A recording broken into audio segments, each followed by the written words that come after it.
Right. I added more poo to the poo. So you start. It's like Play-Doh.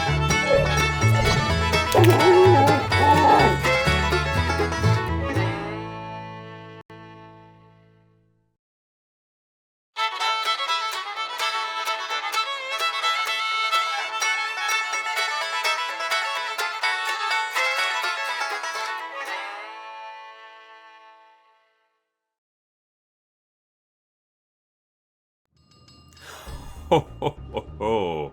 Hello everyone, and welcome at long last to the Spyro the Dragon, that's Spyro 1, Flameless Challenge, or No Flame Challenge, or No Fire Breath Challenge, or whatever you want to call it.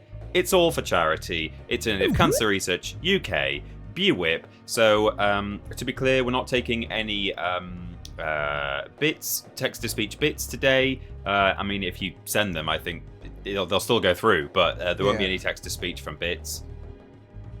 However, we are having subs will still come through, and very importantly, donations will come through as well on screen, such as that one from Anonymous. And I will, of course, read them all as we go. They are not text-to-speech activated either, but they will all get their dues. They'll get their screen time and their thanks, most importantly, because again, this is all in aid of charity. It's for Cancer Research UK, and we've got a target already. Oh, look at that! The chat's going outside the chat window. That's, you know, there's. Yeah. You know what? I prepped this like way in advance, and I thought, hey, this has gone remarkably smoothly. But you know what? There's always one, isn't there? There's always something. There we go. Let's do it like that. That's fine. Lovely. Sort of tidy. So we have a goal which you can track at the top right of your screen there, which is currently set at £100. That's the minimum I could put it at. I wanted to put it a bit lower, maybe 69 or something, but Tiltify's like, no, you can't aim for any less than 100. It's like, okay, fine, fair enough. And as you can see, as we make our way through the goals, there are various rewards, forfeits, incentives, whatever you want to call them. So if and when we hit £100 tonight, I will be donning a Cheetah Austin Hunter-themed Spyro the Dragon cosplay, because, as you might expect, today, in order to play through the game and make it to the end without breathing fire, there's going to have to be a bit of cheating. Cheetah. Indeed. So if and when it's required, I shall be assuming the position and becoming Hunter himself. And I'm very excited for it. And then in the middle there, we've got a showcase of crazy glitches at the end. So I've learned a lot about Spyro glitching while practicing for today's stream. And I've come across all kinds of bizarre things you can do in this game, strange places you can go out of bounds, but a lot of them actually don't contribute very much to finishing the game without breathing fire. But it seems a shame to not show you some of the crazy things you can do in this game, some of the strange liminal spaces you can access by doing funky things. So if we can get to our second goal, I will do a little bit of stream overtime at the very end and show you my top 10, if you like. My top 10 strange out-of-bounds places, bizarre glitches, things you can do. And some of them you can do in this game very easily. They don't take a lot of practice or know-how. And so there'll be stuff there that you'll be able to jump right in and do yourselves, if you so wish. And last but not least, our final goal of the stream will be the Fire Breath Spicy Candy. Spyro might not be breathing fire today, but I could be if we get to the goal number 3. I will be setting that one quite high because I don't really want to do it. But that's the point of incentives, I guess. So we've got all sorts of nice alerts and lovely things coming through already. But I think because we've got so much to get through today, the best thing for me to do might be to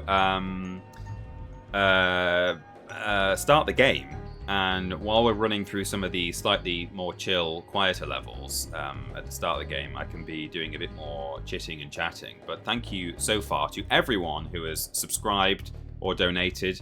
I'll give you all a bit more of a shout out as and when. In fact, there are probably few enough that I can do them all now. So very quickly, thank you very much to Tim Tam Jim Jam, who subscribed via Prime for 3 months. Merry Christmas, Tiny Tim. I've been looking forward to this stream. I'm glad to hear it. Thank you very much for dropping by. Mills Derp, 68 months, nearly at that number. Congratulations. Thank you very much. GY Goliath, 57 months on a 57-month streak. Have a wonderful Christmas to all. Thank you very much, GY Goliath. Radiohead, or B Radiohead, subscribed via Prime for 13 months, unlucky for some. I'll pitch in a donation shortly, but wanted to make sure I resubbed first. Can't wait to have you in the background all day while I pretend to work. Brilliant, thank you. Timmy Whiff with 32 months, thank you very much, Timmy Whiff. And then Timmy Whiff gifted a sub to Stupidly Epic. Also, the Hype Train has just entered level 3, which is very exciting. Pup Wheelie with 57 months, good luck, Peter, and Merry Chrisms. Thank you very much indeed. Mysterious Earwig subscribed for the first time via Prime, which is lovely. Thank you very much. Welcome to the Walrus Clan. And Steven Scodes has gifted us up to Cooley Wooly 0, taking Steven to a lovely, symmetrical and palindromic 1331 gift sub. It's not symmetrical, is it, visually, but it's palindromic. So thank you very much indeed, Steven, and congratulations, Cooley Wooly, for your sub. MD Games is well about to come through. There we go. MD Games 2017, 3 months in advance, and subscribed for 10 months now. Thank you very much. Shall we play some Spyro the Dragon? I would love to. How do I... Can I restart this so we can get the full experience? Possibly.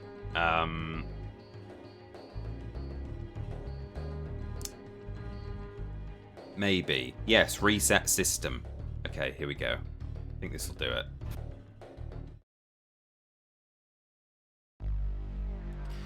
Oh, yeah. That's what we like. Can't see my chat now. I need to pull that up. Oh, good grief. Well, Duo Goliath, the Hunter cosplay will come momentarily. You have smashed the goal. I need to update it. I need to probably put it something quite ambitious now because oh Jesus, I've just put it to 2.5 grand. I'll set it to 250 to buy me some time, but good lord, UI Goliath, thank you for your generosity. As I say, I'll get to all of the donations in just a moment when we have sort of made a little bit of headway in the game, and then I will don the Hunter. Oh my god, you guys are really... I might have to put this a bit higher just to truly incentivize, because you guys are being so generous. I'm going to put it at 420 because we're going to be streaming for a long time, and you know, I can make up the slack. That is quite ambitious, but I mean, look at the progress bar. We're nearly halfway there. Maybe it's not that ambitious. If we get to that within the next hour or two, I might have to put the spicy sweets at like 1,000 or something ridiculous, because you guys are too generous. I've gone into demo mode, right? Okay, we will get to Hunter in just a moment. I'm not trying to get out of my cosplay. I'm actually quite excited to put my cosplay on, but we need to play the game, particularly because this will be a VOD as well, and people will be sitting on YouTube going, "What the flip? Let me see your Spyro challenge." Lovely. So here we go. Bit of context while I pull up the donations, maybe.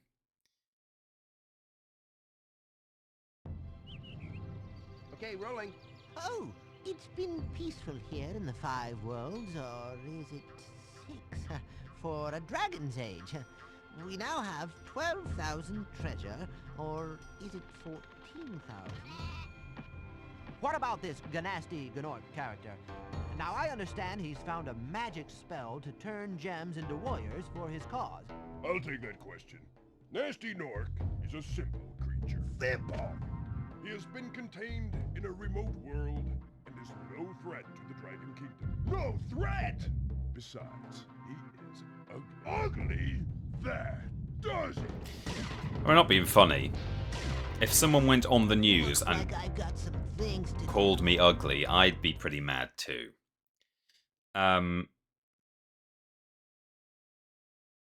We're in. The adventure begins. Now, one other thing I can do for safety, actually, is with the power of Duck Station Emulator, I can enable a special controller layout that I have created called Flameless No Circle, which...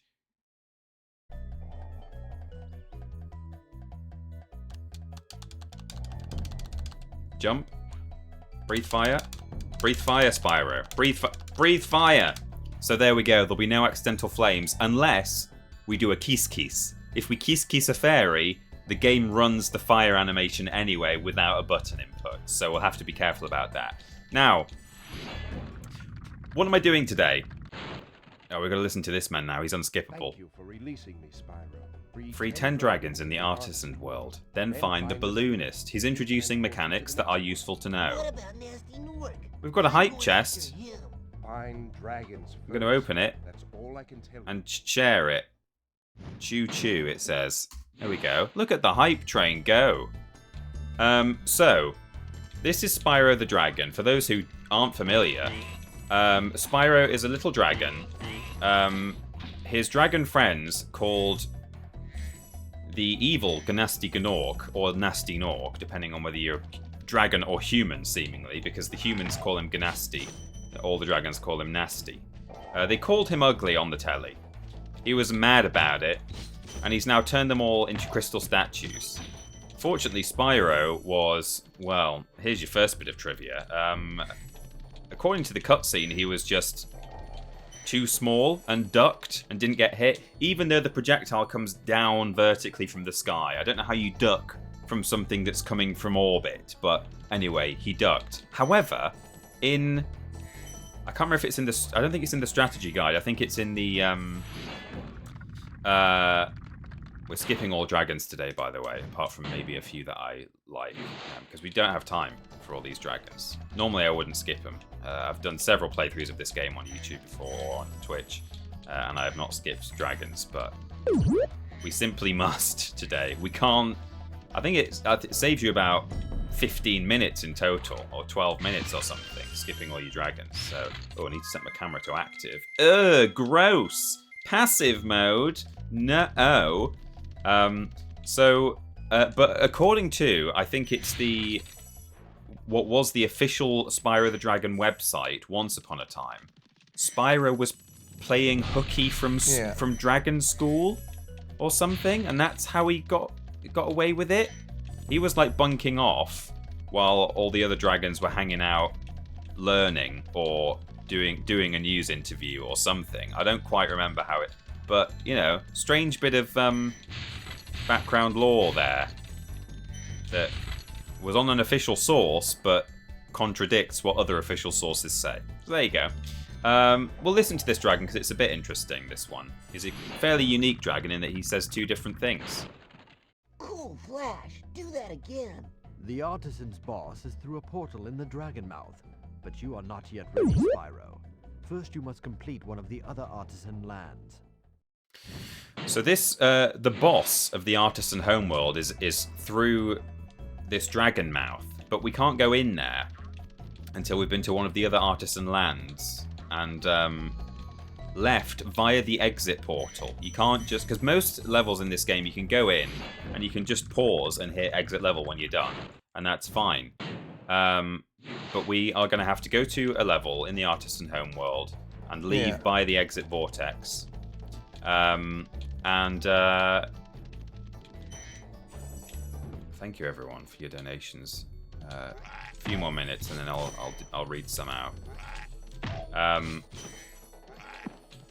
And then when we go back and speak to that dragon, if you replay the dragon, which you can do on any dragon by just stepping on these pedestals here, you can speak to them again.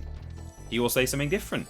He'll say you are now ready to go through this gate, and that is completely unique in Spyro the Dragon. No other dragon says different things like that, depending on when you free them. Whoops, bonk, bonk. I'm glad I thought about doing a thing where I have to add more money to the charity count if I bonk my face, but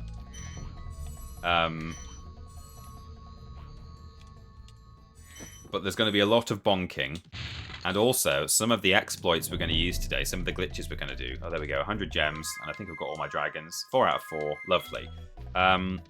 some of them will require the use of bonking, as it were. So I can't be doing that. I need to move the next goal highlight down, actually. There we go. Showcase at the end.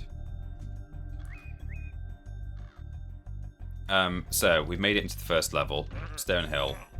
I do have a document, actually, that I need to refer... Well, I don't need to refer to, but it might be useful for me to have open at this stage in the stream. I don't think I need to be looking at it, but I've got notes. Oh yeah, actually, there is something in this one that I can show you.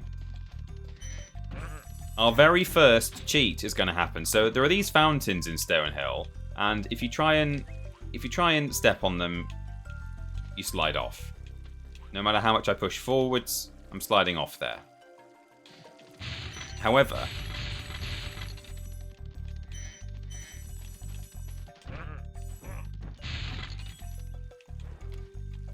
this one, you can just stand on a tiny bit of scenery here, and you can do a very clever... Oh, yeah, baby! Cheetah. That's me. I'm a cheater. So, if you want to get up there early, all you do is stand here, and so Spyro at various points in the game, not very often, but occasionally on bits of certain bits of scenery, he'll go into this roll animation. Can't even make him do it now. There, like that. Which is kind of to make you fall off stuff that the devs don't want you to be on. What they didn't account for, though, is that if you just hold the jump button when you're rolling, you can just infinitely jump, and you can go against the direction that they're trying to make you roll. So it wasn't a very well implemented mechanic, the slippery roll. Look at that, I can just bounce up. Easy. Cheetah. Indeed. But we're going to jump down for now. So we're going to be doing all sorts of things today that are a bit like that. Some of them, though, are insane. I've learned how to do so many cool things. I thought I knew quite a lot about Spyro glitches and out of boundses and all sorts of things. But so for context, for complete context, for those who really don't know what's going on today, I've given you the story of Spyro the Dragon, and obviously I now have to go around and free all of my dragon friends from Crystal, like I've just done there, and collect treasure along the way, and do other things as well, such as rescue dragon eggs that have been stolen by little thieves. The reason you do all of those things is because there are hot air balloonists in the hub worlds, and they will take you to new hub world areas once you've collected enough treasure or freed enough eggs or whatever. So that is why we're doing all this collecting. And then at the end, we're going to confront Gnasty Gnorc, of course, and defeat him at long last. Normally, though, when you play this game, given that you're a dragon, you do a lot of breathing fire with the circle button. I'm not allowed to do that today. Now, you might think, okay, well, so what? You just have to dodge a few enemies that you're not allowed to kill with fire, or you're going to struggle to open a couple of chests, maybe. That is not so. That is not it. There are going to be various moments in the game where we are unable to reach certain areas normally. We're going to be coming up against enemies that can only be defeated with fire, and sometimes they might be blocking our path. We won't be able to break down certain doors. There'll be all sorts of things that we are going to come up against today. I think earlier someone was asking, did I say roughly how long the stream is going to take today? I don't know if someone gave the reply, but I think in all likelihood, when I've done this at home, well, I am at home. When I've done this in my own time, yeah. I keep waiting for the text-to-speech to start when I hear that alert. It's drilled into me, but we've got the text-to-speech turned off. What I would normally... what I've done in practice is that I've been able to do it in about 3 hours without any commentary and without stopping to read alerts, without stopping to make myself look like Hunter the Cheetah from Spyro 2. So,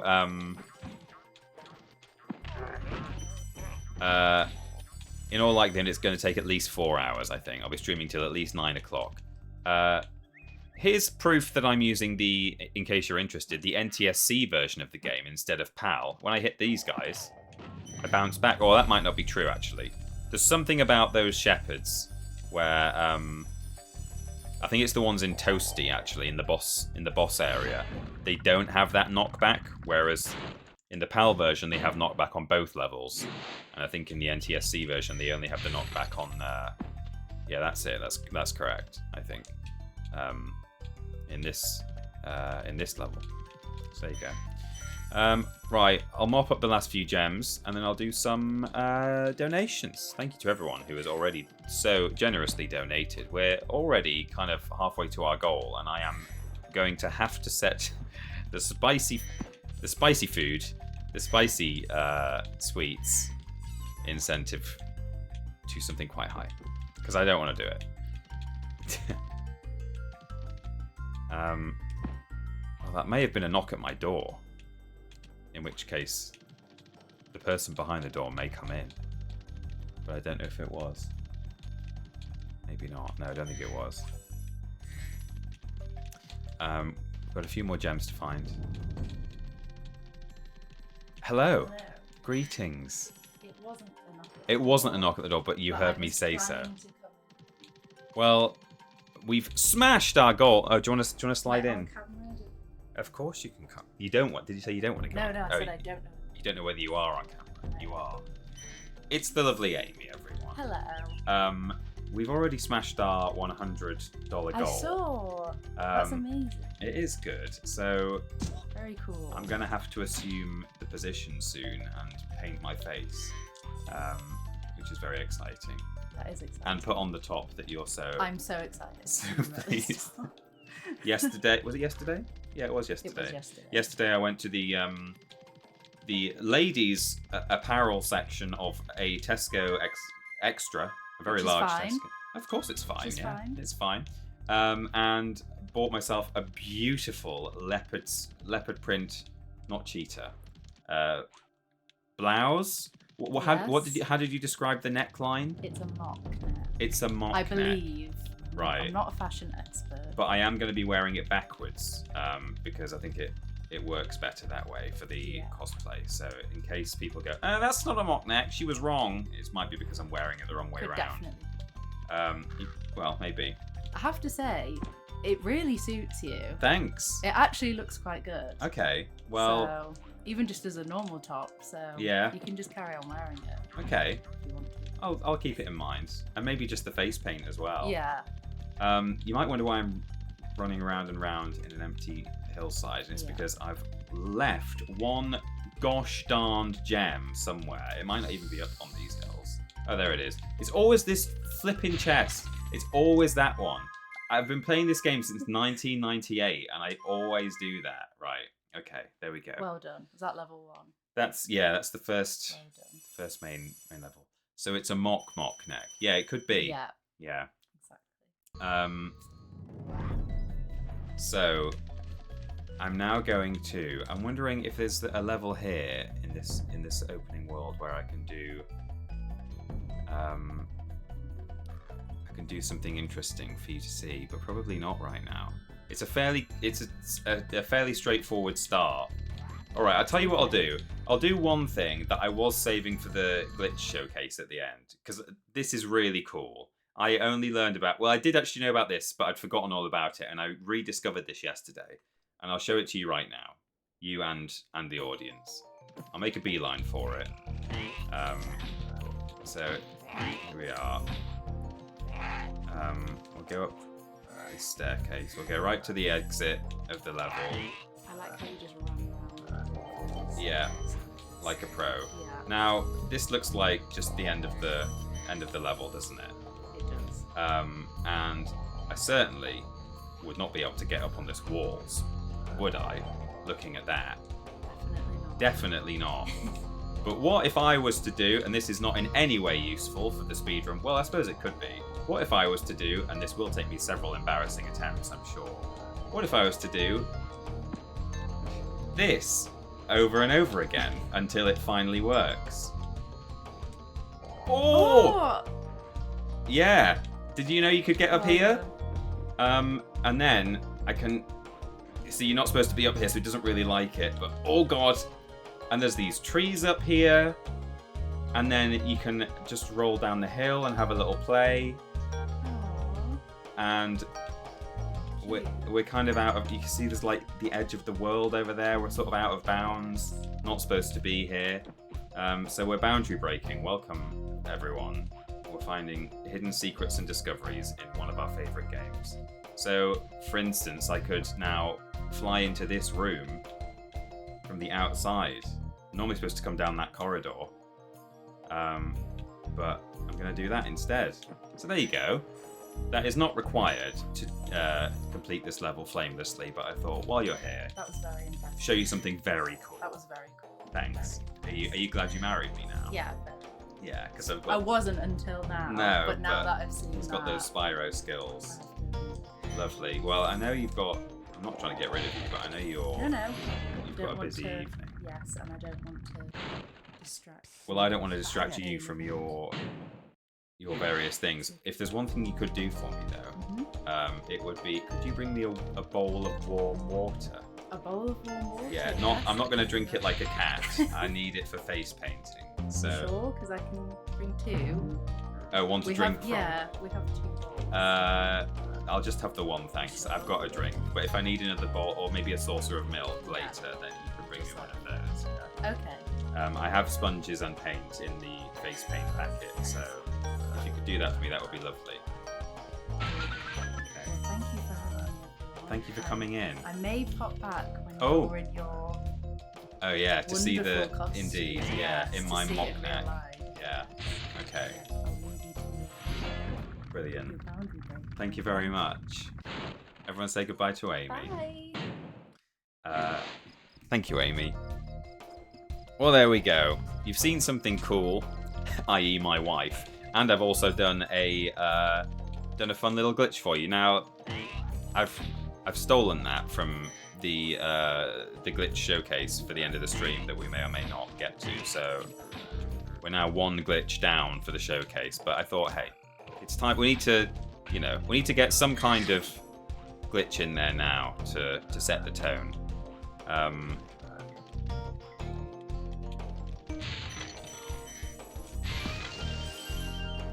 Peter, how often do you show your Spyro skills to Amy? Is that special for our stream, or does it happen on the regular? Indeed, yeah, all the time. He Skyrim'd up that hill. This is very useful in speedruns, says DCam65. Yeah, I think it is used, isn't it, to get into that room that I...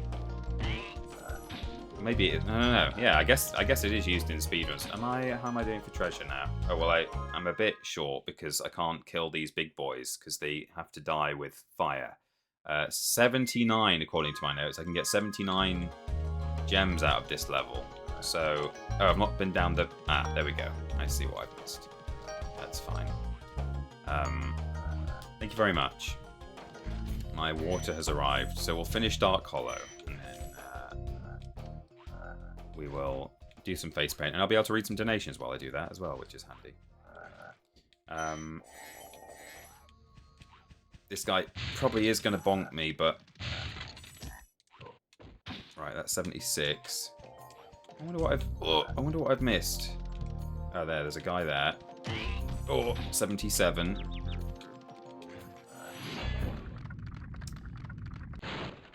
Big enemies like this Gnorc with the club cannot be charged. It's faster to skip to the hallway from the portal and run out than it is to run in and out. Oh, of course, I suppose it is, yeah, because then you're not covering the same ground twice. Yeah, that makes sense. Right, what have I've missed a 2 somewhere again. Did I definitely not...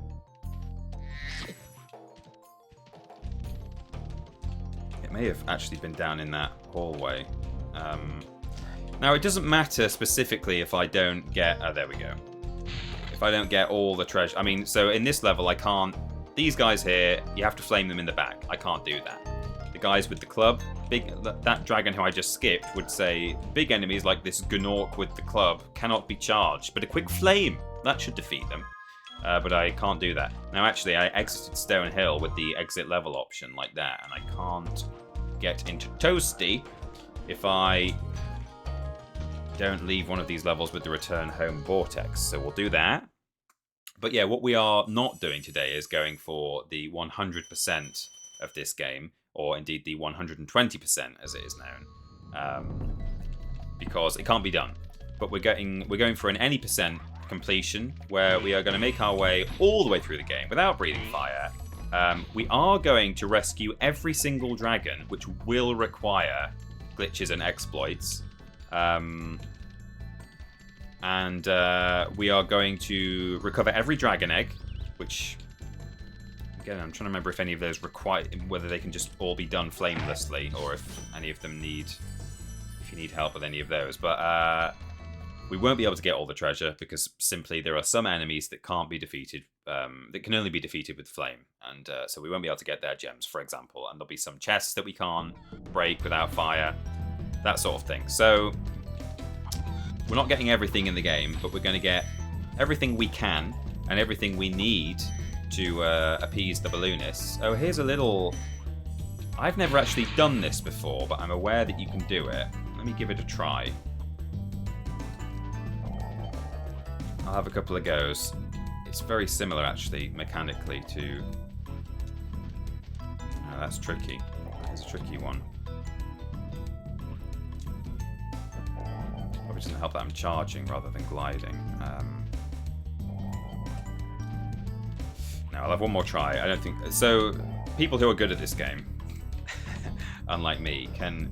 If you do a backwards jump like this, for some reason it gives you a little extra height, and then if you do a little charge glide out of it, and I'm not even getting into the glide there because I'm not sliding my thumb properly. No, he's not. Then you can actually get up that wall. But we don't need to. We can get there legit. There's some really cool stuff we can do in Town Square, this level, that is very much not required for the for today's run, and I will be saving it for the end. I was supposed to do my face paint just then, wasn't I? I'll do it in a moment. Isn't there a boss that can only be defeated by flame? How are we doing that, says Jax Delcari. We are not defeating all the bosses necessarily as we go. In fact, we can't defeat any of the bosses. In fact, there's one boss we can defeat with charge. That is Metalhead, who, as his name might suggest, being metal, he is fireproof. So here's proof that I'm using the American version, which is that these bulls have blood on the edge of their horns, which was removed for the PAL version. There you go, a bit of trivia for you. Same with the fire, with the swords in Dark Hollow, where we just were. They've got blood-tipped blades. Look at these horns on these bulls. Look at this guy. Gnarly. So we're not defeating every boss as we go. The only boss we will be defeating legitimately without flame is Metalhead. The others we will be skipping, although we'll still be going to their levels because they've all got a dragon to free in there. So we will have to go into each level and at least get as far as the dragon, and then we'll be exiting. And then the final boss, of course, also cannot be defeated flamelessly.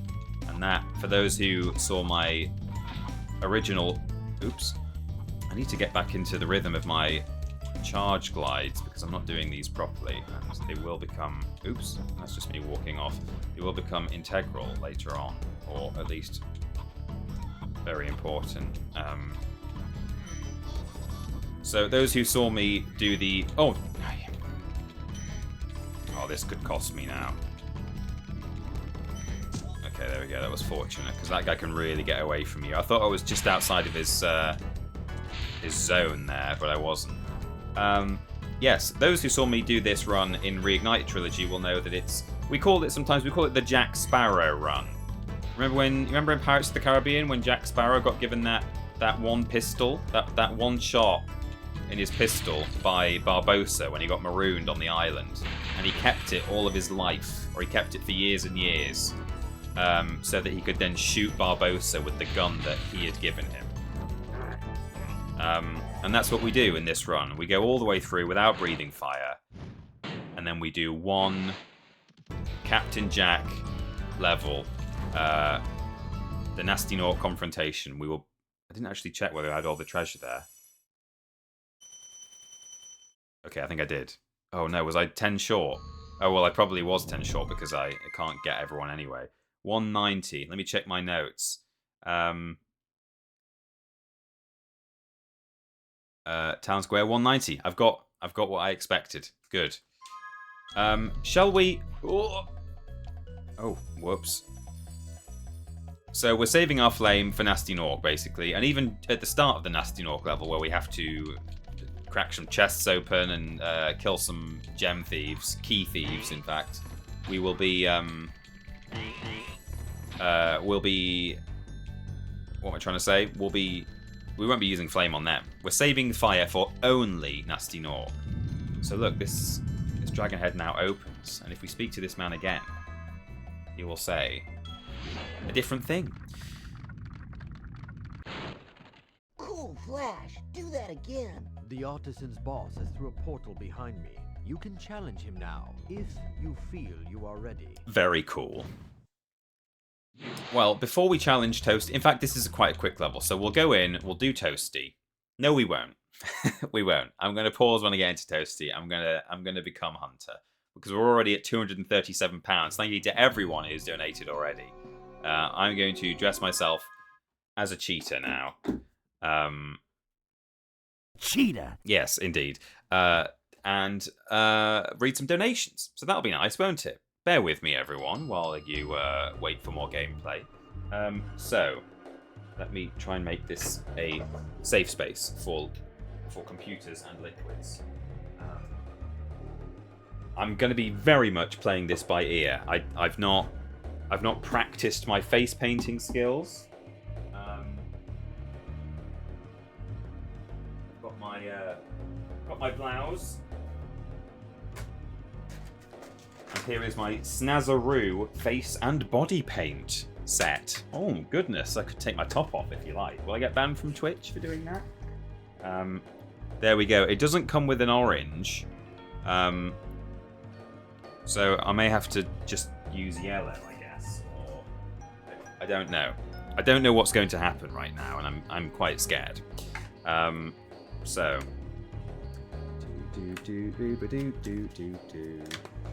take that off.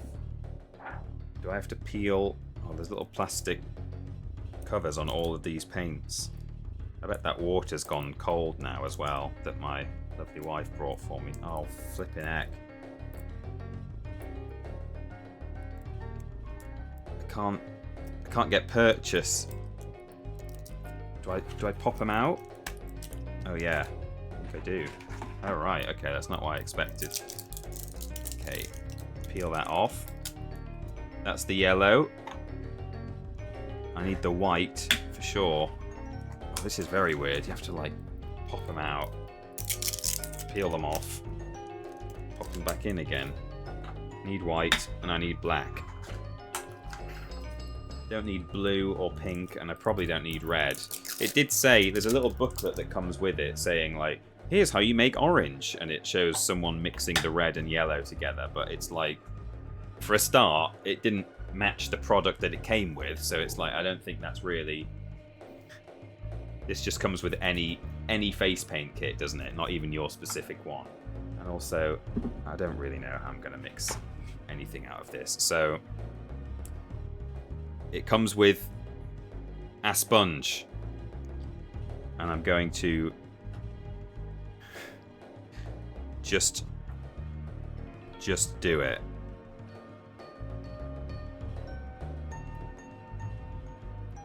Okay, this is good.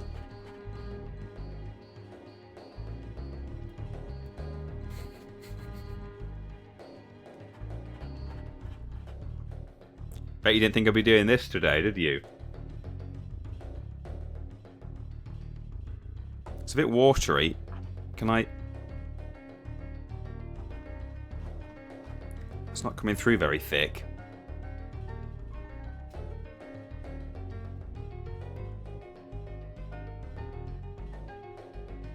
Okay, let me put loads of water in, but mix up the whole paint palette. I bet that's making lovely noises on the desk for you.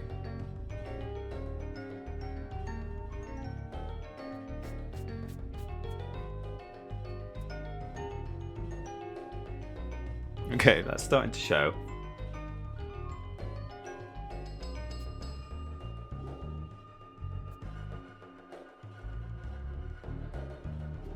Alright.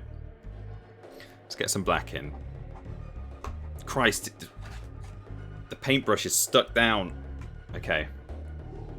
It's like an art stream now. Anyone painting their face along at home? And I've now got to use my webcam.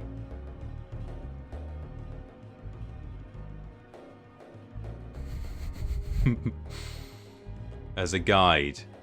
Okay. Oh, this is so difficult.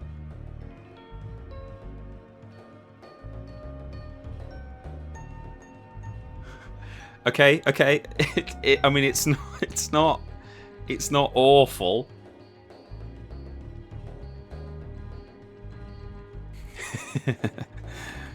Oh God.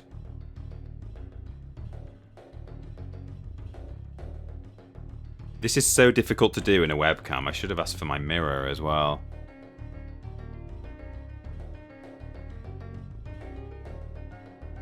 Okay. Okay. That works. I can hear Amy shuffling around. She might be watching and she might be about to bring me my mirror.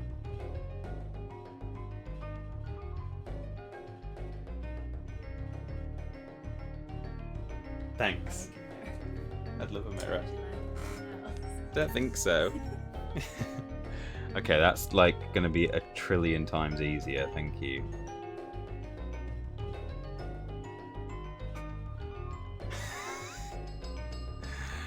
Okay.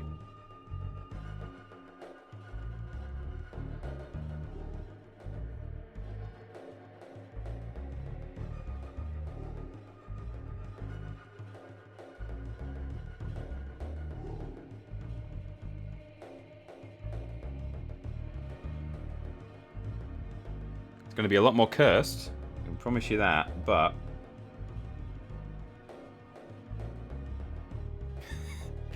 Oh, God. Let me do my nose.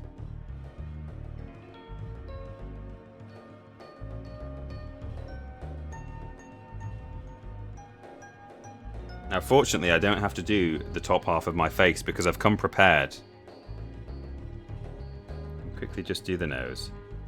I know some of you came here to watch a Spyro stream and not a man do his very first fursona, but I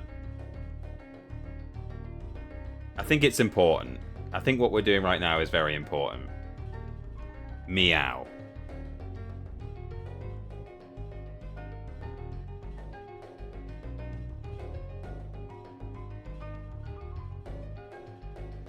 Okay. Now I've got the all-important other whiskers to do.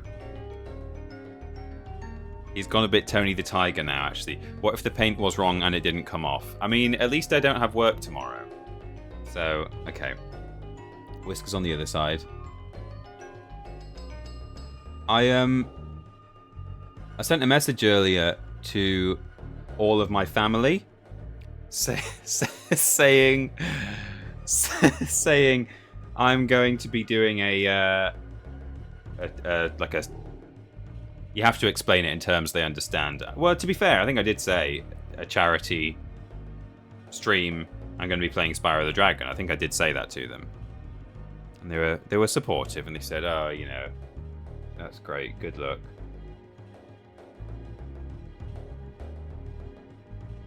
And you know, I'm hoping they think, oh, I might just check in on Peter's stream. I hope he's doing well with his Spyro the Dragon. And then this is what they'll see. Now you might wonder why I've just put a great big V on my chin, and that is because Hunter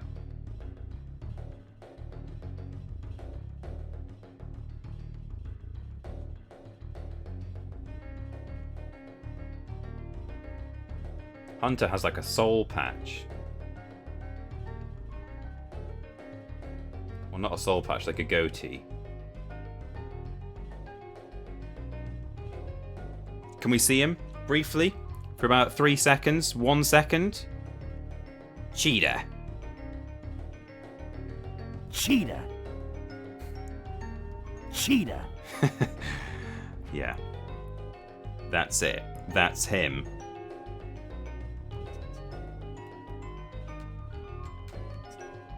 It would be nice to mix a bit of red into this because it is quite sort of neon yellow, but I don't really want to start mixing paints. It's bad enough that I'm doing this on a video game live stream. Okay. I think I'm about there. I'm going to paint a bit more on my lips and hope it doesn't go on my teeth. And then...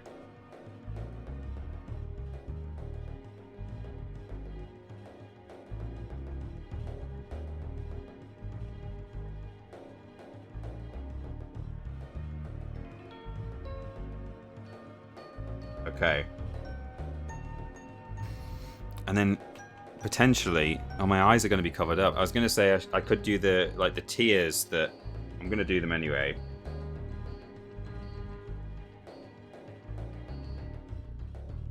Oh, I may have ruined it a bit there, but it's not. It doesn't help that there's a load of yellow mixed in there, but cheetahs have quite what's the word?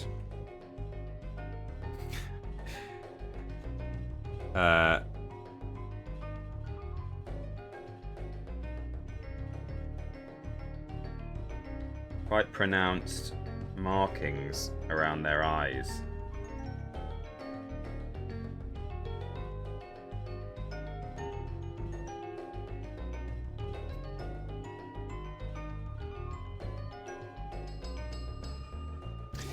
Good. Anyway, now you ready for the pièce de la résistance?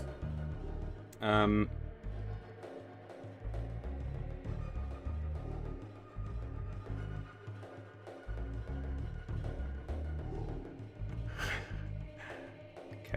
here we go.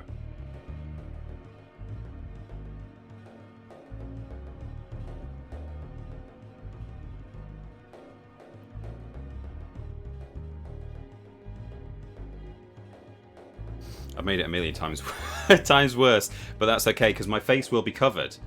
Your face will be covered, I hear you repeatedly ask. Why do you keep saying your face will be covered?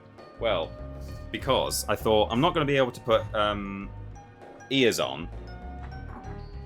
Ashton says it's a bit haunting. It is. I've made it a lot worse, haven't I? I really shouldn't have done the eyes, but it's fine because when I take the headphones off for a moment, I've not just bought a blouse from Tesco Extra. I bought... Oh no! It's more haunting. It's become the Wicker Man. This did not look as scary yesterday when I tried this on without face paint. This makes it so much worse. Really bad. So you now have to look at this for the rest of the stream. I hope you're pleased. Yeah, it's Folk Festival gone wrong. You're bang on, Forgotten Media. Yeah, I'm the bear, and I'm coming over there. I'm the hungry lion, or whatever it is. But the pièce de la résistance is not actually this. It is my blouse. I'm going to put my blouse on. I'm going to have to take my jumper off. I'm going to step out of frame. I'm going to put my... It makes me look like my eyes are like that, but they're not. My eyes are fairly closed, but all the time they look quite open and wild. But it's fine. Blouse is going on now. You're about to cover your jumper in makeup. See, this is the thing that makeup wearers know about and think about, and that I have not thought about. I'm going to have to be very careful as I take this off. I'm going to step out of frame. I'm going to put my new top on, and you're all going to... please be ready with various emotes of applause and of excitement and of joy, because I know that's how you're all going to feel about this. Right. That is going on. I need to make sure I'm very much out of frame. Well, I don't actually, because I'm not going to get totally topless, although I could do. Maybe. There's probably some reflective surface in this room somewhere that's showing me right now, but... Okay, can I take this off without getting face paint all over it, is the question. I really stretch the neck. I have a choice of stretching the neck or getting paint on it. Okay, it's off. Blouse is going on. It's still got the tag on it. Pulling the tag off. Hope you're enjoying the audio description. Blouse is going on. Arms are going through. And mock neck is being tied. If indeed it is. Oh, I've put it on the correct way round, which is the wrong way round. I don't want that. Hey, remember when I said at the start of the stream it was going to be a Spyro stream? I've not even completed the Artisans yet. Remember when I said it was going to be over by 9 o'clock? Absolutely not. Okay, I'm tying my tassels.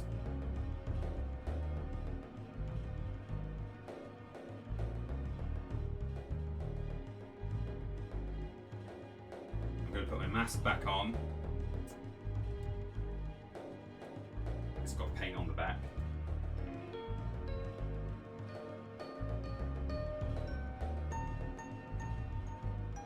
Look at this. Look at this. It's a sleigh. I could sort of wear it as ears, couldn't I? It's a sleigh. Don't tell me it's not a sleigh, because it is. And I will not accept. I can hear my wife laughing in the other room. Okay, there we go. There he is. It's Hunter from... I can't flipping see anything in it. This is not going to go well for my sick tricks. Here we go. Can we have a cheetah? Cheetah. Cheetah. Meow. Indeed. Right. You can't... These blend... As soon as they stop moving, they blend in with the rest of the top. But I've got a lovely sort of scarfy thing going on. And I really like it. Now that's secondary school talent show rock band, if ever I saw it. It's very much... It's giving that, for sure. Let me read some donations. Some very generous donations. We have had £10 from Anonymous, who said... Flame on. Wait, no, actually don't. Thank you very much. Lloyd W90 gave £5 and said, good luck with the challenge, TP. Hopefully one day we kick cancer in the backside for good. Indeed. Difficult to say that when you look like this, but I agree. Stephen Scodes with £7. Thank you, Stephen. Oh yeah, here we go. It's a Spyro Flameless stream from Master Jedi Tiny Peter Austin. Hi, TP. How are you? How was your weekend? Loved the Tat Appeal 2024. Thank you very much for the cameo last week. Lots of love. I'm glad you enjoyed all that stuff. Stephen, thank you for sending something, and thank you for sending some money to the appeal as well.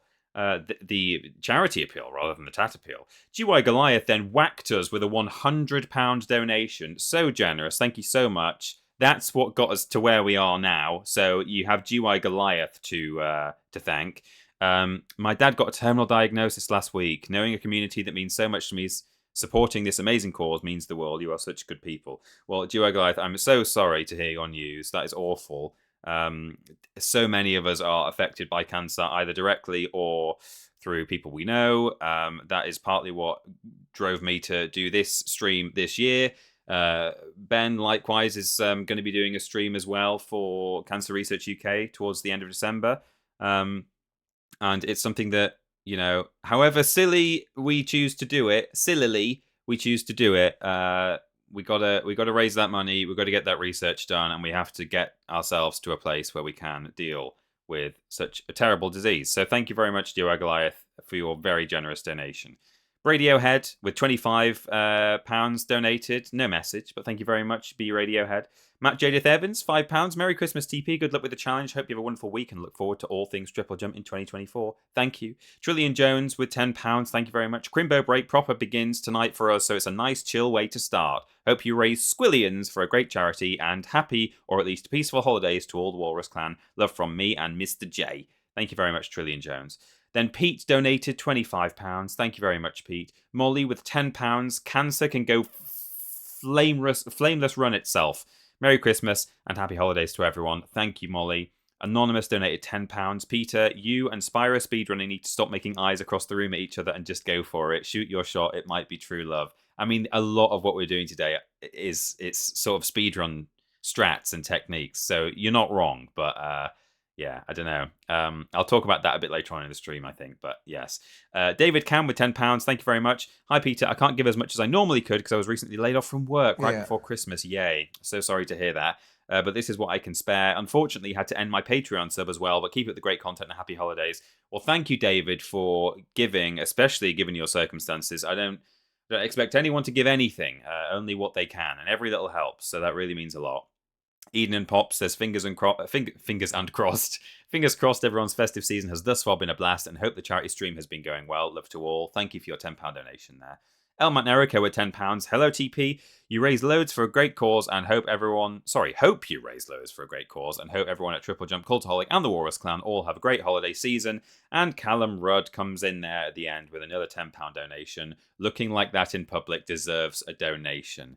Thank you very much. I did think about adding a stretch goal for like $2,000 or you know, whatever crazy amount seems sensible towards the end of the stream, where I just send a video message to my father-in-law saying, hey, just because he doesn't understand my job at the best of times. And I think I was trying to explain that earlier, actually, and I got a bit distracted. Techueo with £10 as well. Well done for completing your challenge to come out to the world as Cheetah Austin. Indeed. Thank you very much, Techueo, for the £10 and for the Cheetah. Indeed. Thank you very much. So, should we play some more of the video game? I think we should. You should wear that more often. The blouse, not the mask, says Ashton. You know what? I think I could. I just wish the scarf was more... It's not a scarf, but I wish the tassels were more visible, because I think they really add something to the whole ensemble. The really funny thing is, even when my face is at rest, I look like I'm smirking, and I'm not. I'm not actually smirking all the time. But I look like I am, because I've just turned it up a little bit here. Look like I'm going... Even when I look like I'm stifling a laugh. And maybe it's because I can see what I look like in the camera. 2 messages from Ashton saying fit, and this might be the best you've ever looked. Which, you know, from fashionista, fashion expert Ashton Matthews, what more can you ask for? Oh, the music stopped a long time ago, didn't it? I forgot to set that to loop. Well, never mind. There we go. It's restarted now. Too bad that I fixed that as we move away from the full screen cam, which we won't be on going forward for a very long period of time. So that's kind of a waste, but never mind. There we go. Thanks to all the people subscribing as well, by the way. I've not been reading those out because they come up on a different events list to the one where all the alerts are. But I feel like it needs approach, says Ash Jaming. You're right. I think it does. Cool. Well, we're in Toasty now. I now can't... To read the... when I'm looking at the game like that, there's a bit of cardboard exactly in the way of where my chat... of where my view of the chat is. So I'm going to have to sort of hold my head here and try and see both. Maybe later in the stream, with chat's permission... oh, God. With chat's permission, I might lift the mask. But for the time being, it is part of the cosplay. And we will wear it properly. Cool. We're in Toasty. We've made it. Maybe I should... It might be better, actually, if I don't know if this will ruin my setup. Hang on. It will temporarily ruin my setup, at least. But it might be better if I move some windows around and I play the game over here. Is it gonna fix the game now?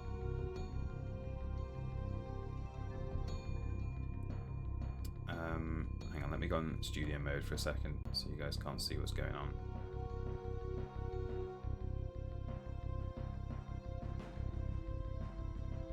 Oh, studio mode doesn't hide that, but that's fine. There's a little test recording I did earlier, but I just wanted to reset that input. There we go.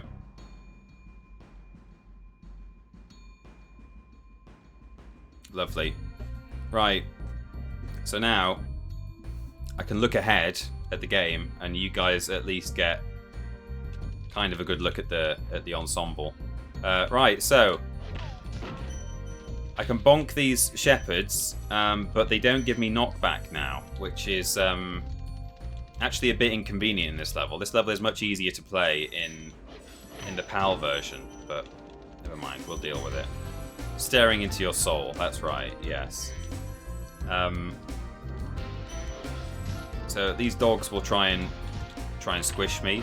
There is a crazy trick you can do. I tried to learn how to do it and I just can't. Where the shepherd who was standing here, if you stand and get squished by this dog at the same time that the shepherd hits you with his shepherd's crook, you get launched over that wall, like way up into the sky. And I can't do that one, but we will be doing some pretty crazy skyward launches today. So, ooh, yikes. Now, there's one tiny trick we're going to be doing today, or going to be doing in this level.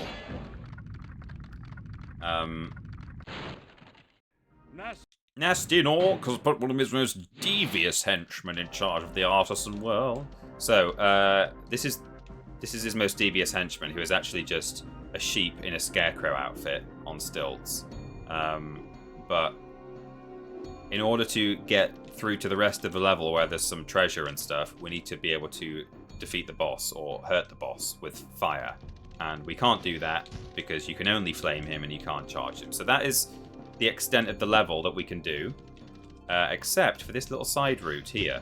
And what I'm going to do is I'm going to grab all the treasure. There's a dog just hanging out here who we can't kill. These dogs you have to flame twice. In fact, technically, some of the strongest enemies in the game, because most enemies only take one hit, but these dogs take two. Now, that is pretty much all the treasure we can get. 35, but I believe, according to my notes, we can potentially get 36. Counted in myself. Oh, 39 in fact, so I must have missed something somewhere, but we'll go and find that. But there's a bonus single gem we can get from one dog. There is a way to kill one dog in this level, and it is... Oh, well that's a bonus. You can also kill that one as well. What you're doing here, and I was going to try and do it on this guy, but that guy just did it for me, is you bait them into jumping off the world. Ready? Oops. Well, I got the gem. It died, but that's fine. So that is how you get a couple of gems out of enemies that you can't normally defeat with fire. There you go. Oh, sorry, you can't normally defeat because you're not using fire. So I've actually got more gems out of this than my notes say I can get, which is a lovely treat. Then we have to exit level. Lovely. Dog hater Austin. Indeed. Indeed. Dead dogs. There are flameless strats for killing the dogs as well. Kind of tricky though, says Decam. Indeed, just did them. Oh, hello. I think this moment does call for an alcoholic beverage. Thank you very much. Oh, you've even brought the bottle opener. How kind. Yeah, it might be fizzy because it's been in my bag. Is it all right? Okay, I'm gonna drink it from the bottle and hope it doesn't ruin my lippy. That would be really embarrassing, wouldn't it, if I looked silly? Thank you very much for that. Useful provisions have been brought. You can actually kill all of them, says Decam. Goodness me. Is it... I mean, I'm not saying I'm going to go back and do it, but purely out of interest, is it something you can explain in text form, or is it quite tricky to even articulate? Because I'm just intrigued. Hello, I'm just intrigued. We're going to all the flight levels today. Now, each flight level contains different things you can destroy, and you get, I think, 60 gems for destroying all 8 of each thing, and then you get a bonus for doing all of them in one. So here we have trains, we have chests, we have arches. Now the arches are easy, we can fly through them. The trains cannot be destroyed with anything other than fire, so we can't get them. The planes, which we're going to see just around here, are flying out way above the ocean, so they can only be destroyed by someone who is flying, and you can only breathe fire when you're flying. You can't charge when you're flying. So in other words, the planes can't be destroyed either. My intention is today to visit every level and get at least some treasure out of every level, and that includes the flight levels. So there we go. We've got some treasure out of Sunny Flight. So I'm going to just end the run there because I can't get the planes. I can't get the barrels, which are on the trains, because they can only be destroyed with fire. Now, technically, the chests, you can destroy if you can land somewhere convenient like here and charge them. But not all.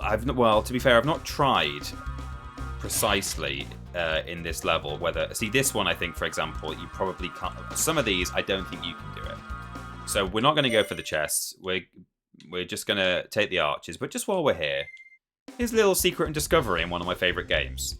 How many of you who have played this game many, many times since the 1998 knew about this lovely little thing, right? We'll come at it from this side. You follow the little viaduct. Oh, we're going to run out of time. You go under here, and there's a hole here. You guys know about the hole? I learned about the hole like last year. You can get to it from this side as well. And actually, I've flown past it many a time, but normally not. You're following the train tracks. So you're coming out of this tunnel, or usually you might be going around the other way. And you're just sort of flying around like that, and you're going through this tunnel chasing down trains. But actually, it's down here. Whoops. The Sunny Flight hole. Never knew about that till quite recently. The hole. Indeed. We worship the hole.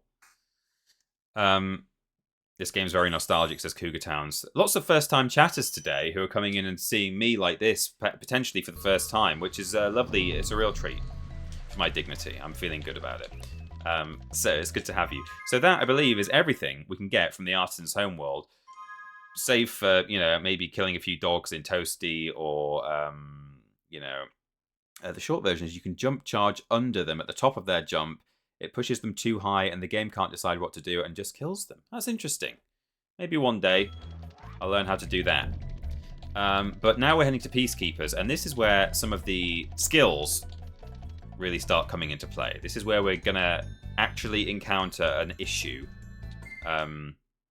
Something that could be, if you're playing this game traditionally and not using any exploits, this is where your run would end.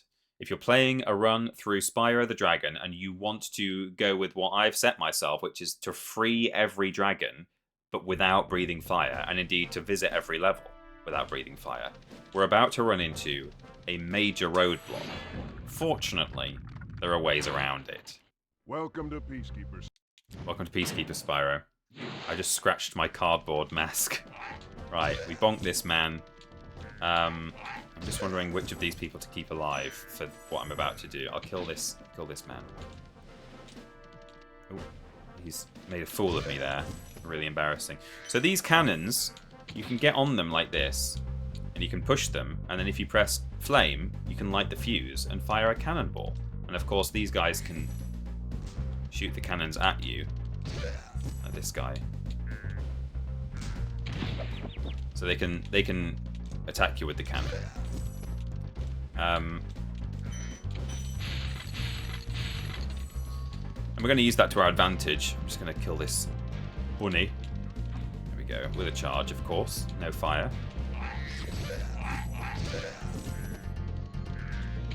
Right, now one guy has gone and hidden in a tent there, and I can't break the tent down because you have to flame it. But there is an, well, not even an exploit. There's just a clever little hack we can do to get the guys who are in their tents to come back out. So we want to kill. Okay, well he's gone. That's fine. In fact, this guy I can get out of his tent by doing this. Let this guy shoot the tent, and it burns it away like that. In fact, I can even get him to kill the enemy. That's nice, isn't it? So let's get this dragon.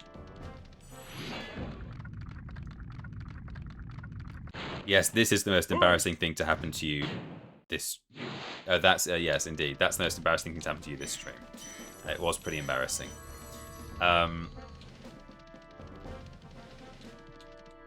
So we've got some interesting chests here. I can't remember if we saw any of these in the Artisans' home, but if you flame these, or charge them, fortunately, a little gem pops out the top, and you have to catch it before it drops in. And thank God we can charge them instead of just flame them, because otherwise we won't be able to break them. Unfortunately, we've also come across this, which is a strong box. And, oh, whoops, not looking where I'm going. And it's not like a treasure chest with a key. It can only be broken using some kind of special mechanic in the level. Fortunately, we have a cannon over here that we could use to break it. If we were allowed to light the fuse, which we're not. However, we have a man here who can light the fuse for us. So that's a fun little thing. And this is not, by the way, the thing I was talking about before where I say there's a major stumbling block. Because, you know, we could write off this treasure and say, all right, well, we're just not going to open the strong boxes in Peacekeepers. But no, we're going to get all the treasure we can, as and when we can. No, the issue is that the other thing you can use this specific cannon for, as cued to you by the environmental storytelling, is to aim it at that target and destroy the top of this platform. You see where it's sort of flat there? That becomes a flat platform, and you can jump on that and cross to the other side of that chasm, and also get up there where the flight level is. Now, we can't use the cannon, so we're a bit stuck here. Or are we? There are multiple ways, would you believe, to get around this.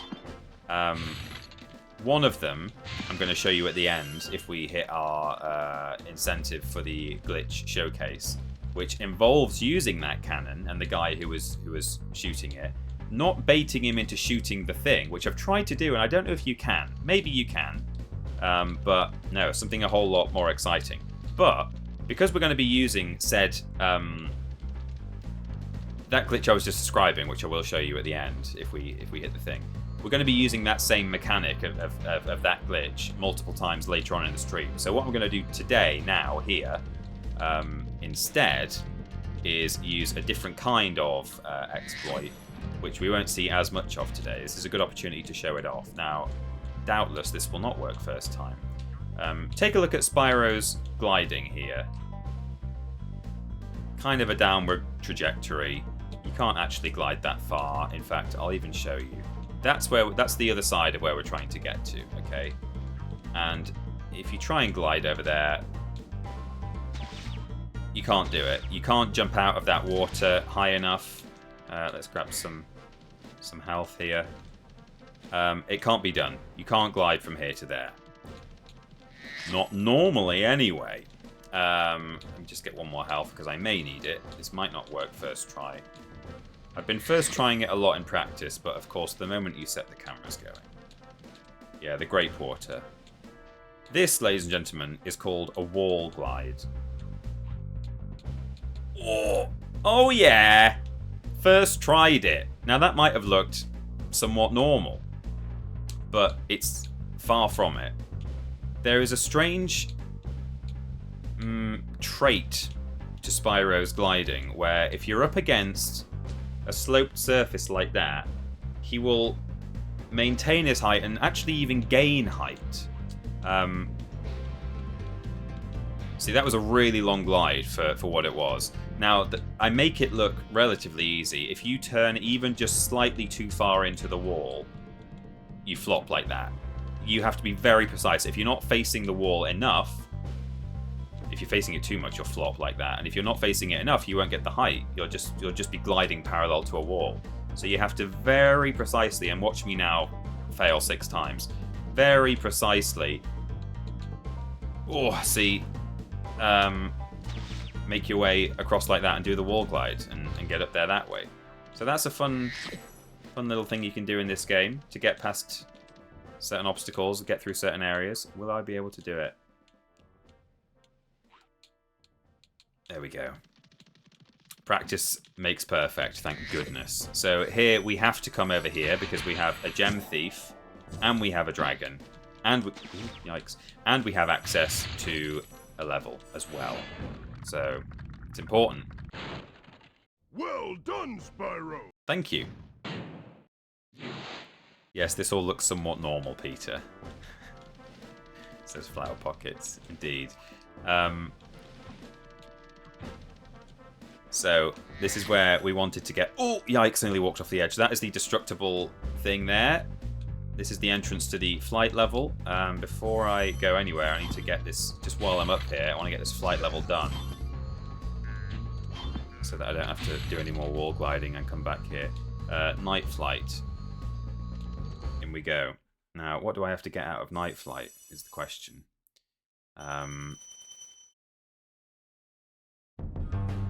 Rings and arches. This is one of the only flight levels where we're able to... I'm actually rearranging windows on my other monitor while playing a Spyro flight level here. This is very frightening.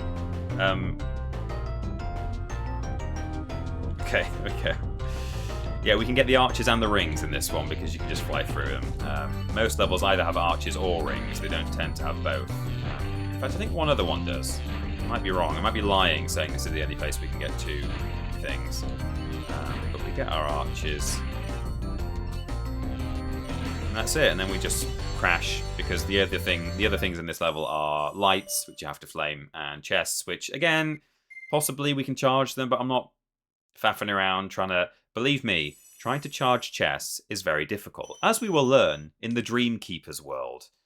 Or in fact, the Dream Weaver's world, not the Dream Keepers. That doesn't exist.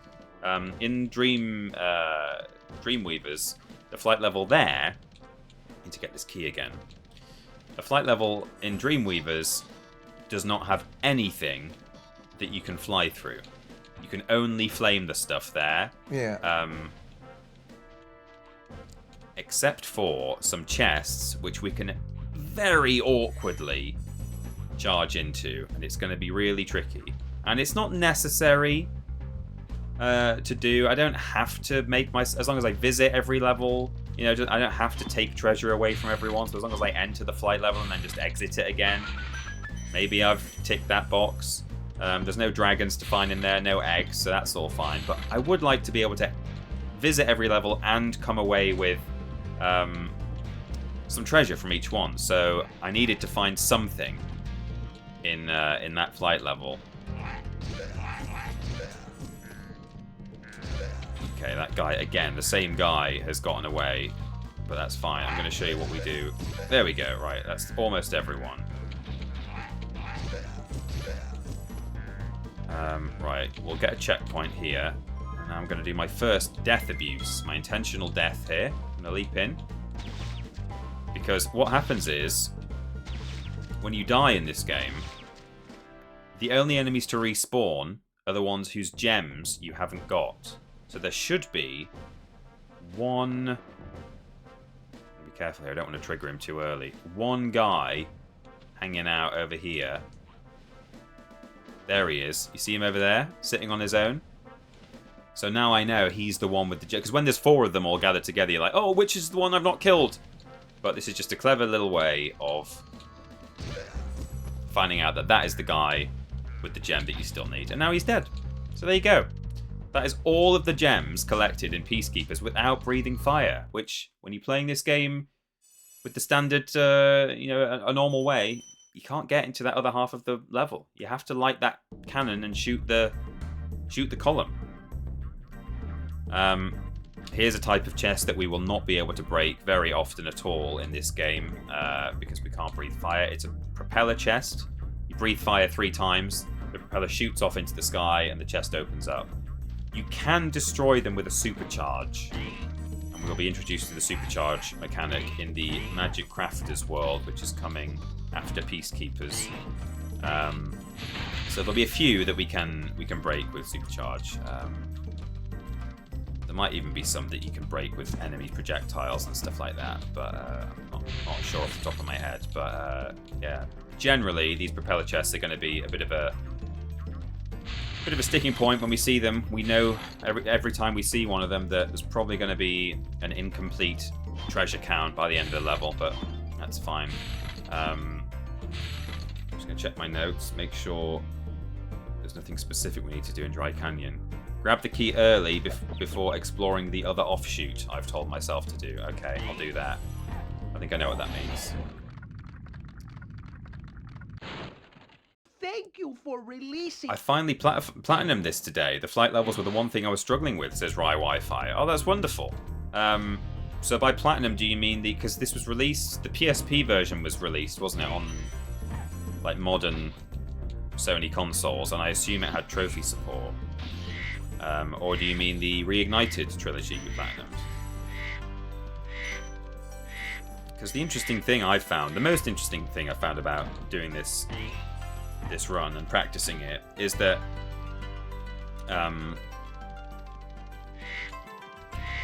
there are some. I can't kill those big guys, by the way, in case you're wondering why I'm just dodging you. There's quite a lot that's different in playing through this game flamelessly compared to the Reignited Spyro 1 flamelessly. Flamelessly is an adverb I've invented recently. Now, here's a tricky thing. These gems are meant to be a visual cue.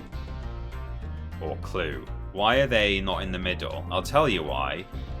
Because you're supposed to do this insane glide to get round here. This is an area that you can see from the level exit with a dragon on it, and it taunts you. You're standing there at the end, and you're like, oh, what? How do I... And if you try and glide from there to there, it can't be done except by the most pro speedrunners. And I certainly can't do it. Well, I've not tried, but... Incredible glides. That is how you get here, with the incredible glide, Spyro. And do I have the key? I've got the key. I needed the key before I go to the offshoot. We'll do the offshoot in a moment. But for now, we'll just mop up some boys. These are lives.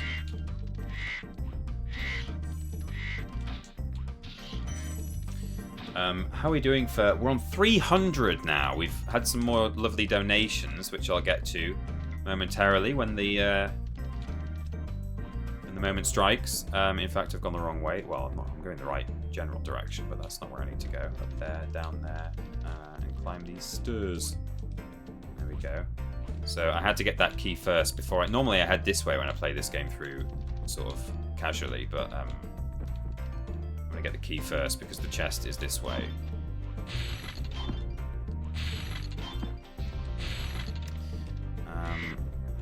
This guy might bonk me.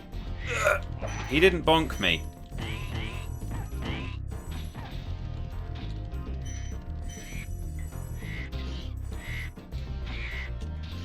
we go. If you ever see me kill an enemy in an instant, you might not. Sometimes you might not even see the frame in which you can tap charge like that, and it counts as a charge. In case you're thinking I'm doing some sort of sneaky, up close flame that you're not really seeing. Absolutely not. I can't even do it. Look. Circle button doesn't work. I've turned it off. Flameless plug. Yeah, that's good. Don't rescue Boris. We don't need him back. This dragon is the first of the... That you, Spyro? Are you the young dragon I've been hearing so much about? Ever since you're a wee puff of smoke, we've known, You've known? I forget. He's the first of the, what I call the conspiracy dragons. The dragons all have something up their sleeve, and I don't really know what it is. They seem to know something about Spyro, and it's never really fully revealed. So we'll probably never find out. I believe, if I really wanted to, and I don't want to, I think I can do one of the old turn around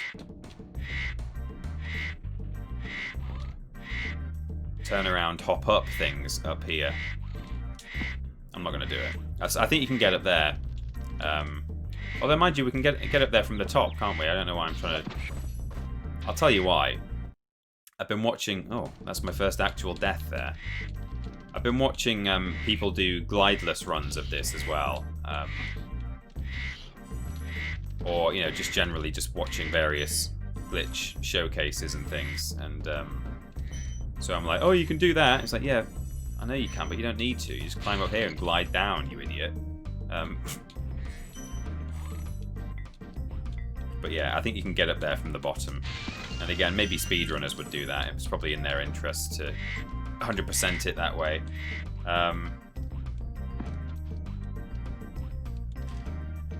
So, do we have our key? Yes, we do.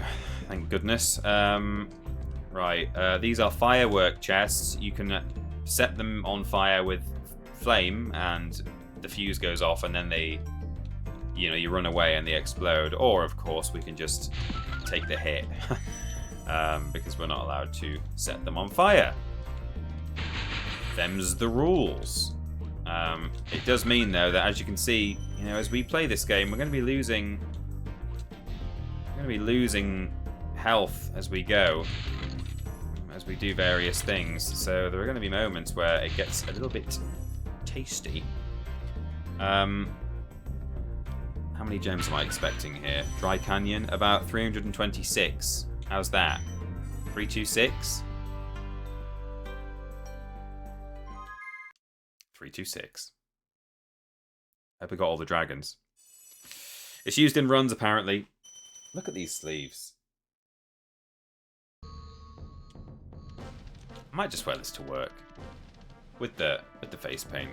With the mask.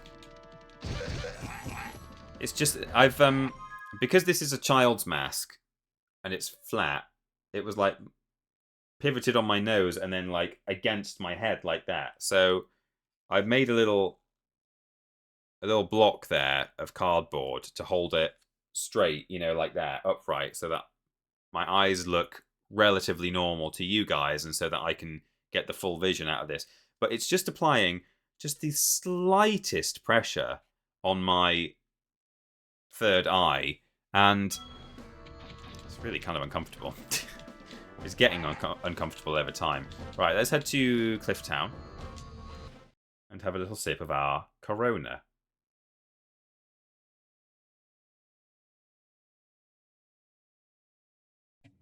Oh, that's lovely.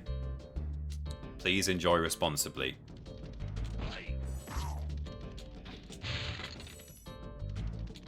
I'm going to show you another interesting... Or am I? I've got to stop jumping the gun on... I think I am, actually. Hang on. Clifftown. No, I'm not. I'm saving it for the... I'm saving it for the showcase. There are all these useless either glitches or out of bounds or interesting areas that you can get to. And the streamer in me is saying, "Oh, while we're here, just show him that thing. Go on, just while we're here, show him the thing." And it's like, no. Just show the useful ones that you actually need to do as part of the run, and incentivize them to give money to charity so we can kick cancer's ass. Reminder, everyone, we are trying to raise money today. We are currently at 300 out of 420 pounds. On our current goal, of course, being a showcase of crazy glitches at the end, as it says above my head. In fact, given that I did a big old cheat in Peacekeepers, we should have really had a cheetah. Indeed, thank you very much, Hunter. The whole point of me setting that up was so that I could run it every time I do a little exploit, and I've not been doing it. I get so caught up in the moment. Right, now these ladies will slap you silly. They don't hurt you, but they make you go places. They can only be defeated with flame. And their cauldrons as well have a gem in them if you flame it. Can't do that, not allowed. Come on, Sparks. Butterflies, of course, keep Sparks healthy, and Sparks is your life bar, if you hadn't noticed, or if you're not familiar with Spyro. But yeah, if you guys can get us up to the... How's the dragon supposed to flame metal armor anyway, he says. Remember, Spyro, you're not supposed to be flaming, says the dragon. You're trying to raise money for Cancer Research UK. Head to tripleju.mp, that's tripleju.mp/charity. That's a handy little URL that will take you there. I'm sure it's right there in the chat, in fact. Thank you, mods. Or, indeed, yes. Thank you, mods.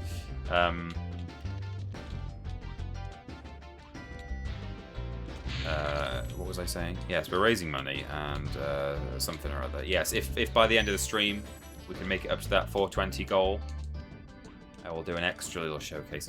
Honestly, the stuff I will show you in that is way cooler than anything you'll see on today's run.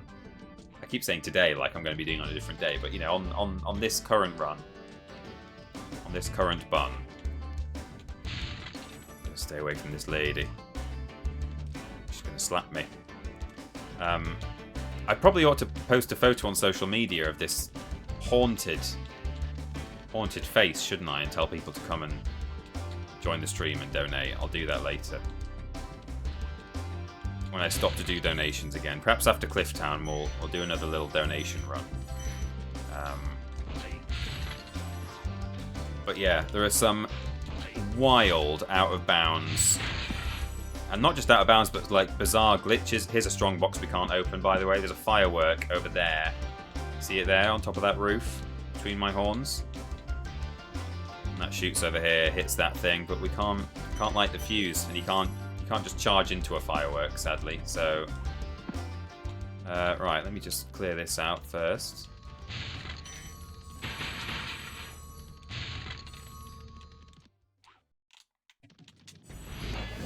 Bartek, thanks for the bits there. Peter, you said in What It Means to Me that Spyro... What's on the other side of that? that in Spyro, nature connects with walls. I see it all the time. So true. Great observation. Yeah, that's... There are some places that's best kind of seen. I mean, here, I guess to an extent, this house is built into the cliff, but it's not really the point. But yeah, there's something I love about the Spyro world design, and it's true of the full trilogy actually, but in particular, it really sort of enchants me in Spyro 1, is how the landscape is sort of... The lines between kind of man-made or dragon-made, perhaps. You know, perhaps the artisans have been at work rather than humans. But between dragon building and the natural world is kind of blurred. A bit like how, if you were here at the start of the stream, you saw me hop up that fountain onto the sort of the hillside in Stone Hill. Because you've got kind of some like nice stone, some worked stone like edging, you know, really nice like masonry that just is the edge of the wilderness. You know, someone's put some edging on the wilderness. And we're gonna later on in Magic Crafters, something that I really like about Spyro is caves with tiled floors in them. You know, it's like kind of a natural looking cave, but it has tiles on the floor. You know, it's been worked by someone. It's not been completely converted into a building. It's not been turned into a mine. It's just they've put a nice floor down in a cave. I love it. I have to go now, but kick cancer's ass, says Jeff the Mollygoose. Thank you for being here, Jeff. So, we're going to do something interesting now. You might think, Peter, where on earth are you going? Well, I'm going to these gems, which are hidden behind here. Goodness knows how you were supposed to know they were here, but they are. Ooh, a pink gem. Very nice. That's worth 25. This whirlwind here was not here at the start of the level, but because we freed the dragon, we can now use it to get back up here and do various bits of gliding. Because, as the dragon says to us, we've reached the highest point in Oh, whoops. That was an interesting little bit of geometry. We've reached the highest point in Clifftown, and we can get to almost anywhere from up here. Peter, where on earth are you going? I was just thinking, says Boring Loner. Well, you were right to think that. And yet also wrong, because I was going somewhere, Boring Loner. So more fool you. Boy, do you look silly right now. I don't. You look silly. I don't look silly. Who looks silly? Not me. You. Right, where's Clifftown on my notes? Apparently I can get 320 gems out of here. Oh, there's some chests up there, look. Hopefully there's 2 golds in there, because if not, flip that. I'm not going hunting for more gems in Clifftown. What do I look like? Some kind of... Okay, give us another gold. It's a gold! We're getting out of here. Have I got all my dragons yet? Lovely.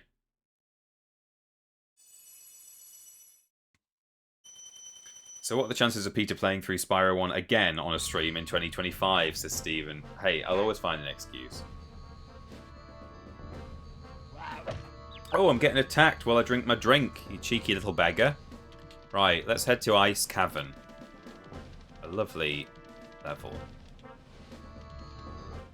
We're going to do something very strange at the start of this level.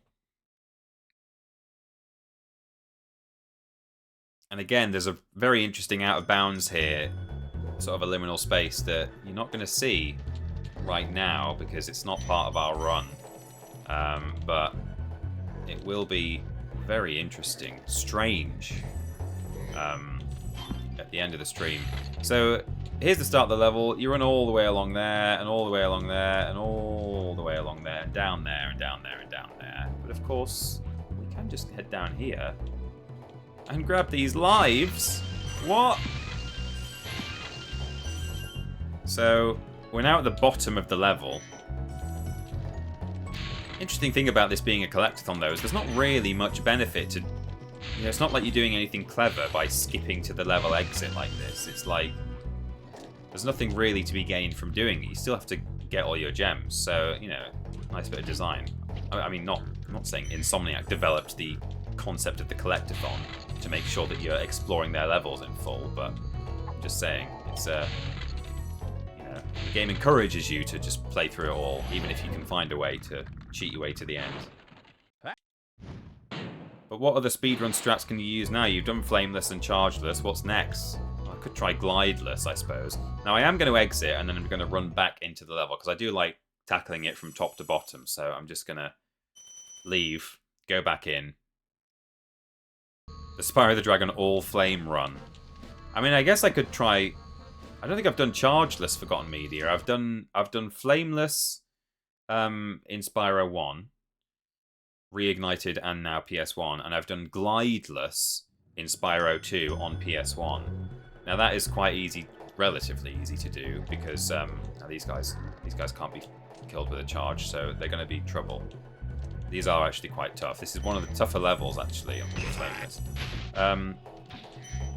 Yeah, playing Spyro 2 without gliding is actually not too tricky, because it has an unintended 2/3 of a triple jump mechanic.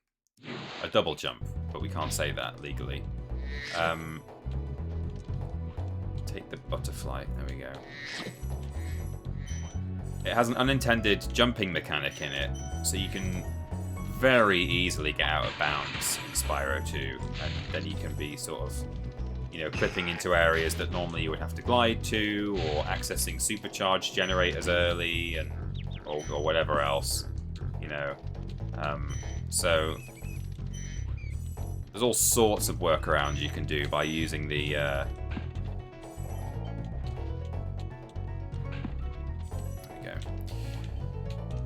by using the jumping mechanic in that game. Now, doing it on Reignited... Oh. Just glitched the game a little bit there. It did the wrong sound effect because I skipped the dragon. That's a bit worrying. In fact, as I go, I should probably be saving the game in case we have some sort of catastrophic... That would be really bad, actually. I'm going to save it right now. I'm scared. I'll make a couple of safety save states, but only when I'm doing a legitimate save in the usual way. Literally just in case of catastrophic failure of the emulator. So let's do a save right now. And while I'm here, now I've got to be careful here, make sure I press the right buttons. Skip through all my practice bits. I'll save to global slot 1. F12. Okay, that is saved.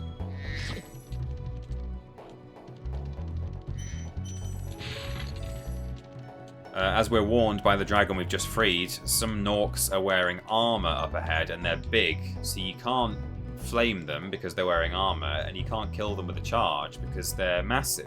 However, you can kill them with a charge by knocking them off the edge. That's, of course, the intended way of doing things. That's not some sort of clever... Oh, I might just have to tank a hit here. Yeah, whatever.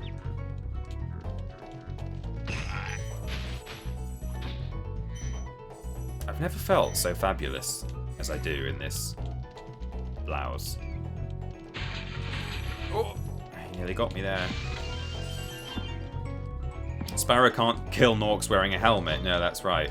As a Spyro fan, how did you feel about him being included in the Skylanders games? Well, see, I might have even been interested. I mean, you know, Skylanders is not for me. It's not a sort of linear or it's not a linear collectathon. Well, it's not even linear necessarily. Spyro, you can kind of go off in different directions sometimes. Open linear, I guess, level by level. Oh, I've not got the key. I'm a fool. So Skylanders, you know, not built the same way as the Spyro games, and so even just in terms of genre and mechanics, it was never going to be for me. But if anything, Spyro might have actually been a selling point for me if they'd just not designed him the way they did. I don't know why they had to make him look like a goblin. You know, Toys for Bob have since done brilliant things with Spyro, thank goodness. Well, by brilliant things, I mean pretty much one good thing, which is that they did a very competent remake. And they've since, you know, featured him as a guest in several Crash Bandicoot games, which is nice. And, you know, if rumours to be believed, Toys for Bob are working on a Spyro 4. They're now independent, but the idea is that they're, you know, it's under Xbox or Activision as a third-party developer. They're doing a Spyro 4. Now, I hope that's true, because I think they would probably do a good job of it. But, you know, there's a lot about Spyro that I think really makes it magical, literally. And I think there are some things that, if they're lost in the mix, I think Spyro 4 won't be... It won't feel like a true Spyro sequel. It'll feel like, you know, like the other Spyro games they went on to make. Not they, but other people went on to make. Whereas Crash 4, I think, did feel like a Crash game. I think it had pretty much everything that makes Crash Crash. And added some extra stuff, which is fine. But Spyro, you know, I think it really needs to have that enchanting feeling to it. I think the music is a very, very important thing, and, you know, even down to the instrumentation. You know, you can recreate exactly the same melodies with a different set of instruments, which is exactly what happened for the Reignited trilogy. You know, they remastered the music. Ow. They remastered the music, but used, you know, different like VST stuff, and to me, it was not right. It just was not right. And I think even if they got Stuart Copeland to come in and do the Spyro music, I think if it didn't have some of these familiar samples that we're hearing right now, it might just feel a little bit... I'm not saying it would have to rely entirely on these old samples, some of which are very old. Could do with a bat, really. Come on, boys. These are hard enough to defeat when you can breathe fire, but there we go. So I'm a bit concerned about things like that. You know, is the music going to sound right? Is, you know, how is it going to be? Is it going to be hashtag not my Spyro? That's... The cosplay is horrifying, so some it'll be music. Welcome in. Dragons thought you weren't ready, but I knew they were wrong. I'm ready, all right. Ready for what? He's also part of the conspiracy. Some dragons thought you weren't ready, but I knew they were wrong. I'm ready, alright. Ready for what? So, how many... we've got 362, and my notes say that apparently here we can get 361. So that's hey, we're making big profits here today, everyone. Yeah, I was here earlier and had to do some work and then came back to this. Samuel B. Music. Yeah, I thought I'd seen you earlier. Right, so Dragon, Cliff Town, Ice Cavern, Night Flight. It's time to get the Shemp.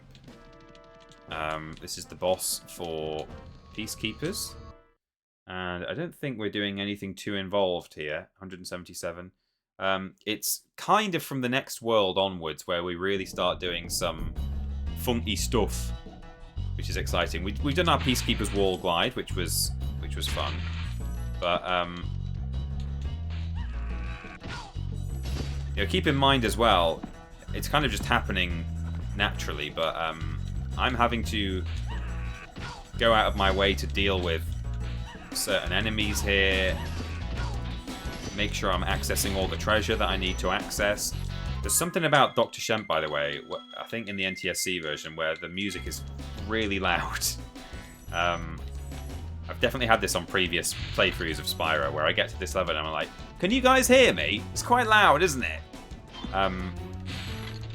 Yeah, so it's kind of just happening naturally, almost, but you might not even be kind of conscious of the fact that with this Flameless handicap that I'm working with here, I'm having to do a bit of extra work to make sure that we're getting the gems that we need so that the balloonists will be happy. You know, I'm not speaking to the... Normally, if you go and speak to a balloonist when you arrive in a world, he will say something like, oh, Spyro, I'm really worried about all the dragons trapped in crystal or all the missing dragon eggs. Please, will you deal with them? Will you do something about that? But normally, by the time I reach a balloonist, I've already done everything that he's asked for, because I'm not going to him until I know that he's going to let me ride, as it were. So I think I've got what I need from around here. Have I? This side? Yeah. Okay.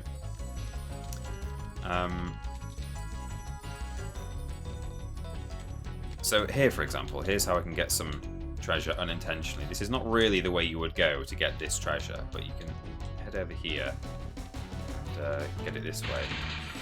Normally you would get this kind of at the end of the boss fight. You'd work your way down from there, down here, come across here, but we're not going to be able to get to... Oh no! Oh, I should nearly push me off the edge. We're not going to be able to get to the end of the boss fight, so we have to do a little change of the route there. So there's all sorts of little things happening like that you might not even be noticing if you're not that familiar with the game in terms of routing or routing. Have you considered running Vortex %? It's a pretty short run and has a good mix of interesting strats and getting to see every level. I have done a very casual Vortex run on stream once. I am familiar with it. I do really like it as an idea. Here's Dr. Shem. We can't kill him. You have to flame his back. So that's it. I think that's everything I can get from here without probably doing some really crazy stuff. 177. Yep, that's what it says. Vortex %, yeah, I did. I think it's available on the VODs channel. If someone wants to !VODs in the chat for me there. If you search for Vortex on our VODs channel, you'll be able to find it. It was very casual. I didn't really do any practice for it. I'd watched some people run it before, and I was roughly aware of some of the routing, but not really a lot of it. Anyway, as we enter Magic Crafters now, at 10 to 7, we are going to start thinking about doing some, like my notes now start a lot more. There are a lot more details in here now saying what I have to do in order to get clever stuff. So Magic Crafters, for example.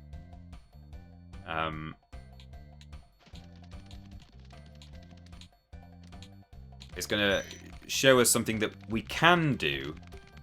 Oh no. Yeah, he played me like a fiddle there. Something we can do in this game. I don't know if we ever have to do it in this run, but it's a fun little detail that I think was... I don't know how intentional it was on the part of the developers, but I think it's really nice that they did it. And we'll see it in just a moment. Let's get this guy. Getting all our eggs. We've got 6 of them. There's 12 in total, so we're halfway there with eggs now. In fact, now is probably a good time to do a little catch-up on this face and donations and things. So thank you to everyone who has so far got us to £300. If anyone's out there and hasn't yet donated, and if you are able to offer anything at all, it would be wonderful to get to that 420 before the end of the stream, partly so that I can do the glitch showcase. Hello. Welcome in. Why not? Thank you very much. If you are able to dig deep for Cancer Research UK, that would be wonderful. It would be lovely to hit the 420 target. So, would you like to read some donations? Ooh. Where did we get up to? I think I did. Did we do Techiweo? Yes. So start with Gavin there. Okay, so what do I do? You can say, "Thanks, Gavin, for the £10," and Gavin says, "Well done, bud." Thanks, Gavin, for the £10. And Gavin says, "Well done, bud." Indeed. You want to carry on? Luke brackets Cub Luke. Mm-hmm. Thank you so much for the £20 donation. Very kind. Very kind. And Luke says, "Merry Christmas, Walrus Clan. Best of luck for the stream." Indeed. The stream's going very well. Yeah, so far. it's going perfectly. It's going really, really. It's very normal. Normal things are happening. Normal in this things room. are happening Yeah. on this stream. And Lord Brotovich, is it Vich? I think so. It's been a point of contention over the years. Oh. I say Brotovich. I've heard people in the community say Brotovic, or Brotovic even. Brotovich. Okay. I mean, technically, I think the root of Brotovich is the German for bread, which is more of an oat sound than an ot sound. Okay. So it probably is Brotovich or Brotovic. Brotovich. Awaiting confirmation. Mm. Thank you to Lord Brotovich Mm. for the £13 donation. Very generous. He says, "Sorry for personally popping your tyre, and even more sorry for adding money to the spicy candy fund." Yes, thank you, Lord Brotovich, for accidentally popping my tyre in that when I went to collect his parcel. That's when we got the puncture. And for providing the spicy candies, not knowing that I would be bringing them along. They're so thematically perfect for the fire breath challenge. So I've got those downstairs. I'm really hoping I don't have to do them, to be honest. I really hope he does. I'm very excited. Well, you may have to donate big if you want to see it. So I may have to personally donate £120. Well, I mean, that's just to get us to the Glitch showcase. So I'm probably going to have to set it to, I mean, traditionally it would be £690, 690. So we'll have to see where it goes. Try. Yeah. So that's where we are on donations there. I should also give a quick thank you. I won't necessarily be able to read all of the messages, but they have been coming up on screen, which is very nice. To all the people who've subscribed. Yeah. Oh, and that's a yeah from Anonymous donating. Oh. Have they left a message? No message. Thank you, Anonymous. I think some people mentioned in the chat that they've tried to donate, but they've not been able to. Oh dear. Apparently it is an issue, I think if I remember correctly, with the charities. It says it in chat. Yes. Right. So thank you to everyone who wants to donate, but Yeah. hasn't been able to. Sorry about that. That is a Ben shame. is streaming for the same charity. He is, So there yeah. may be another opportunity. So. That's a real shame. Renjamin, thank you for your donation. Great work, TP and everyone. Thank you very much for the £10 there. We're now at 315. We're not far off. We're about £100 away from the sex number, as we call it. But yeah, a quick thank you. I can't read all the messages, but thank you to everyone who has subscribed. Techiweo, Primeval 259. My mouse wheel isn't scrolling now. Why is that happening? Oh, I see. Okay. Primeval, Ben Cooper, thank you. Matt Jadith Evans, Not a Tadpole, MD Games, Stephen Skodes. I think we're up to there actually. Gifting a sub. That is Stephen gifting a sub. So thanks to everyone who subbed as well today. No bits and no text to speech, but thank you for subbing and thank you for donating. Most important. So there we go. If we don't meet the last forfeit today, does it get passed over to Ben? Yeah, maybe. In fact, what if we don't hit the second forfeit today? Does Ben have to do a Spyro glitch showcase with zero preparation? I think that would be good. No, I will not force Ben to have spicy sweets. Although to be fair to him, he had one on the tap appeal. Okay. Lord Brotovich kind of sent them to him because Ben donated to Lord Brotovich's charity stream, where Lord Brotovich had to eat 2 of them, I think. So then he sent some to Ben. Ben ate 1, and I thought, hey, it worked very well for the fire challenge. So there we go. Well, shall I continue with my challenge?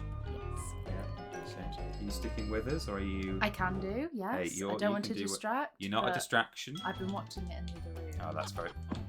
Well, that's really embarrassing in front of my wife. Why would you do that to me? Hey, if you want a chair as well, don't worry about it. I'm good. I'll show you something cool now then, actually, because there was something cool to do in this level. As we make our way through that door, that archway later, that cave, we'll find the key for the treasure chest. We've seen treasure chests so far already. Now, the location of the treasure chest is actually down here. Oh, right? So that's kind of hard to find. I guess you can see it from walking around down there. So you bring the key here. But if you're lazy like me, and you're like, I'm not going all the way over there and getting a key, I'm going to use Supercharge. We're going to be told about Supercharge by Xantor. When you see arrows like these, Oh, you can't you can hear. charge along with them to begin. When you see arrows like these, you can charge along with them to begin a Supercharge. A Supercharge, excellent, says Spyro. This is a Supercharge. Oh, he got me. He played me. That's a Supercharge. Now, interestingly, the developers just decided to make it so that you can use Supercharge. Don't hit the thief. You can use Supercharge to break chests without that have a lock on them. You don't need to bring the key. Nice. You can smash it Hacking. with Supercharge. Hacking, indeed. And also, importantly, for our Flameless challenge, those can normally only be broken with fire. But again, with Supercharge, we should be able to pop the top off them if I can hit it. Oh, I didn't hit it. I got that one. Okay, nice. I'm going all the way around. I'm going to have another go. There we go. So, Magic Crafters, this world here, normally, if you play in a very casual, traditional way, you can't get all the treasure by with the Flameless caveat. But oh, please, this guy goes in a figure of 8 and he chooses which way to go when you get close, so he can really trick you. There we go. So yeah, if you play traditionally, you need to be able to breathe fire to pop those propeller things, but we can do it. We can do it another way. We'll bring the chat up so we can see. Yeah. Let's hear what the people have to say. What do the people have to say? This is Amy, indeed. Peter makes Amy sit on the floor, so someone finally looks tiny next It's to true. him. That's I've actually said it. Yeah. Smash that. That's the intentional way of breaking that armored chest. The key, I think, is actually still here, even though we don't need it, so we can still collect it. I know it vanishes when you break the treasure chest. That's cool. Let me just check my notes. There's something cool we can do here, but I don't think we're doing it. No, we're saving this for the cheat showcase, so we'll do that later. So many tantalizing moments where I'm saying, something really fun you can do here, but we're not going to do it yet. We'll do it later. This is an interesting thing. I believe if I go into this, so there's a dragon here, and normally any player would immediately want to free this dragon, and they would do so. But I think if I go into that level, when I come out of it and Spyro flies out, I think it just makes it vanish and adds it to your inventory, and you don't get the animation. That might not be right, but let's find out. We'll go into Night Flight, and in Night Flight, sorry, Crystal Flight, we want rings and arches again. This is good. Oh, I'm using my, where's my cursor gone? Oh, I've missed one. Or have I? Oh, I have now. There we go. I had to bring the chat back up. Let's start again. TP is such a tease, I know. Amy has the face of a woman that may have heard these fascinating Spyro tips before, maybe a few times. I actually haven't. No, I don't talk Spyro. I don't mix work and I don't mix business with pleasure. Which is which. There we go. So we get the arches. This is a nice easy one. Just fly through these. We don't have to worry about charging into anything. Again, we've got chests here, which in theory, if we can land on the ground next to them, we can break them with a charge, but it's so hard to do. It's one level where we're going to have to do it. I'm not going to make myself do it more than necessary. There we go. That's the end. So will this dragon disappear now when we exit? Let's find out. I think it does. We might even hear a little blink when we come out. That noise there that the chest just did. I might hear it again. No. We just free the dragon. There is definitely a moment later in the game where an enemy will die outside of the portal. If the enemy still... Well, if the enemy is alive and he's running around, and we come out the portal, the game is like, I can't spawn Spyro near an enemy, and it kills the enemy like that. And it's an enemy that we would not normally be able to kill, because you have to kill it with fire. So we're going to use that to get an extra tasty 5 gems out of the game by forcing it to kill an enemy for us. So I guess that's what I'm mixing up the dragon thing with, thinking that it will kill it will remove a dragon for us when it didn't.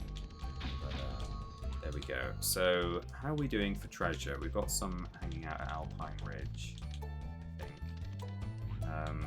Got a first time chat there. With that dragon, you need the camera to get a bit stuck, so you hit the dragon on the other side of the portal. Oh, that's right, yeah.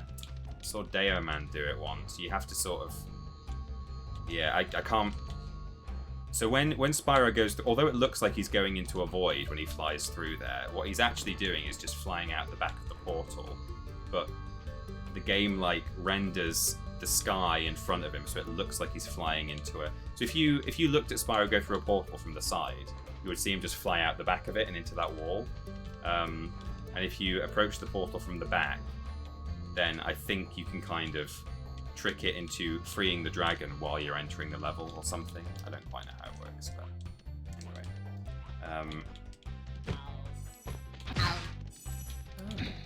Two at once. Oh baby, the double. Whoops.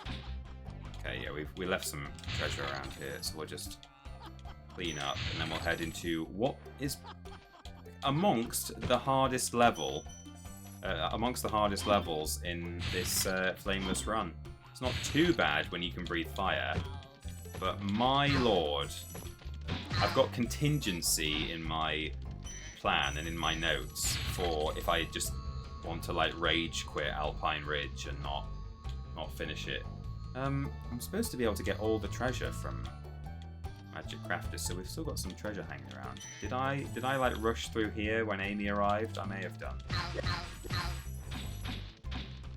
I put you off. He's put me off. Yeah. It's okay. I'm sorry. I just noticed you've got sort of collection of cardboard or something. I have, yeah, I've shown them that already. It keeps it away from my face. I It must keeps have it missed that. I have level. been watching the stream. Oh right, no, that's okay. Yeah. Well, there's some treasure hanging around somewhere. I don't know where it is. I'll find it later. But we'll head into Alpine Ridge and have a horrible time. Sounds fun. Amy has a great voice for ASMR. Very relaxed. That's very nice. Thank That's you. kind. Someone earlier in the chat said, You have a teacher's I have voice. a teacher voice, which is interesting because I don't know if they already know this, but I've not specified exactly where what you do. I'm a librarian. You're a librarian, I'm yeah. a librarian, so librarians and teachers, quite similar. Yeah. So- Shh. That's what you do. Do you do much shushing? You probably don't, do I you? don't in this job, but in my last job, I used to do a lot of shushing. Yeah, It's you basically my entire job, Yeah. just to shush. Paid to shush. And I was quite good at it, actually. Yeah. I found out. So. I don't And know you what that can says sort of about me. do a stern thing, can't you? You can sort of, if you need to, you can If I need suddenly bring out the. a stern. I'm having a bad time already. So these are the beasts. I think that's their official name. They're just beasts. Beasts. Beasts? And To the crown. they're massive and angry. You can't charge them because they're so big. You have to flame them, but I'm not allowed. And we encounter lots of enemies in this run that we can't Oh, defeat. That was just him attacking. I know that it was looked like he him. hurt himself, He's but trying to. squish me. Yeah. We do encounter lots of enemies that we can't defeat in this run, but these ones, because they're so big, it's actually really hard to get around them. Whereas pretty much every other undefeatable enemy, you can at least dodge them. That one has a rider, as you can see. I noticed him. Sort of wizard man. Indeed, he is a wizard man, correct. And I'm going to show you two cool things at once now that some people might not know. So one thing is, you have to climb... These are druids, these green guys. They like to move the landscape around. So you have to climb this staircase while he has it for you. But if you... Whoops, that's not meant to happen. If you let it drop, you'll roll like that. So you have to get to the top before... And it can be a bit tight, especially for new players, and then you roll down. But if I just hold the jump button... If I can actually get the roll animation to start, it's a bit strange. There we go. You don't drop off. It's weird though. It's not really doing the roll animation. That might be a PAL a PAL and NTSC difference. That's the UK and American versions of the game. Perhaps you roll more often in the PAL version because oh my god, that guy got me from down here. I'm used to rolling a lot in that one, and if you are rolling, if you just hold the jump button, you'll just roll upwards. So we talked about it earlier actually a little bit, but so the other cool thing I'm going to show you though, if these guys stop ruining my day, is that although we can't kill the beast that guy, the wizard guy, is riding on, you can actually, they are separate entities, and they can charge him off the beast's back. There we go. Which some people might not have known you could do. They might have just assumed it's kind of treated as a single enemy. I'm hearing alerts come through, so we'll look at those a bit later on. Fortunately, some of these beasts just seem to push you back rather than actually hurt you. But there we go, that's the chest we can't open. It's a dragon. I'm sorry that you're having to watch this without sound. That's okay. I'm enjoying your commentary. Thank you. That's good. Right, now it's pretty horrible down here, and I've already lost 1 health point. These guys are easy to... Well, there we go. I just want them at as much health as I can get, so I'm full health now. It's these wizards. You can't kill them. You have to kill them with fire, which we can't do. But it's here on this lovely... This is what I was talking about earlier, actually, is how kind of masonry and architecture just kind of integrates with the natural world. Like, you're on the grass bit, and then it's just tiled. And I really like the world design in Spyro, where, you know, some of these lines are a bit blurred, and you do get the impression that it is just dragons, you know, living in quite a natural little magical landscape. Like, look at these tiled bits of cliff. Oops. See, this is where it's a bad place to be. But yeah, no, that's just an example of a location that I think looks really pretty, and I hope we see more of that kind of level design in Spyro 4 if and when that happens. So yeah, what we want to do is just climb these stairs, which is not normally too tricky, but when you're standing down here, dodging all these boys, there we go. I think I've just about done it. There we go. He's scared now. There we go. He makes an excellent noise.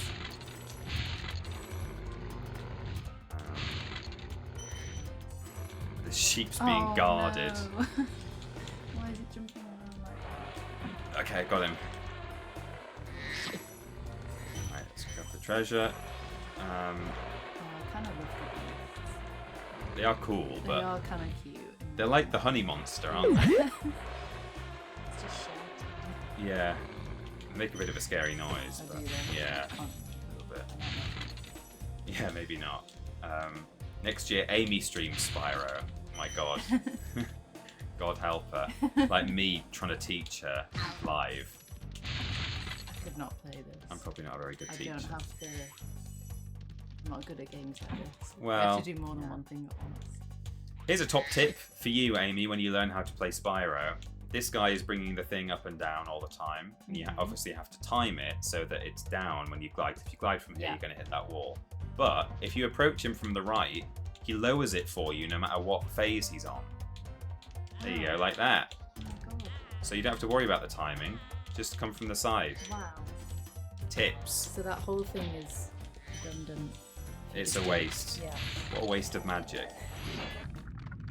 Write that down, they're saying. Make notes. Oh, thank you for releasing me. Actually, we're going to see some more cool stuff here, actually. This is an interesting... As I said, Magic Crafters is where some of the tricks really start coming into play. Some of them aren't necessary, some of them are. If you want to get maximum treasure out of this level, I'm going to do it now while I'm talking about it. I'll have to remember to come back here for these gems. There is one beast, or possibly two, that we can kill. This one down here is hanging out by a firework, which is a very silly thing to do, and he's dead now. That one might have a firework behind him as well, I can't remember. No, he doesn't, he's got a life there, so that's worth it. There we go, you can kill one beast. Right, let's not forget to run down here now. Look at this treasure. TP's top tips, indeed. TP's Top plays. That's what TP stands for. Oh, it's horrid down here. Okay, no more treasure. By all means, read some of the chat if you like. Just as and when things come up. Whoa. Okay. This is the worst part of the level. I'm probably going to die. Can I get to the top of this staircase without getting hit again? No. It's alright. Maybe you can't. Maybe I can't. Should be able to do it now. If I can just focus on doing that one thing. Because I've got all these gems now. So, don't do it. Oh, right in the face. No. Poor Spyro. Okay. We're good. We've got a checkpoint now. Well Thank done. goodness. Well done. And now I'm going to show you the other cool thing. Great work, Spyro. Now, people who have seen me stream Spyro before will have seen me do this before, but this is really cool. So, here's a ledge, and we've not been in that cave yet, and there's some fireworks there. So, obviously, the natural Spyro maneuver would be to glide down there, and then maybe hop out there and go along there, explore the cave. Where am I going? What am I doing? Oh God, What am I doing? They forgot to they forgot to put collision on that wall, so you can just fly out of bounds. And it's handy actually because it's a lot easier to kill the thief because he's running at you that time. It's like, well, how did you get in here? You're on my route. Normally you'd have to chase him all the way along the Great Alpine Ridge Road here. Again, look, he's kind of, you got like the moss that just becomes the cliff that is an arch. It's very pretty. I've got no sparks for Dragonfly now, you may have noticed, which means if I charge containers open, stuff will home in. That's just a natural thing that it does. But if I stand near stuff, sparks won't grab it for me, so I have to touch it, which is very tedious. And actually, I'm going to have to do a little death abuse now. I'm going to have to get a checkpoint here. Jump to my death. Because I need full sparks for what I'm about to do. Rip Spyro.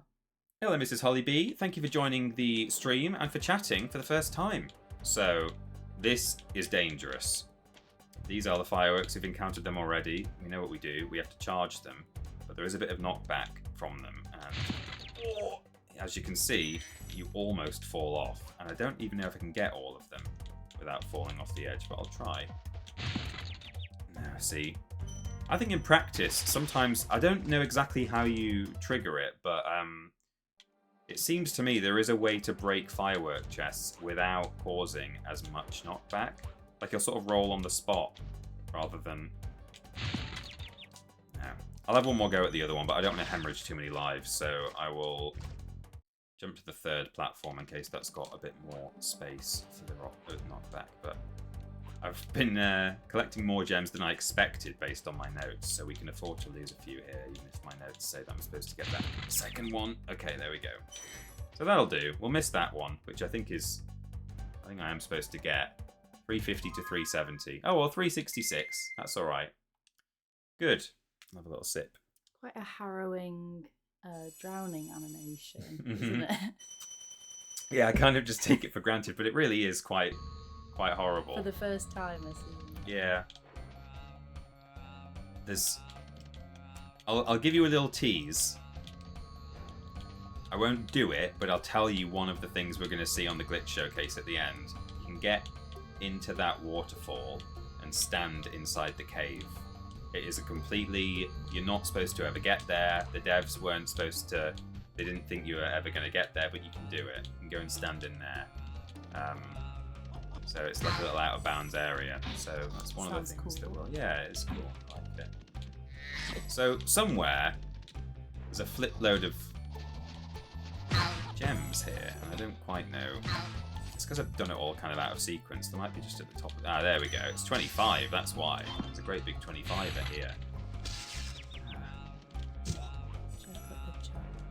Oh yeah, please do. It's just chrome down there. Yeah, thank you. I keep forgetting to do that.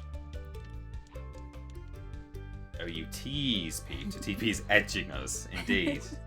Well, you know what you have to do. I know many of you have already donated, which is very kind and generous of you, but those of you, perhaps if you haven't done yet and you'd like to, I don't know what the issue is that some of you are facing. That's sad to hear. Is it something to do, is it like a regional thing? Can you maybe not donate to the charity if you're from a certain... I think it's something to do with the charity's account if you're paying by PayPal. Ah, right. And apparently some people have only got the option to pay by PayPal. Ah, that's a shame. I think that's correct. Well, I'm sorry to hear that, everyone. And hey, maybe if you can't donate to our charity, perhaps if you are still in the mood to make a gesture this Christmas or this festive season, then perhaps do your own donation to a separate charity of your choice. And just put in the notes, because Peter played Spyro with no fire, and they won't know what you're talking about. That'll be lovely. We're going to High Caves now, which is quite fitting because it's 4:20. We're going to get real high in the High Caves. It's not 4:20, it's 7:20, but whenever it's 20 minutes past any hour at TripleJump, we say it's 4:20, so that's fine. These are horrid. Again, I just sort of run past these guys without That's really horrible. worrying about it. This is a metal back spider, That's it's called. horrible. Why is it moving sort of independently of its body? I'm not sure. That's a bit horrible. And they're really bad because not only are they too big to charge, but they're also metal, so you can't actually kill them, even if you can breathe fire.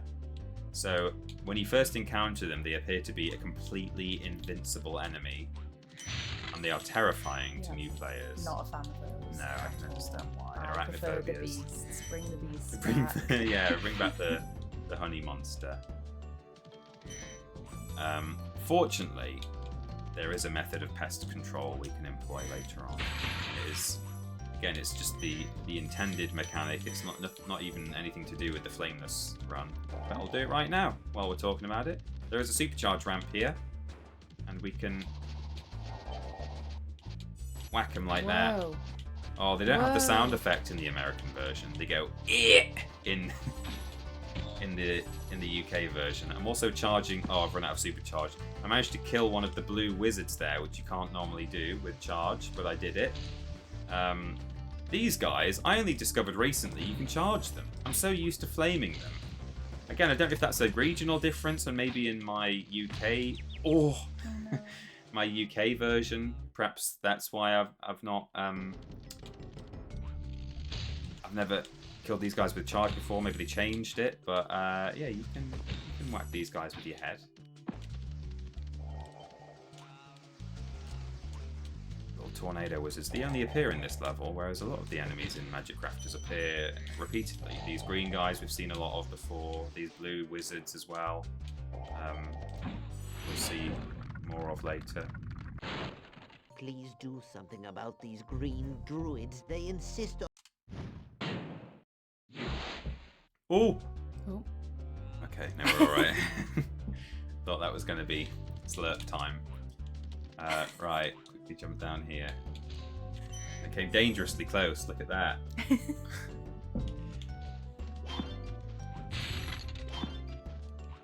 Oops. Who is your favourite dragon, apart from Spyro, that you get to rescue? That's a Do you good have question, favourite and one? I actually have an answer. I really like... Well, there's a couple of dragons I really like in a level called Dark Passage, which sounds a little bit of an innuendo, It does. but it's nice. There's a guy at the very end called Bakari, who... I don't know if his model is completely unique, but certainly it's either he has a unique model, because some of them look similar to other ones. We've seen some today that look similar to each other, just reskinned, different colours. But some of them are unique. They have a special model. Thank you for translating the word Reskinned. reskinned. I mean, Funny. you've got some gamer knowledge in your own right. You know far more about The Limited. Sims than I do. Limited. Limited, but you know. Are you sure you don't want to bring a chair up or something? Are you okay down I'm there? fine. I'm Okay. good. I but, can do. Would it make you feel more comfortable if I was that? It would make me worry less about your You don't need to worry. bones. My bones are. Okay, as long as I'll leave it up to you. So Bakari I think has a unique model, but even if he doesn't, the way that his the cutscene is shot from like a low angle, he kind of looks fairly unique. And then he has he's like an old man, and he's like, he has a lot of faith in Spyro, and he goes, "You know, I think you might just be the dragon to defeat Gnasty Gnorc," and nods his head like that. And then playing in the background is the Lofty Castle music, which is one of my favourite tracks from the game as well. So it all sort of comes together. Very heartwarming. Yeah, very heartwarming. And then in the same level in Dark Passage, there's another guy who, for my shame, I can't actually think what he's called. Or maybe he's Bakari and the other one is Mr. Gem. But I just like he's got a horn on his nose, which not all the dragons have, and he has a nice colour scheme. And he's actually a bit of a basic bish with an SH, I'm allowed to say that. Basic bish dragon, in that all he says is, "Thank you for releasing me," in the same voice as several other dragons say, "Thank you for releasing me." So in that sense, he's very vanilla, but I just really like his design. And that's fair enough. yeah, and in the Reignited trilogy, he coincidentally happens to be my favourite, because they all have unique designs in Reignited, which is nice. And coincidentally, it happens to be my favourite design. Oh, It's like they knew. they did know. See those fairies down there? Yeah. They're about to do us a big favour here, because as you can see, we're a bit stuck now. But Oh. the fairies will take us to the sort of top of the supercharge ramp, so you can't die by falling into the void in this part of the level, which is nice. So now we can do some supercharge. We've already been here.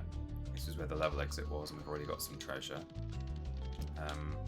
We can also supercharge over to here, or we can just glide from here, which is fine. Oops. I've got no sparks. What does... this is a real beginner question. That's alright. But what does Sparks provide? So what the hell is that? Did you see that? What is... I did see that. What was that? What was that? Is this a creepypasta now? What was that? A bat? There aren't bats in this level. What the hell was it? Oh, it's there.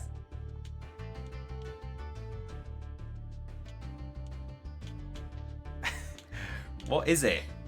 It's gone. There it is. There. Is it like a bit of fairy wing or something? Is it just I think... Oh. I'm scared. It's a sheep! Oh, sorry, I yelled that into the microphone. It's a sheep! How did he get down there? He walked off the bridge. A sheep has fallen into the void. It's one of those little mountain goats. Sorry for yelling that into the microphone. I have never ever seen that before. I don't know if I've seen... Oh, probably if I'd done a proper charge with it. I'm so sorry. I don't know how peaky that was. It's a sheep! I've actually got the stream on my computer in the other room, and I heard it on my Did computer you? from the other room. Oh god. I'm so sorry. I was so excited by the void sheep. I wonder if we can see him from here. There he is! What is he doing? He's just chilling. grazing. He's just chilling. living life in the mist. In very low level of detail. Yeah. He's thriving. He's unbothered. Yeah, moisturized in his void. In his void. So we can't break these. You can, I believe, if you're a real pro, which I'm not, you can bring your supercharge all the way over here. Normally, so the way to get over here normally is to charge and then in the air, make a glide, do a glide, and then you get here. I think if you do some crazy supercharging, you can bring it all the way over here, land, still charging, charge all the way up and round, and then go charge, charge, charge, and break all of these. I'm not doing that. I'm going to get this guy. Are you just looking at my face and discovering for the second time I'm just what's having an happening right out-of-body now? experience. Yeah. But, again, Oh, no. looking very good in the blouse, I have to say. Thank you. Really pulling it off. I think you're wearing it better than I could. Well, so... you know what? I think you're right. I'm not going to... No, don't lie to flatter me. That's I think you're wearing it better than I could. Who wore it better? Peter or Ziggy Stardust? It's a sheep that's been clipped by Stephen. I might watch that. I'm just going to see how loud it was. Oh, that's a good freeze frame. Look, he's so pissed off with how loud I shouted. You guys will hear this played back now when I watch or something. Is it just? I think. Oh, look at my face. I'm scared. It's a sheep. Oh, sorry, I yelled that into the mic. It wasn't too bad, but it was quite intense. The ASMR people did not want to hear today, I think, rather than yours. 396 we've got. Where are we? High caves. 400 to 450. You can do one. Oh, actually, no, I've not. There's a certain area I've not been to yet, so that's fine. Yeah. Oh, there's a dragon. It's so weird playing it this way. Like, I'm just skipping still. Like, no one walks past the dragon. Oh, actually, I love this guy. Look how cute this guy is. I included him in my little trailer. Look at his cute face. Ready? I hate those bugs. I hate those When I bugs. become When I'm big and strong strong like you, like I'll you, squash them all. I'll And he squash says, them all. Until then, remember that supercharge can make you invincible. Oh, he is cute. isn't he His cute? Look at his eyes. Aw. So pure. He's one of my favourite dragons, What a Ajax. fun. Is that a classical name, Ajax? It is, yeah. He was a Greek warrior. Amy's up on her classics. Kind of. Well, A bit rusty nowadays. you know more than I do. Now, this is a scary place because there's a staircase here, so I can't kill that bug with supercharge. Oh, horrible spiders. Yeah, again, you can actually, I think you can vault off this slope here. I'll have one go at it just in case we do it first try. And you can bring the supercharge up there and kill the bug. It's probably not going to happen. I've not even practiced this. I did it years ago. Oh! I did it! Wow. Okay, so you can do that to get up the stairs. But normally, there's a bug crawling around here, and if you run to this exit while the bug's chasing you, that guy closes the door, and then the bug gets you. Isn't that horrid? That's horrible. It also is a bit like a sphincter. It is quite anal, I was thinking. It is, yeah. Ready? Am I allowed to say that? Yeah, you can say anal. That's a biological term. So here's another example of that. We run. We're like, oh no! And then the bug gets you. So that's horrid, but we'll kill this guy. Now, you probably can even bring the supercharge all the way up here to defeat that guy, but I'm not going to do that. I'm now going to go through this door. And we have to be very, very, very careful here. This fairy gives you the real way you're supposed to defeat this bug and that bug, because you're not really supposed to be able to bring the supercharge up here. You walk up to her, she gives you a little kiss, and Spyro goes all red, and he gets super flame for a brief period of time, and he can then flame anything that's made of metal, any chest, like metal chests, locked chests, anything like that, he can destroy. But obviously, we don't want super flame because we're not going to use it. But worse still, when she gives you the kiss, to demonstrate you have a new flame ability, a cutscene plays and he breathes fire, even without a circle press. So I just want to break these chests So you're avoiding and not let her. No! illegal. Oh! No kiss! No flame! No flame. He did not flame. That would have been terrible. I really... Because it wouldn't have changed anything. I wouldn't have benefited from it. But I did not want a flame animation today. I really didn't want an accidental flame animation. That would have been so bad. Okay, how many... We got 440 from High Caves. I was mashing pause as well, and it wasn't pause. And I was like, he's going to do it. He's going to breathe fire. And then it suddenly did it, fortunately, when she'd done the kiss. Okay, that's all the... Just for the record, I would have been fine with it. I wouldn't have been... Okay. Oh, you would have been fine with me getting a kiss from a fairy. Okay. I'm not bothered about being kissed. That's not even what I was worried about. I just didn't want the flame animation. Oh, good grief. Well saved. Thanks, Pup Wheelie. I thought that was over then. I would have actually been really upset if he'd done the animation. I'm so glad that you can do that. That's good to know for the next level where there's the next kiss. A kiss fairy. Yeah. Right, so I'm going to go all the way up here now. We don't need to do it with supercharge, but He's going super fast. we just do it for fun, yeah. This is Wizard Peak. There's a fun glitch here, but I think I've got to save it for the showcase. Let me check. Wizard Peak, Wizard Squeeze. Would you like to see the wizards? Would you like a Wizard Peak at the Wizard Squeeze? You're not going to get it unless we can all make our way to 420. How? Less than 100 away, wow. and I've not donated either yet, so I think we might be in luck. But you know, it's not over until the lady sings, and we're not going to mention her body. So immediately we're off on the side path. The game sort of directs you forwards, but if you know that this is here, you come here first because it's just more efficient. And you use this upper shelf to access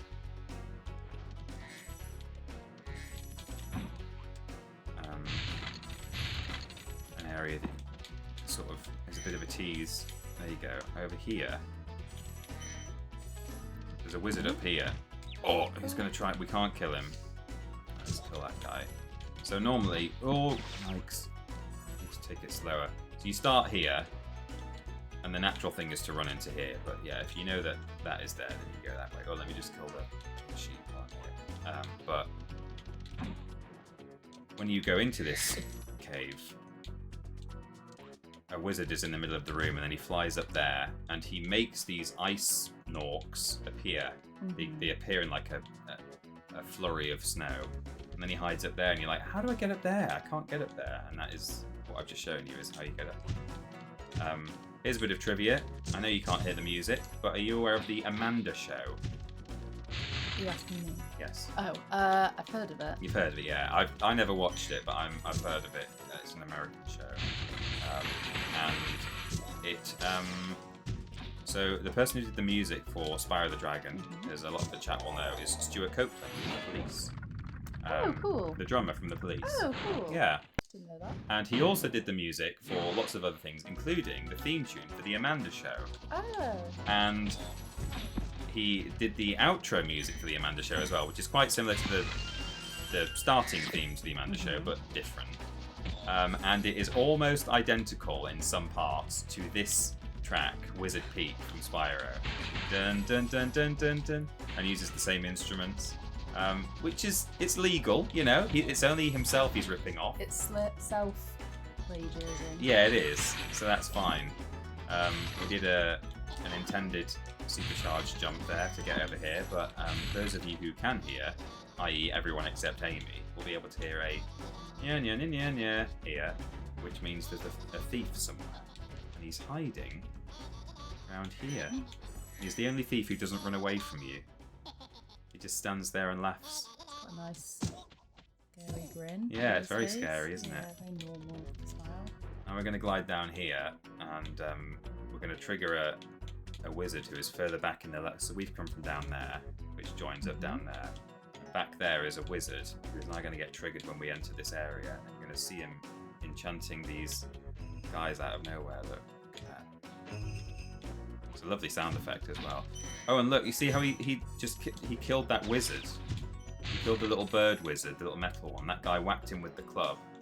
So one thing that went into the design of Spyro, what they really wanted to achieve was to have enemies that interact with each other, which is quite novel, really. So watch, these guys might fight.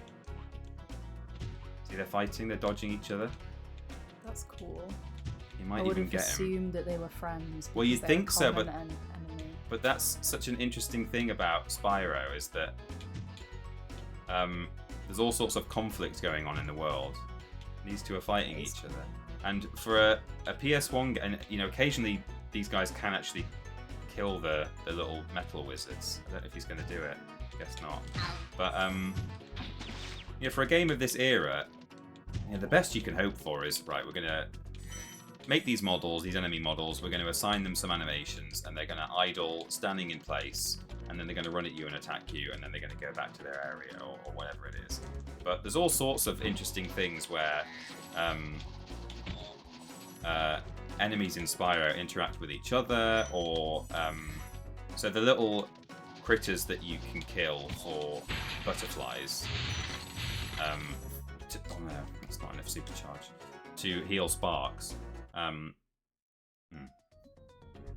They're different in every level, or not in every level, but there are various different critters. They're called fodder. That's the official name.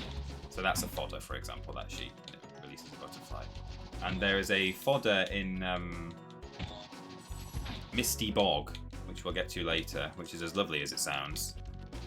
And it's a little chicken.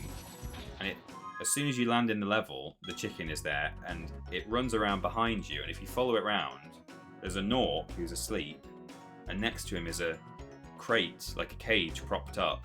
And the chicken walks into the cage, and he cuts a line, and the cage drops on the chicken. And then he's like cheering, and he's really happy that he's caught his dinner. And, you know, again, for 1998, I'm not saying it's the first time that sort of thing was ever done, but it was there's a backstory impressive. Yeah, there's environmental, Thank you for releasing not just me. environmental storytelling, but there's just there are other stories happening in this world aside from just your own. See, that guy just killed that wizard. See that gem in front of him? He's just squished a... That is cool. It's just a nice touch, isn't it? Yeah. The Sims 4 could never. No, it couldn't. Yeah, EA would charge extra money for man-catching chicken. Yeah, the EA could not code like multiple plot lines at once. TP is sure to end up on a GDQ Spyro run someday. Well, see, I don't speed run. Is this? So someone mentioned this earlier. I said I would talk about it. You can charge these guys normally. Oh god, he was just spawned then in front of me. Normally you can't charge these guys, but it's a good chance to get a few more gems. Someone asked me earlier, you know, I need to stop making eyes across the room at speedruns and just, you know, shoot my shot. But the one thing I don't want to do with Spyro is learn it too well. I don't want to know exactly where every gem is. I still don't know precisely where all the gems are. Like, I'll miss a gem and I'll go, oh yeah, there's those behind that building in Clifftown. Like, you know, I always miss these 2 gems in Clifftown every time. And this game means so much to me, and the memories I have of playing it as a child. At the moment, even though I do know so much about the nooks and crannies and trivia about the development and things like that, I still don't know it. Like, I couldn't play it with my eyes shut, and I don't ever really want to lose that sense of like I'm still actually exploring the world and trying to find where all the gems are. So that's the only reason I wouldn't speedrun this game. Maybe I would speedrun Spyro 3 because I have no oh my god, instantly dead. I have no real attachment to Spyro 3. So that might be about how many gems we can get in Wizard Peak, roughly 340. Wizard Peak, where are we? 390 to 400. Okay, well apparently there's still some available. We'll have a quick run around. Oh, I think I know where I've not been. Yeah, I failed that jump, didn't I, before? That would be the way for you to get into Spyro 3, says Mr. Black. Yeah. I'm afraid you might already know too much about Spyro, says CD Williams. I mean, yeah, you're right, but at least I don't know... At least I still feel like I'm exploring the world, I think. That's the crucial thing. Right. Big jump. There we go. This is where all the remaining treasure is. I will say, though, as much as you know about Spyro, which is a lot, you also just know that much about everything. Yeah, I guess in a way. Your trivia. It's the trivia. It's not. I don't have a lot of like knowledge, and I'm not. Well, I guess trivia is a kind of knowledge. Is kind but yeah, like I'm not like overly intelligent as such. Like I'm not. Well, I would disagree. But well, yeah. We can be talking about anything, and you will have at least one, if not multiple, genuinely interesting trivia facts about it. Yeah, I guess so. That people haven't heard before. In my experience. Yeah. Yeah, I guess you're right. So there's a couple of chests up there. We can. This might be a good.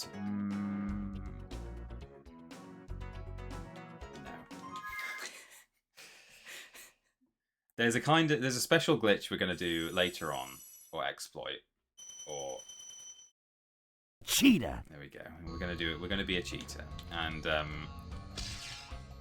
I'll show you an example of it now with this guy. This guy's quite an easy one to do it on. In fact, well, I say he is. Okay, see how he pushed me back there a little bit? Unlike that, if you time it right and do it in the right angle, you can get upwards velocity, and you can use it to get height that you need. So, for example, getting up where that wizard was. In fact, hang on. We can get that wizard. We don't need to. That's why it's not on my notes. There's a normal way. I was thinking, how would you get it normally? Why is it that not being able to breathe fire means we can't get it? And it's like, no, it's not. That's not the problem. We just go this way again, but we take a different route. So we'll quickly get his gems. And then, hey, now we're in business. If our next level is Blowhard, which is the name of the boss of the Magic Crafters, I'm not joking, one of my favourite new tricks is coming up, and it's one of those that would be good enough for the glitch showcase, except it's required for the Flameless run. And I had to come up with this and work out how to do it. Fresh from the reignited version of this. So I already did this on Spyro Reignited Trilogy. And that's built in a completely different engine. And so the physics is different and the levels have slightly different geometry and stuff. And in Blowhard, I can't remember how I did it, but there is a way to get to the dragon who we need to free. This guy hit me once. No! I'm losing a lot of lives to this man. I just need one more. I don't need this 2 gem from him really, but I kind of feel like I can't leave it, knowing that I can get it. Somehow I think in the Reignited Trilogy I got the dragon in the Blowhard level. I don't remember how I did it. But in the PS1 version I suddenly discovered, oh my god, no, I can't do what I did before. How am I going to get this dragon now?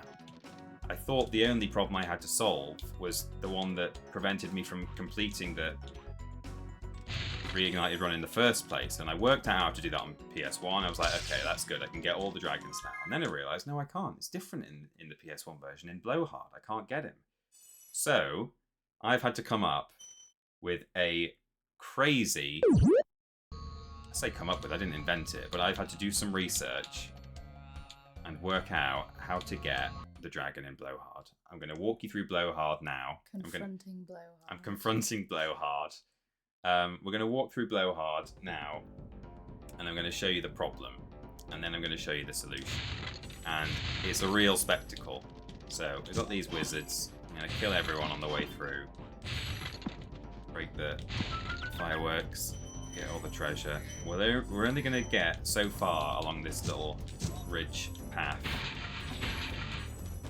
to the area where we first see Blowhard, the boss. There he is at the back there.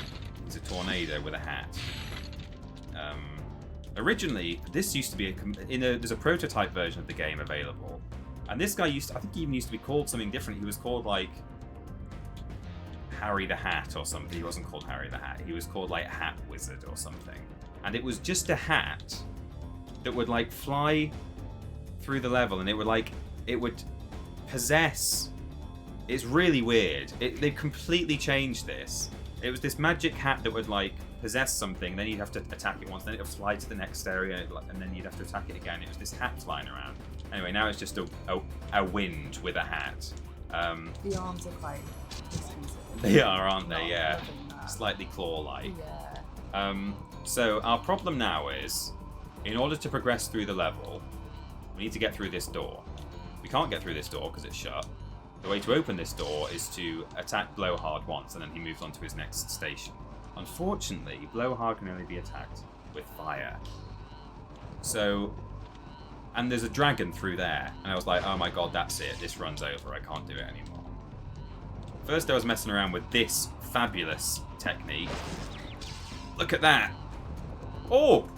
I've never done that in practice. I mean, not. I've tried that a million times and thought, well, I'm not going to be able to do that live, so I'll have to come up with a different technique. Anyway, you can damage boost your way up that mountain, and then you're on the correct side of the door. But what I intended to do is even more of a spectacle than that. So we have to respawn the wizards, so we're going to die. I can't believe I just did that. I was going to show that it was impossible. Anyway, this is even more bizarre looking. Here we go. What I'm trying to do is that. Wow. So the way momentum is conserved in this game is a bit strange. While you're kind of, I don't know the exact ins and outs of it, but while you're jumping or charging or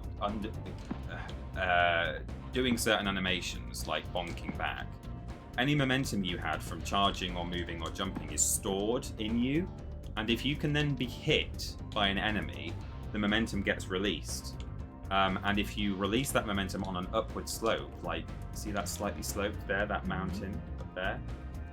Then it ramps you up into the sky, and it just so happens that at the top of this mountain, there is no collision. So, we have to... Oops, I should have charged that. You just have to bonk the wall at the right moment. I've now run out of... I'm going to die if he hits me anyway, so I need to just let him give me some more health.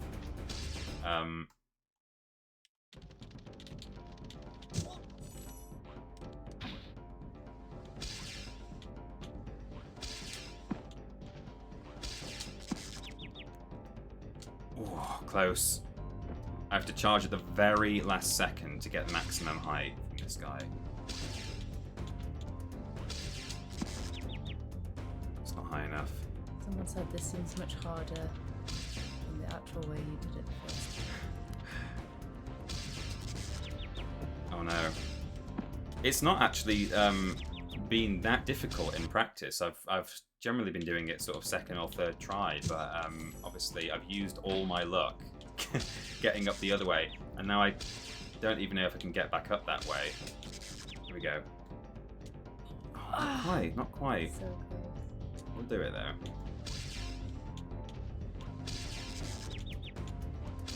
I'm losing too many. Ooh.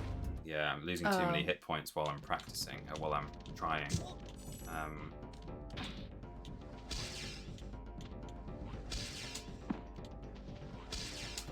Oops, I would have done it if I'd bonked.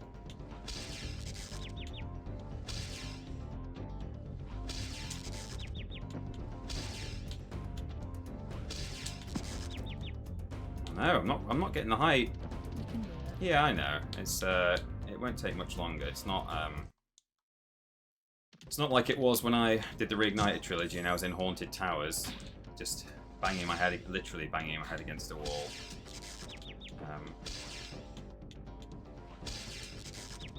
There we go, that's it. And then we glide through this room, and the dragon is waiting for us right here, and we've come through that wall. So there you go. That's how I expected to do it on the stream today. There we go. Thanks for releasing me, Spyro. You have no idea how long I've been trapped in crystal. I can't believe I can't believe I did that stupid blowhard boost before. Here's an interesting thing. Well, it's not that interesting. It's kind of really a very nerdy thing. These druids, normally you can charge them, but in other levels, but these are special blowhard ones and they can't be charged. So we have to trick our way around them. There's the door that we can't get through. We're on the other side of it now. Ooh. Whoops. Can I share the platform with him? Yeah, I can. That's fine. Anyway, we've got the dragon now, so that's a checkpoint.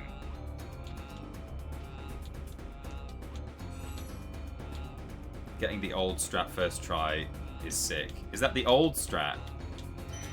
Yeah, I guess the wizard boost is fairly new, isn't it? So, I mean, I'm not that well versed, but I occasionally see videos come up with people talking about new strategies that speedrunners are using. So there's Blowhard still sort of trying to attack me. Now there's a whirlwind here, so if we were to go down there, you can actually just get back up. Normally this would only appear after you've attacked Blowhard once and got up here. So it's kind of weird that you can just progress through the level with the whirlwind while he's still waiting there. But anyway, so now all we do is make our way through the level. Unfortunately, actually, I'm just gonna make absolutely sure that, yeah, no, it's fine. I know I've got that dragon. I need to respawn, so I need a Sparks. In fact, you asked me a question earlier, didn't you, about Sparks, and I got distracted. You said, what's the benefit of Sparks? So, oops. Oh no, that's another life gone. There will be game overs today, by the way, because there are going to be various strategies that involve dying over and over and that sort of thing, so that's fine. Sparks is obviously the dragonfly following me around. You can see at the moment he's gold with pink wings. He then goes blue when you get hit once, as you're about to see. Like a health. So he's essentially your health bar. He's just, you know, they've integrated him into the world, which is quite nice. It means you don't have a lot of ugly, you know, like HUD on the screen all the time. It's like with the gem counter, that will vanish once it's, you know. So actually, it's quite a clean game. Yeah. You know, it's really not. It's like you take a still and it's like a painting really at any time. But there we go. How are we doing? 285. How's that for Blowhard? 285. That's what we wanted. So he's your health indicator primarily, but when you've been hit 3 times, so he's gold, then he's blue, then he's green, and then he vanishes, and that's when you're on your final hit. So I'll show you now. Okay. So if we take one more hit, he's green, and then he'll vanish, and then you die. and then so I'm still alive, but I've got no Sparks now. And the other thing that Sparks does is he will he picks up gems from like half a meter away. Oh, okay. Which just makes the game so you really take it for granted, and then as soon as you lose Sparks, you're like, oh, I've lost Sparks. I know it now, because you're running past gems and you're just leaving them behind. You're like, what? So yeah, New Antox says the blowhard trick that I did is older than the one where I launched over the wall, which is interesting. So we're now in the horrible beast makers. Here's the chickens I was talking about before, but it's in a different level where they get trapped in a cage. This is where things, even for just a casual run, things start getting tougher, because we introduce electricity, which is not nice. These boys light up these pads and can zap you. We rescued Bruno. Gnasty Gnorc is turning off swamp. I think they're sort of slightly alligator inspired because we're in swamps now, which is nice. So now what I'm going to do here, so there's 3 things to hit here, but actually when I break this one, it's close enough to this one that it'll break in one go, right? But also when I break this one, I'll be invincible just briefly, so you don't get like wailed on all the time. You have like invincibility frames. So if I'm quick, I can destroy all 3 of these and only lose 1 health. There we go. So I'm on blue Sparks, but I've broken 3 firework chests, so that's nice. Right, these are the warthogs, and they are tricky beasts. We can't kill them. You have to use fire, but you can dodge them. I looked away for a moment and I got warthogged, but we're getting ever closer to that total. It's probably a good time to do some more donations. I think there's only been a couple, but I've got this dragon before I die. Spyro, it's great to see you, but I've got to go. New One Talk says, what's the goal of this run, by the way? Just get through as much of the game as possible. If you... depends how far you've... when you came in, but yeah, we are basically trying to essentially complete the game, non-100%, any percent, without breathing fire. Now, you sound like someone who's familiar with the game, New One Talks, and the one thing we won't be able to do, as I'm sure you know, is kill Gnasty Gnorc without breathing fire. So that's the only fire we... Ooh, nice. That's the only fire we get to do, but everything else is flameless. What was I going to do? Yes, let's do some donations. So, Oh yeah, we've got a few actually. Have we done? So I think we did Renjamin and Anonymous. We did do, yeah. Let me make that bigger. I don't know if I read that one. Hang on, let's go full screen as well. I don't know. I'm kind of on the edge of frame all the time. Sorry. No, that's not your fault. I'm just leaning. Nice. Yeah. So let's start from Jakey. Do you want to read these? I think you should read it first. Okay. You're so small. I'm on the floor. It's okay. Thank you, Jakey, for your donation of £10. Let's go! Indeed. Mr. Black, thank you very much for £15 and for modding, of course. Since I didn't get the chance to pop Peter's tyre like some mods, the least I could do is contribute to the spicy candy goal. Oh no. Along with giving to a good cause. Merry Flameless Spyro Runmas, everyone. Indeed. Thank you very much, Mr. Black. Boring Loner donated £5. It's a sheep! Also, I think cancer is bad. I'm quite extreme and hard line on that. You know what? I don't like to be too extreme in most parts of life, but I think I'm going to go in on you with that. Yeah, I agree with that. And Anonymous with £10 as well. Thank you very much, Anonymous. I don't think we read the Renjamin. I think I read. Oh, did you? Renjamin, but to be sure. Sorry. Thank you, Renjamin, for £10. Great work, TP and everyone. I might not have read the message. I think I said their name. I could have been wrong. In fact, while I am paused, I do also just want to post a haunting selfie on social media in case anyone is not aware I'm streaming. Do you want to be in it or not? I think just you. Oh, the teeth. The teeth are... It's very horrifying. It's really bad. It's very scary. Hang on, let me... I mean, you'll be able to see it on my Twitter if you just find it. But... It's like an SCP. It's really horrible. What's an SCP? Something containment protocol or something. It's like a wiki. It's like a horror fiction wiki where people they just write stories about different monsters that are being contained in this facility. It's very scary. Yeah, I'm gonna just curse Twitter with this now. My phone is absolutely. I mean, it's bad at the best of times, but it's not happy right now. It's probably sad about what I've just put on it. Yeah. It's like I actually can't release this. I refuse. Yeah.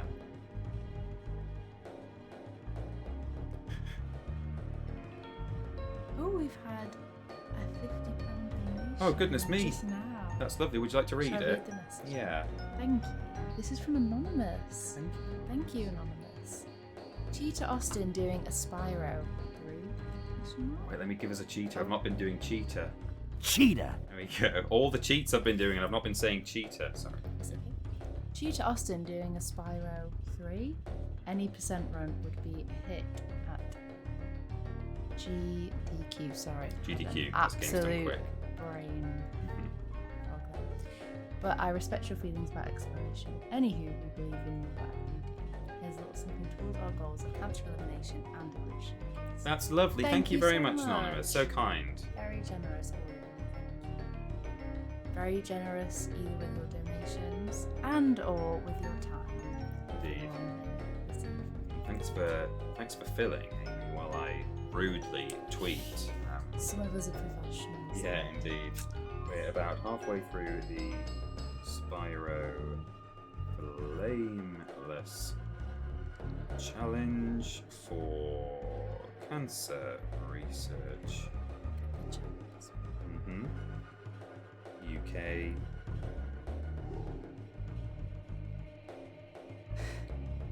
Come join me if you can bear to look at my face. Link below.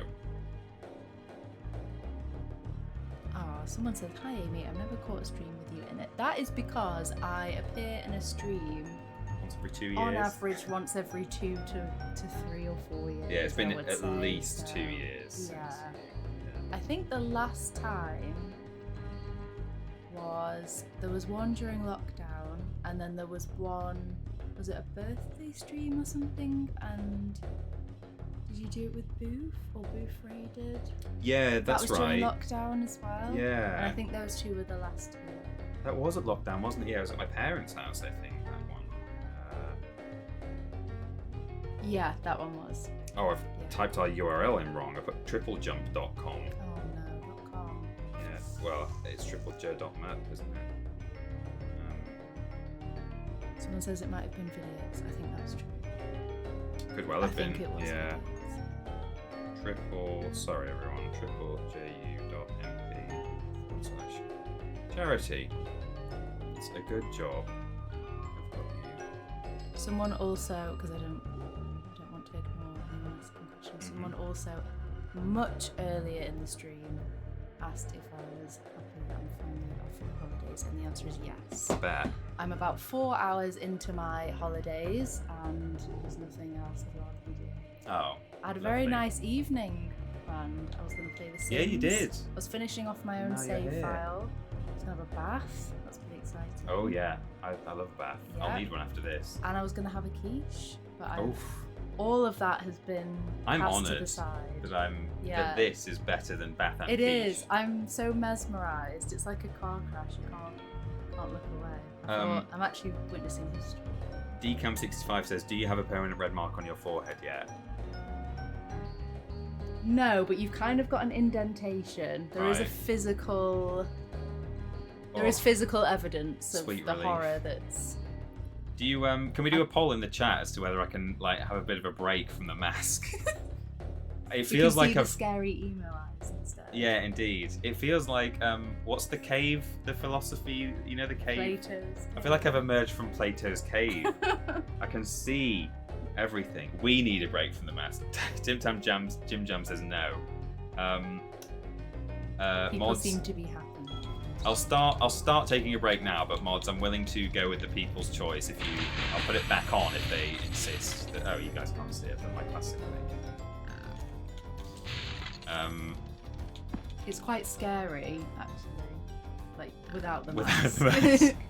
Rude but true. Sorry. Trude, some would say. Oh no, I've baited a very angry pig. He might have come all the way. There he is. He's confused now. He's really Oh my confused. god, he's not happy. What is he doing? Why is he doing it so slowly as well? So, he's doing it again! Very uncomfortable. Oh, he killed me. Oh god. Well, I kind of That's needed quite the health annoying. back anyway. So that pig lives behind this hut. I don't know if this is... Okay. I don't know if that is his house, but he is triggered by either walking there or walking there. And there is treasure, and he will try and get you as you walk around, which is bad, because normally you can only flame him. Well, not normally. I mean, full stop. I can't kill this guy. So in order to get his treasure, I basically just have to just be good. Just be really good. But later, if we hit the incentive for the glitch showcase, which I'm sure we will, because there's only £15 to go, and I'll give £15 if it comes to it. I mean, I'll donate anyway. So, but when we should do the glitch showcase, I'll be able to confuse this pig even more than he is now. Look at his little wings. Aren't they cute? He's legally distinct from a real warthog because he's got wings on. But yeah, we'll do something that is really going to throw him off. Gamer Pete, hello. Peter, you look amazing, and Amy too. Thank you very much. I'm going to pop down here to Wild Flight. Have you done other challenges in OG Spyro like this? Nuantox asks. I have done Spyro 2 Glideless, utilizing the so-called double jump, which I'm sure you're familiar with. Nath Gay, thank you very much. I personally would have opted for the quiche. I'll have to tell her that when she comes back. So would I. So yeah, I've done Spyro 2 Glideless, which was a lot of fun, and I've done Spyro 1 Flameless in Reignited, which I was able to almost do. I tell you what, big news. Maybe I'll save it for when we're in Haunted Towers, but I've worked out why I could sometimes do and sometimes not do the glitch or exploit that ruined my Flameless Reignited run. I was doing some research today and yesterday, and I came across an amazing weird factoid about Spyro speedrunning and Spyro glitches in Reignited that confirmed a suspicion that I had that I thought it can't possibly be true. There's no way. There's no way the thing that I think is true is what is causing the issue here. It must be a me problem. It's not a me problem, but we'll get to it later. But yeah, that's what I've done in the past. Just make way for Amy's chair. It's alright. Don't worry. Is that enough space for you there? This room smells like alcohol and face paint, alcohol and face paint. If you like, you can paint your own face while we go. Oh my god, I could, couldn't I? Yeah, if you want. You could do, I don't know, you could do whatever you like. Just seen on my You could phone. do a big plum bob on your face. You just seen on your phone. Just seen on my phone. A while ago, around the time that you were getting your blouse and paint on, I had this call from your dad. Oh dear. Well, there's also a message in the family chat Oh, on is WhatsApp. there? When I pulled my phone up to tweet, I don't know what it is, but it may have been, we are watching. No, it's about your cousin's got a new job. No, in your family chat. Oh, in my family chat? Yeah. Well, they're my family too. Sorry, I'm just airing information. Yeah, my about cousin's your got a new. family. Can we all congratulate my cousin, please? He does actually occasionally watch our videos, I believe. That cousin. I don't think he'll be watching the stream. Yeah, but I think you do. maybe I'm wrong. Maybe it's something No, some heart reactions. you've already seen. Oh, okay. Well, that's nice. Some, yeah. Your dad was ringing you while I was putting my. He face doesn't paint often on. ring me. He's more of a texter. Yeah. So I don't think it's a coincidence that the timing was. I as did you actually were name drop putting a him women's twice. blouse on. Yeah, I did say, oh, you know, I need to. In fact, I think I said I need to video call my father-in-law. I said I'll Oh, make it a maybe that's stretch why he call. was ringing. Yeah, possibly. Oh. Anyway, But I said texted video him, message. I so- wasn't going to put him on the spot live. I was going to send him just a message, but yeah. Oh, I'm up for the whirlwind. This is TripleJump Twitch, please. Yeah, indeed. Oh yeah, you can't normally do that. That's you know, I make it look so easy, but normally there's meant to be a whirlwind here, which is not active. But let's make sure I get this. You want Brewdog? Brewdog Double Hazy Jane. New England IPA. Not sponsored. You are uninvited from Christmas dinner. Yeah, that may be what he was saying. No longer my son-in-law. Right, do I have the key? Sorry, I interrupted you there. No, that's okay. I was just gonna say it's very nice. It smells nice. It's Is it a bit very fruity? nice. Have a little sip? Yeah, of course you can. Get some I would black. say it's fruity, but I don't have a very no. good taste to it. Very good sense. It's not, but it's quite sort of. It's like hot. Yeah, but I don't know what it is. It's kind of sweet. It's not sweet, but it's. Yeah, it's not too strong. It's not too dark. It's kind of like pale tasting. Yeah. It's also fiercely defined and independent. Fiercely defined and independent. Oh, whoops. Whatever that Look away for Sorry, a I'm moment. You get distracting you. kicked in the face. Right. So we're gonna I go. kinda love these games. Yeah. They make a good noise. Balls. Boars. But are they? Are they boars or are they legally distinct? Because look, when he turns around.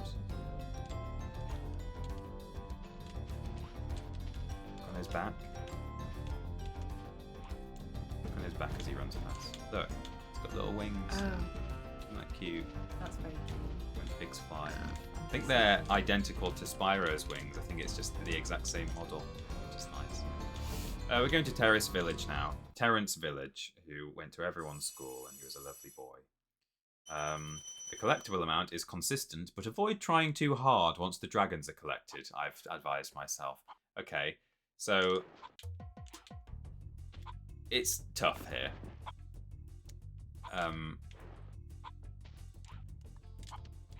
I am just going to be taking hits as we go, so we're going to have to cope with that.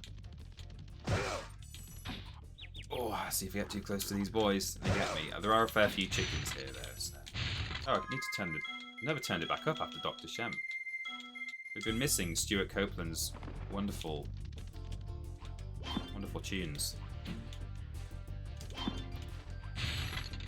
Somehow it's worse without the mask. Yeah, I think you're right. It gives it a different sort of aura. It feels better though.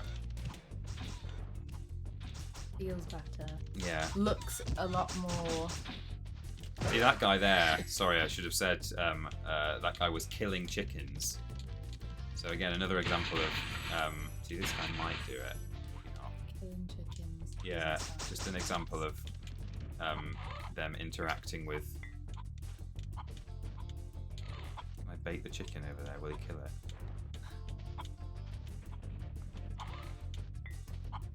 No, probably not. But yeah, more kind of level, more enemy interaction. It's just a nice detail. Which says, Peter, we need the spicy candy bowl. We do. We're over 420. Thank you, everyone. That's lovely. Yeah, Nath Gathe, I should have said while you were away, donated and also said personally would have opted for the quiche. And also immediately in Worship the Walrus, Chris H gave £5. Thank you very much. Couldn't afford much right now, but wanted to give a little something to a great cause. Also, glad you like the iconic gaming rubber ducks I sent for the tat appeal. Thanks for reading my letter and making my mum's day by saying hi to her. Oh yeah, that's right. I remember saying hi to your mum. Thank you very much for the £5. Hey, every little helps. Massively. It's very nice. It's amazing that anyone, donates any amount. Yeah, it is. So we're going for £694.20 because I really don't want to do it. I really want him to. I really want. And so, but that's the point of the incentive. Everyone wants me to do it, and I will do. Maybe I'm quite intrigued. I'll probably have one as well. You probably will. Yeah, that's not a promise, but. Not a promise. I mean, they might not be as bad as I'm expecting, but I've really built it up in my head as, I think it's going to be tough. So, as you can see, this is why I'm already why in my notes I've said, look, get the dragon and get out is basically what I've written in my notes. There's lots of treasure to be had here, but as long as I free the dragons. Don't labour the point because I am just going to lose life after life here. We do get to meet the most chill dragon in the entire game, though. Not this one. Not Claude. Watch out, Spyro. The Gnorc's in the next. Big Spyro. Yeah, he is actually a bit like a big Spyro. So we've got fireworks here again, which we saw in Clifftown. Can't light those because we need the fire for them. You can actually glide across this massive gap with a special glide, but it's not the intended way, so we're not going to do it. We'll come back later. Oh no! Oh, so these break with the fireworks. See, there's more up on that roof there as well, so we can't break into these, but that's fine. And do you normally set the fireworks off with your... Yeah, with the flame breath, so we can't light the fuse. So it's one of those levels where we're not going to be able to get everything, but that's fine. We're not going for 100%. Or 120% as it is in Spyro, because you get 100% to unlock the bonus level. The bonus level is a reward for 100%. And then that is filled with 2,000 gems, so you then end up with 120%. Which is not mathematically possible. Well, it is. If the dragons say we have X number of gems and then he goes to Gnasty's place and gains more gems, then the dragons are 120% better off. So I guess that's true. Right, look how chilled out this guy is. The only dragon not to be standing up. Good job, Spyro. One day you'll be able to tell all the dragons about your amazing... You weren't ready for that. I was not ready for that. No one was ready for that. No. Paint me like one of your French dragons. That is confidence. Yeah. Someone says how Cooley Woolly says. Sorry, Cooley Woolly. Yeah. Says how much spicy wings do you in general? We don't eat like super spicy stuff generally, do we? Like the hottest thing we have on the regular is like a jalfrezi, which is not particularly spicy. But I mean, I've had spicy stuff in the past. Remember when it was when Ashton and Ben came over for dinner, and we had Thai green curry, wasn't it? Oh yeah. And it had red chilies in it, and I ate one. Oh no. by accident, or not. I mean, I knew what I was doing. I knew I was eating. Oh God, that scared me. I knew I was eating it, but I didn't think it would be that bad. And then I was just sort of slowly started kind of like coughing and going. And I had to get some water and stuff. No one else had eaten one, and I was like, "Am I just being like a kind of a whatever the word is, not good with spice?" And then fortunately, her Ben had one, and for like a split second, it looked like he was all right, and I was like, "Oh, he's shown me as the person who can't handle spice now." And then he like started going, "Wow, those actually are really hot, aren't they?" So yeah, and that was tough. I'm more concerned about. Well, I'm more concerned about the fact that I've got no health, actually, at the moment.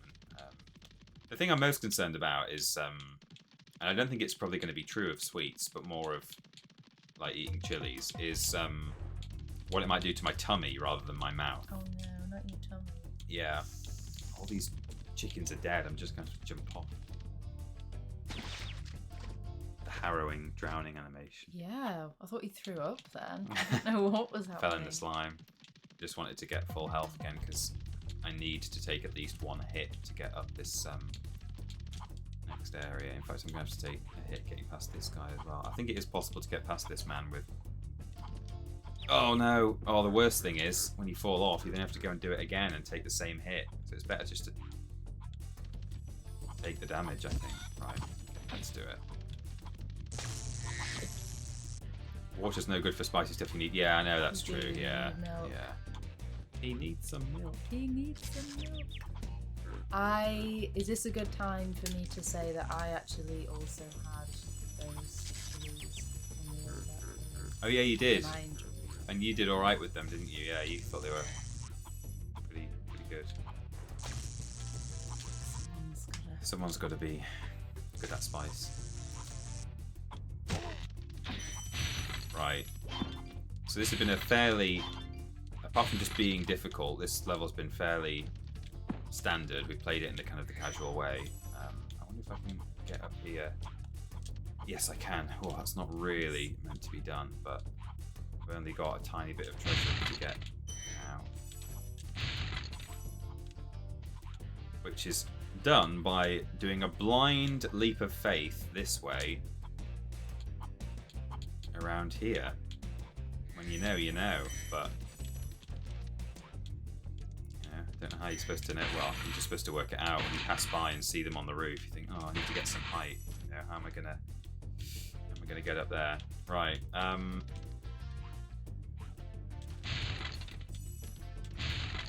Milk has never made a difference for me.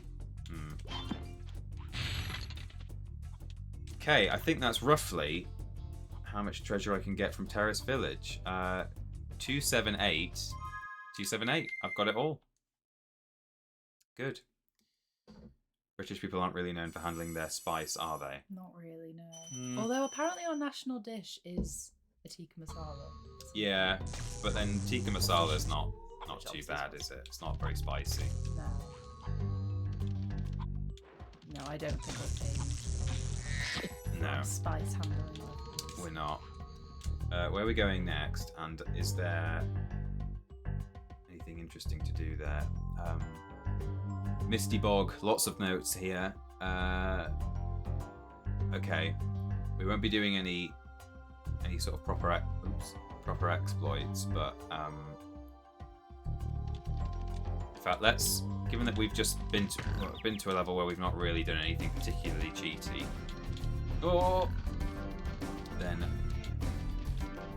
let's go to a bit more of a cheaty level first. So to keep you all sated, I know you're here for all the exploits, so we'll go to treetops first. It would have been sensible to grab another chicken there, actually, because this is another tough level. It's just about getting past these big boys. I need to charge past. I'm gonna leave all this. Oh no! Leave all this treasure behind. Oh god! Oh no! Dead. Okay. Well, at least I've got full health now. I'm probably running out of lives now, though. So we're going to ignore all the treasure, all the... Oh, I did it again. Ignore all the enemies. God. And the trick is to get to Dragon as soon as you can, and also to bait this guy into kicking me. It's a bit of a dodgy looking animation, isn't it?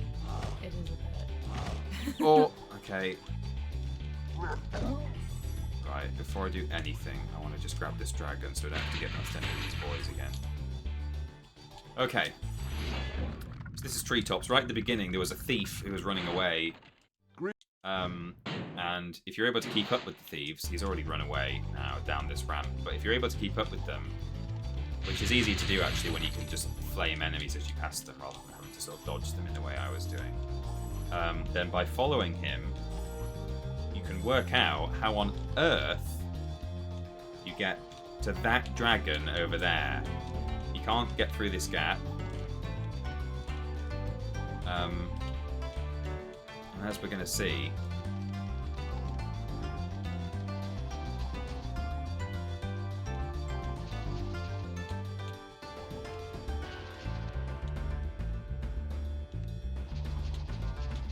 this is the intended way. Oh, God. That's actually how you're supposed to do it, would you believe?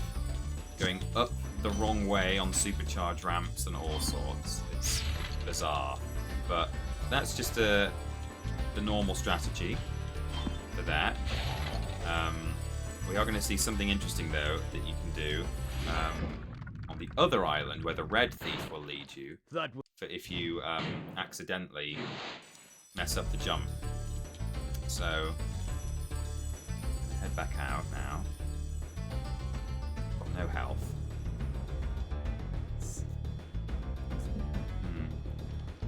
Can I get down there?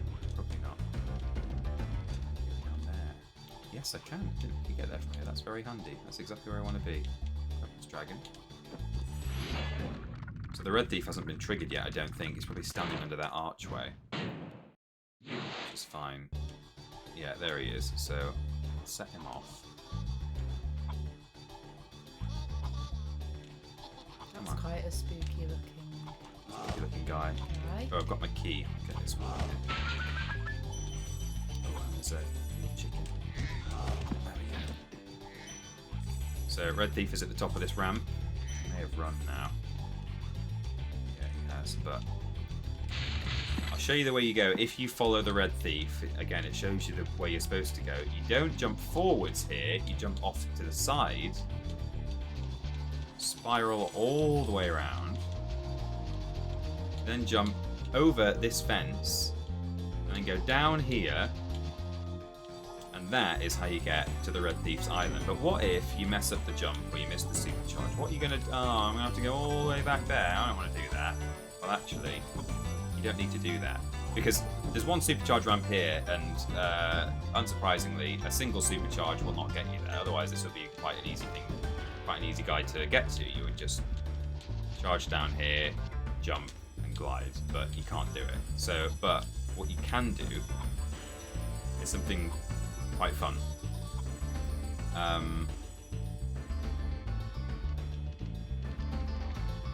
Will I do it first try? That is the question. And if I mess it up too badly, I'll die. So, jump around here and use this.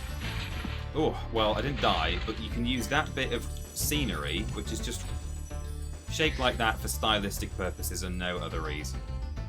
We're actually able to vault off that little ramp and boost our way up on top of the island. Oh, not like that, but like that.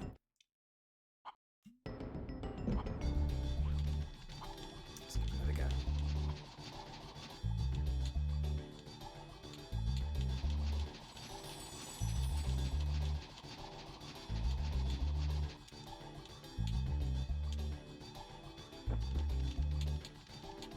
Obviously, I could just get up there the intended way, but no, that was really bad. I missed it entirely. I don't want to interrupt your concentration by speaking. No, you can speak. I'm just going to ask what the exit They're just a collectible. okay. So it's just showing me how many eggs I've got so far. In fact, I might have got more by now. How many have we got? 12. Yeah, I've got all the eggs. So that's what you get from the blue thieves who we've been chasing. Oh no, I'll have one more go. Not really getting it now, but It's going wrong. yeah. Cheetah! Got my comeuppance.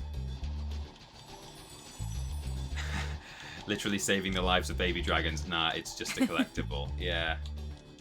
They've been stolen by thieves. And one of the balloonists who transports us between the worlds says, I feel really bad about all the baby dragons who've been stolen. If you bring me like 8 dragon eggs, I'll take you to the next world. So it's just one of the requisite things you have to do to get to another world. I think I need to take it a bit wider. I think that might be my issue. There we go. That's how you get it. I even broke a propeller chest, which was nice.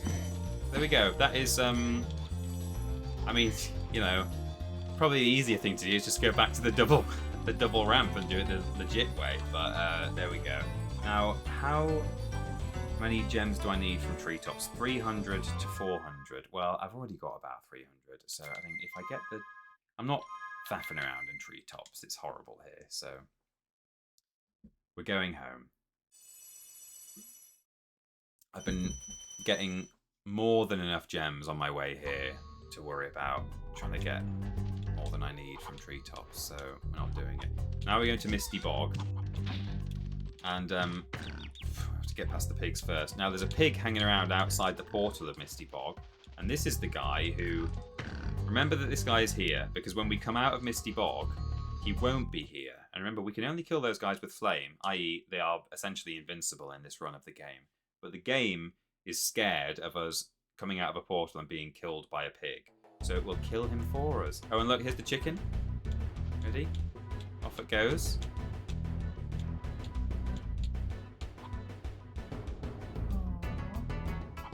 He's caught his dinner. But I've released it. Love that he's wearing something. Yeah, and little headphones as well. Headphones. Right, now, these guys are bad at the best of times. These are called dragon-eating plants, as in man-eating. And if I manipulate the camera, if they're off-screen, generally they won't attack you. But then you just fall in the water and lose all your health anyway. Which, you know, that's very much what you want. You don't want these guys to attack you because they're pretty much undodgeable. They will just home in on you, chew you up. I mean, even these guys are really hard to get, like, you know, they've got quite some range on them. These are attack frogs, they're called. I think it might be a pun on attack dogs.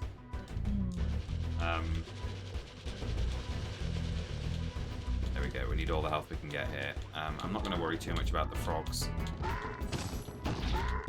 If you don't go at those guys pretty much in a straight line at full speed, they will get you. Basically, you only have just enough time to kill them at full charge before they do their attack. So if you drop even just a couple of frames, then they'll hit you. Again, I'm not going to worry too much about getting all the gems in this level because it is so tough. Now, if I manipulate the camera, if I hold it like this and try and cheeky beggars, and try and sidestep my way over there, then it's possible to not get attacked by these plants. But if you do get attacked by that plant there, and you're sidestepping that way, then when he spits you out, he spits you into the water and you die. So it's actually better to just take the hit,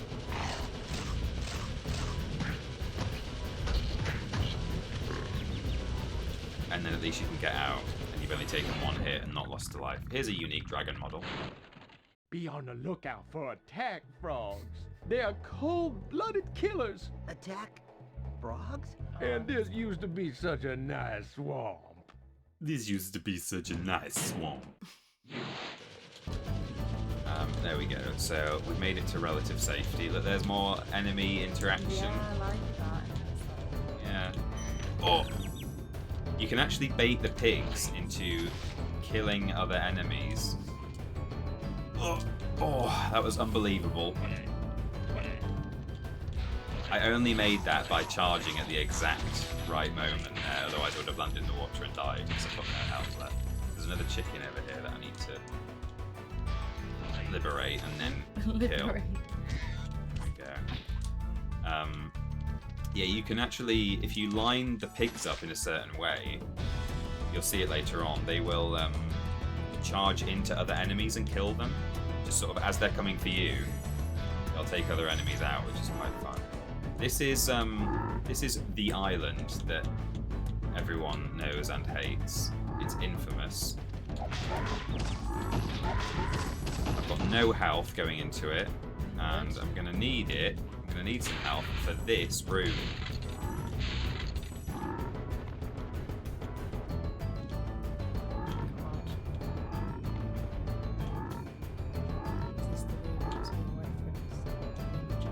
Oh, possibly. Yeah.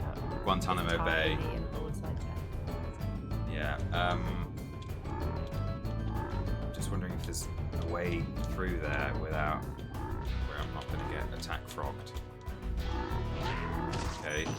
Something. Oh, they're moving around. Okay. Oh my god. If you go in there with full health, you're all right, but tongues were bad. Yeah. Oh, a life. That's what we need. Oh, we do need it. We're on 1 life. So we're about to game over, but that's fine. Okay, good. We've got full health. We're just going to make our way through the room.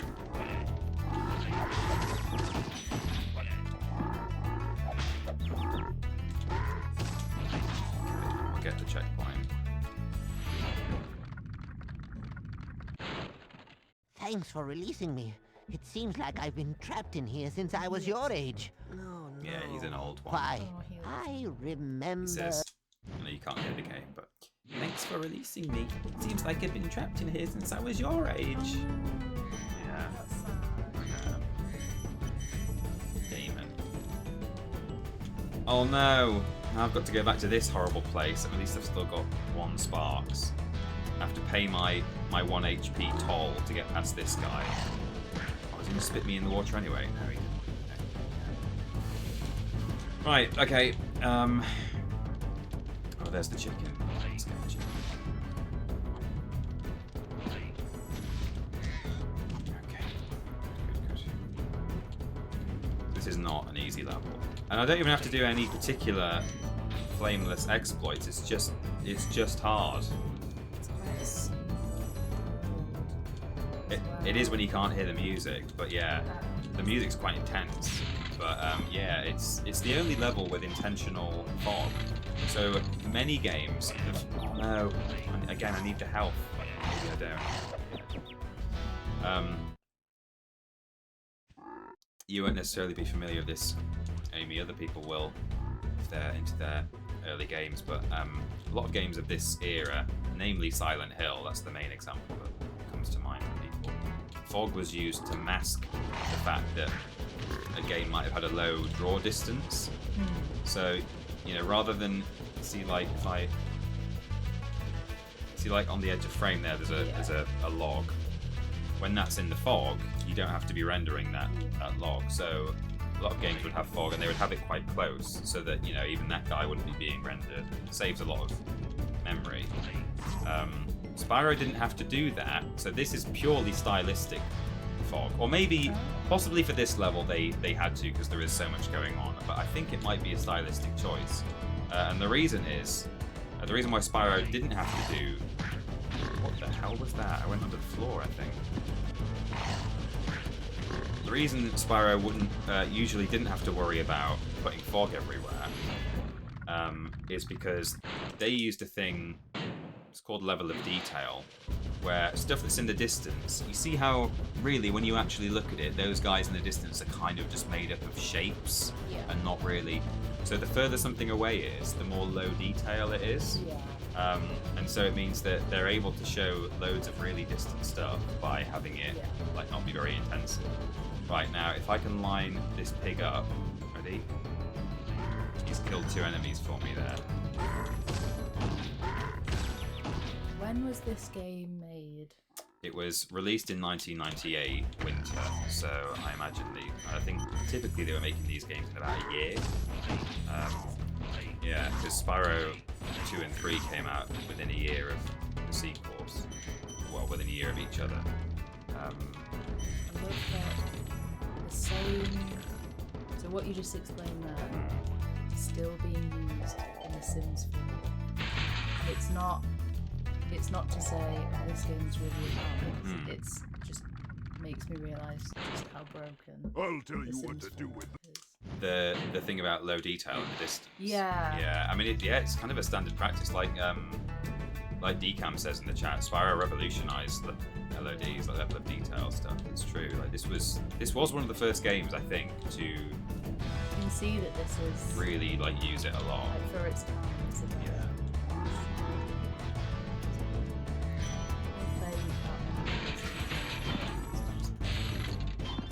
My dad had Colin McRae's Rally. Oh, did he? Yeah, we used to play that.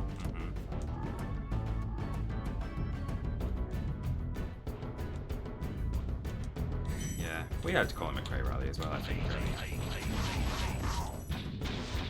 So we've got a fair few gems from this level. I don't think I need to worry too much about getting any more. 0 to 400. I've allowed myself 0 from this level. Got the dragons. Plants won't eat you off screen. Yeah, I got all my dragons at 4. Okay, good.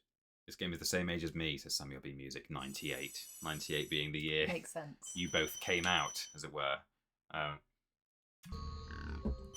There, a gem. The pig's dead. That gem there is from the pig who was hanging around okay, outside on that's this cool. island. See, there's no pig. You're right. And it's like, why did you leave that gem on the way in, Peter? I didn't. The pig died, and there he is. Do you want to know the lore of Spyro the Dragon and why enemies drop gems? In the opening cutscene, the dragons are being interviewed by a news crew about the menace that is Gnasty Gnorc. And the interviewer says, now I understand he's found a magic spell to turn gems into warriors for his cause. And so that's what's happening. When you defeat an enemy, they're not dropping a gem, they're turning back into a gem. Which is kind of cool. Very cool. Yeah. Pig died of old age. Yeah, I mean, I have been going for... My estimate was to be finished by 9 o'clock. That's not going to happen. You might have to go and have your quiche at some point. Is it okay that I'm staying? Of course it is. I'm not trying to get rid of you. You can stay as long as you like. It's nice to have the support. It's yours to I know, you're very welcome. want to invade Not at all. what is a well-established sector. Oh, yeah. No, it's nice to have, because I mean, if you weren't here as well, I'd be trying to fill all of my own. It's actually quite good to have you chiming in with questions people are asking in the chat, because I do really like to engage with the chat, but I do get quite distracted a lot when I'm streaming, and I don't always read what's going on. It's not because I'm not interested. Actually, I'm probably more interested in that than the game, but I'm just trying to keep it visually entertaining more than anything else. Yeah, multitasking very well.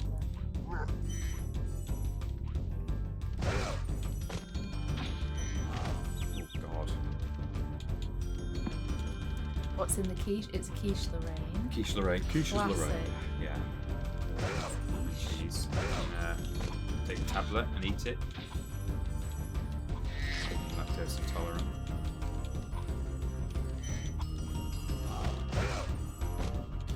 With 2 people, Yeah. Cheetah. When is Heat says, when is the cut-off of the Spencer? Just at the end of the stream. How are we doing? And what did you set the goal as? 69 420. Yeah. It's a very standard triple jump amount. The number of past campaigns, when you look on Tiltify on Vidiot's triple jump, and it says like this campaign ended on 420 $2,000.69. People always top it up at the end, like, oh no, this needs finishing off, and someone will donate like 69 cents just to add it on. All of us are children, indeed. Yeah. I wonder how my tweet has gone down. Yeah, that would be nice to know. I don't actually have Twitter, so I don't know what's going on. Use my phone. My sister says, loving your nice casual work outfit, Peter. Oh god. Amy's cool sister is watching. Very cool. Very cool. I think she's the coolest person. Yeah, she is. Oh my god, I did something really weird there. Slipped off the tar. Oh, god, gotta go all the way down. Skip intro, thank you for the sub there. Bye Prime. Happy holidays. What? Are they all talking about me? No, this has nothing to do with what's happening right now. It's just my phone has made like a really funny random picture of you. It's added a background. You can show that if you like. Just my phone has decided to just make this picture of Peter. Oh, it's gone now. That's just a tree. Remember this day? It's just a picture. It's just, remember this tree? Yeah, my phone's just decided to put fireworks behind me. That's quite cute that my phone's just... Yeah, it's like, hey, we know you like this guy. Husband. Yeah. Hope so, anyway. Sorry, I was looking at your tweet. Oh, yeah. She's my finger. No, you've got mine. We're going to kill now the only boss in the game that we can kill legitimately without fire. Oh, and here's the proper big Spyro. This big robot is all charged. This guy's got his exact colours. I used to say this was Spyro's dad. Should disrupt its power supply. It's very easy to make Amy look at me like that and just say cute stuff about when I was a kid and show us this. What people are saying. Had a lot of views. Oh right, I thought you were laughing at comments. I was going to say I'd be surprised if there were comments. No, it's not really any comments. No. That noise of a million enemies dying there, everyone, was these guys up here. These all gems from people who are in a queue to be thrown by Metalhead as projectiles. I'm not going to show you because lives are at a premium right now, but this juice here, if you fall in that, it kills you instantly. You're not allowed to jump out of it. You know, you've seen me jump out of liquid before? No. The forbidden juice. Here's the very solid looking waterfall. Look at that. Oh, yeah, that's viscous. It's viscous, it is, yeah. Look at that. Wow, that is bleepy. How is it doing it? Anyway, as I've taught you, in video games, always look behind the waterfall. Yeah. I've said to you before, haven't I? If I have any advice for you in like explorable worlds, if there's a waterfall, just check. Just check. So yeah, Metalhead is defeatable by destroying all of his power poles. People call them pylons, but actually, in the game, they're referred to as power poles. They're not pylons. Just want you all to know that. Let's see if we can get him to destroy the last one himself. No. Yes, ready? Robot. Oh my god, that's... Took just himself out violent. there. Oh, I love his mohawk. Yeah, he's got a cool mohawk, hasn't cool. he? Yeah. Who's better, Amy's cool sister or Peter's gamer uncle? Peter's gamer uncle isn't as cool as Amy's cool sister. Yeah, but sure. we love him. But we do love him. And I would argue, controversial, because, you know, I'm sure your sister's got her own gaming skills, but I would argue that Peter's gamer uncle might be better at games. I think that might be true. I think that's fair. I keep almost saying her name. I will not say her name. I always forget. These are some gems that I always forget. There you go. I'm not a speedrunner and I don't want to be. And here's another PAL and NTSC difference. So those gems there, if you are a casual player, I don't say that in a derogatory way, by the way, but if you're not into your skills, trying to cross to that ledge is really difficult. Looks hard. There, like I did a normal kind of glide there and it was really hard. So in the PAL version, which came out a bit later on, was released a bit later than the American version, those gems were moved over here, and then that's just an empty platform because the developers were like, no, we can't leave those there. That's cool. Yeah. Oh, that was good. Yeah. There was a question. Wait a second. No problem. 484. I have skipped some gems on the past couple of levels. I might need to just make sure. What's my total? 57. Oh, I think we only need 6,000 total. So we're probably, like, in terms of balloonists asking us for gems, I think we only ever need 6,000 in the whole game. So, oh, there was a 5 there. That would have been it. That was the 484. It was sitting right there. Never mind.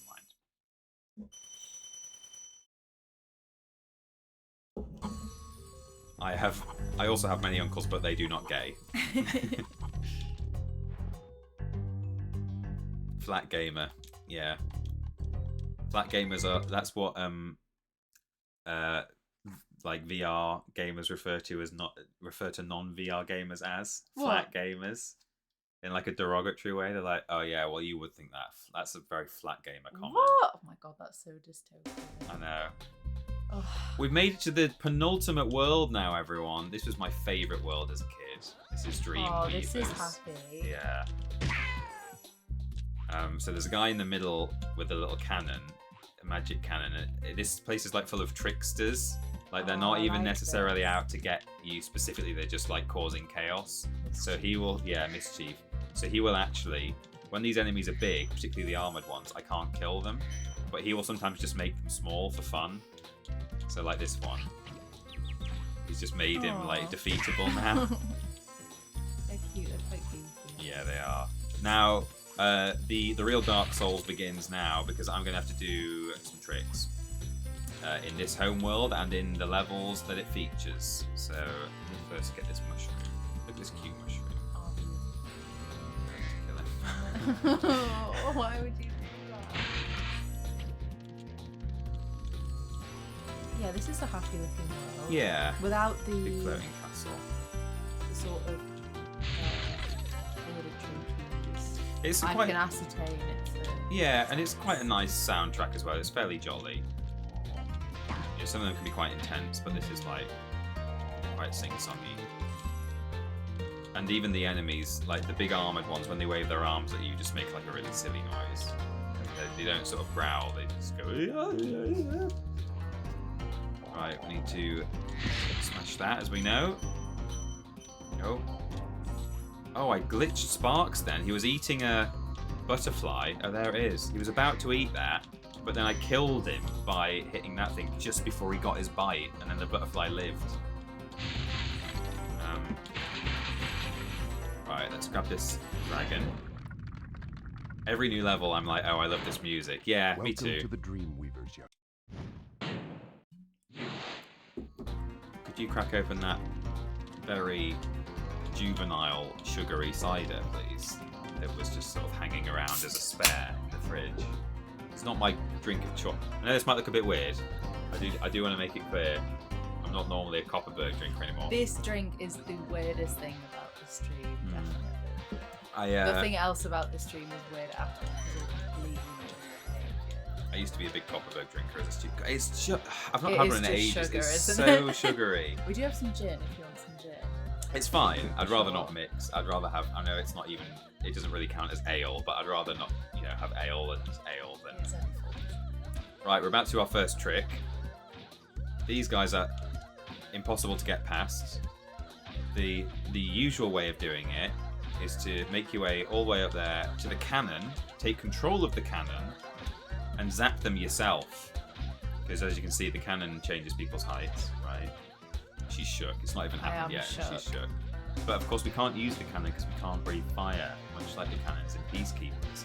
However, watch me not first try it. Oh, in fact, I happen to know that I need to have more than green sparks before I go up there because there's a firework that I need to destroy when I get up there. I'm gonna lose. I potentially will lose one heart on the way up. So there we go. We're full health.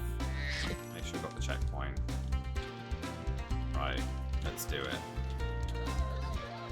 don't think I'll first try it, but give it a go. Yes! There you go. They whack you into the air over the top of them. Thank goodness. Oh, and now things get really difficult. We're about to enter the flight level I've been talking about. The one where there aren't any arches or rings to fly through.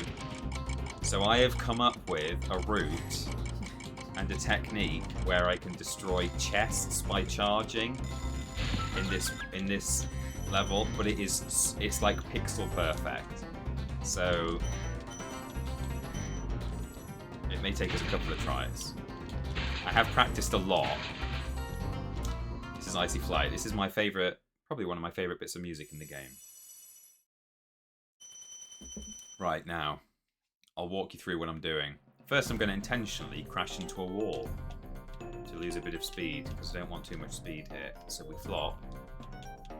And we aim for that, charge it. There's only a tiny bit of that floor that you can charge on. This one's much more forgiving. Most of these, it's like, see, if you go too low, you fall in. If you're too high, you don't touch the floor and you can't charge. So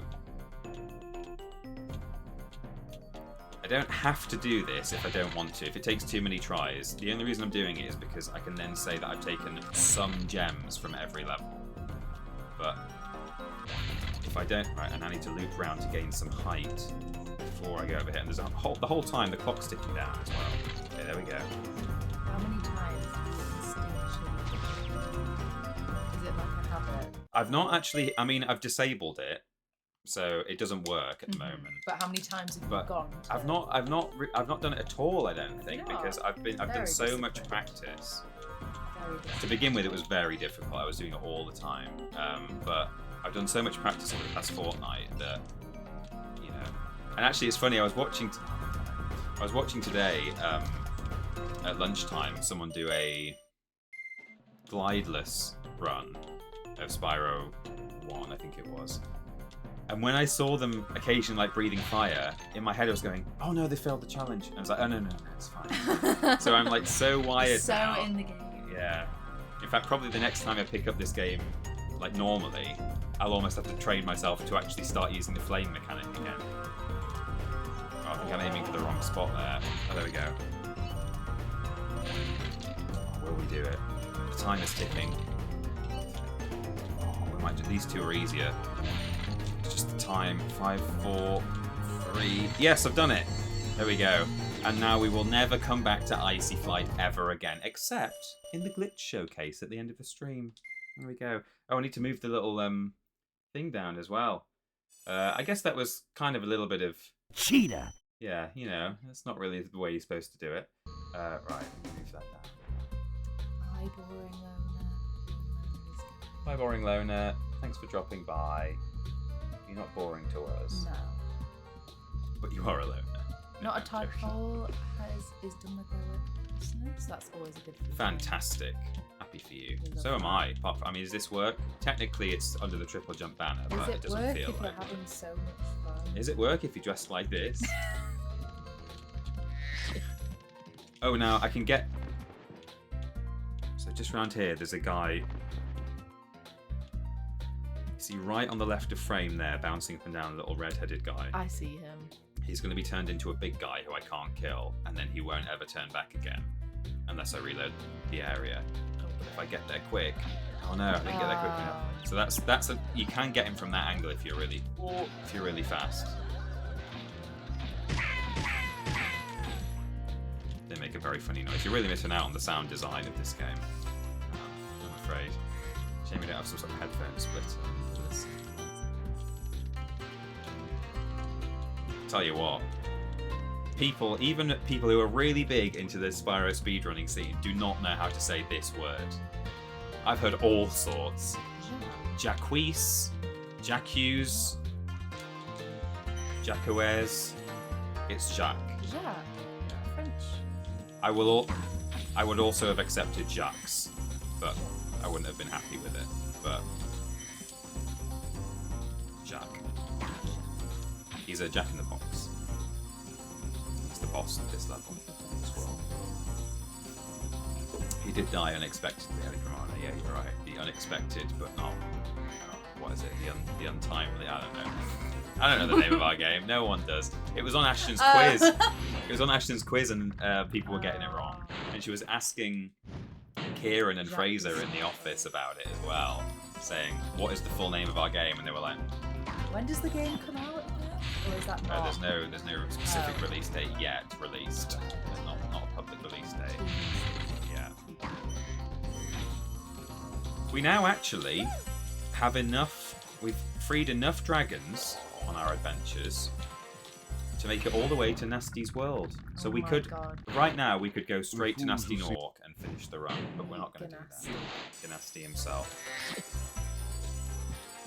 But I'm not doing it. I'm gonna try and get as much as we can, or at least do all the interesting bits of all these other levels.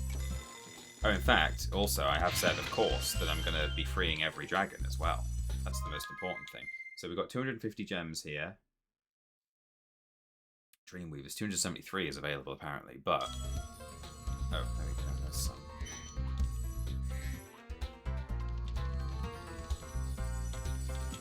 If you went into the office dressed like that, do you think anyone would say anything? Definitely. I think if I went into the office dressed like that, I don't know if anyone would say anything. Surely with the face paint. Maybe with the face paint. Into your office or mine? Into my office. You think? I don't think anyone would say anything to me directly. What, because they're too sort of British? They wouldn't want to be rude? Very just polite and just like polite librarians. Mm-hmm. I think they would say things to each other. Maybe. Out of earshot of me, but I don't know if anyone would actually say anything. Really? I think my manager might pull me to the side and say, yeah, is everything alright at home? Is everything okay? Yeah. But have you come from a night out? Are you still drunk? Yeah.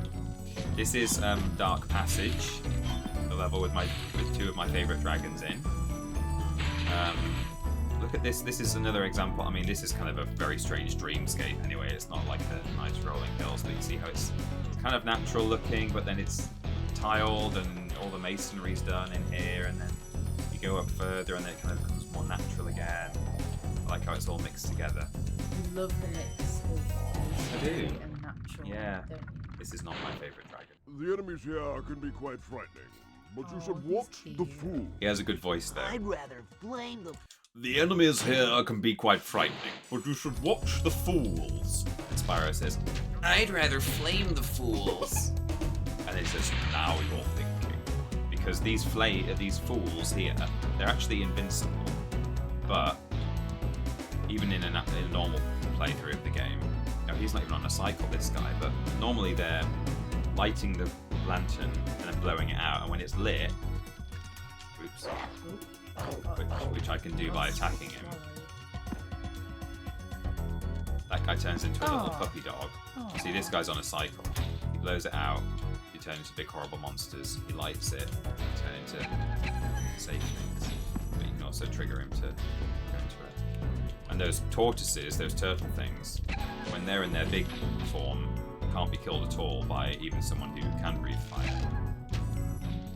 These things, they're called cupids by the community. I don't like calling them cupids. Just because they've got a bow and arrow doesn't make them cupid, but they're more like devils or imps or something. But you can... Thank you for releasing me. That's not the guy. There's 4 dragons here. You can actually make... You can make them defeat enemies by accidentally shooting them with bow and arrows, with their arrows. So they'll be aiming for you, but if one of these little puppies gets in the way, then the arrow will kill the puppy, which is fun. But given that we can kill them with charging anyway, that's not useful to our run today. But, they spit little fireballs. Now here's a thing that I'm really sad does not make it into the PS1 version of this run. That big guy over there, so these guys shoot little fireballs, including the big ones when they're in their big form. If you jump out into this gap and back again, it'll spit a fireball at you. And if you can make the fireball hit that locked chest, it will break it open. That is not the intended route. That is not the intended solution. There's a firework for breaking that open. Cool. But in the reignited version, you can get him to break it open for you. And that is the only way you can open that chest without breathing fire. So it is useful to the run, but unfortunately, it doesn't work in the PS1 version. His projectiles do not break lockboxes like that, which is a shame. But hey, that's one of the many differences that makes these two Flameless runs so beautiful as each other. Different ways. Okay, here's one of them. This is the one who says you might just be the dragon to defeat Gnasty Gnorc. You old man, Bakari. You know, I think you just might be the dragon to defeat Gnasty Gnorc. That's me, all right. And it's playing my favourite music, or one of them. Yeah, he is. He was, in this game, he was voiced by the Taco Bell Chihuahua. You might not even be aware of the... Well, in the 90s, I think, the mascot of Taco Bell was a Chihuahua that would speak on the adverts. And it's voiced by the same voice actor. But then one of the few complaints people had about Spyro the Dragon 1 was that Spyro had a bit too much attitude. He was a little bit kind of bratty, or not bratty, but like, you know, kind of... Bart Simpson. Yeah, exactly, yeah. I don't mind him, actually. I've never had a problem with it, but I understand why other people do. So he was replaced in Spyro 2 and 3 by Tom Kenny, who you might know as the voice of SpongeBob SquarePants. I was going to say that. And many, many, many other things as well, Tom Kenny. Love SpongeBob. Ashton took me to see it as well. Yeah. It's one of the best. I love how it's Ashton took me to see. Brad Simpson, indeed. Oh, this guy's not even on a cycle. I have to just charge through. There we go. Oh, the fireballs. Okay. Oh, nice. Right, how are we doing for tricks? I'm going to show the solid water here. Yeah, that's fun. That's coming up right now, actually. Let's go double check my notes. I might have forgotten. Ashton would scream the second Peter enters the room. Yeah, if I walked in like this, she would. But she would also love Yeah. To be fair, she was in the chat earlier, and she described me twice as fit, and then said I've never looked better. Yeah. So. Very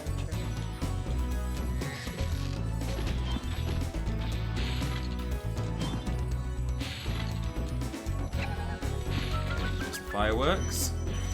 Doing alright. Remember, we've played this far through the game without ever breathing fire, can you believe? And we've already, without even visiting half the worlds in Dreamweavers, got enough treasure and gems. And dragons, sorry. To go and confront Gnasty Gnorc right now. This is the other guy. Thanks, Spyro. I'd love to help you catch There are... Thanks, Spyro. There are 5 dragons here. There are. It's a lot. Look at this. Look at the lighting here. And the weird turrets. And it's so strange. And the purple, the grape juice. Right, now that grape juice, as you might imagine, if you fall in it, you die. Strangely, though, I've got to watch out because this guy will get me. Oh. This one is solid. They forgot. Oh, that's an interesting little squeeze.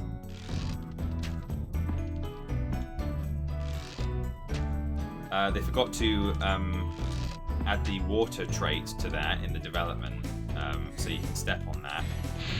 In the PAL version, I think it behaves like normal water. And in the Reignited trilogy, weirdly, instead what they did was go the other way and they turned it into solid floor.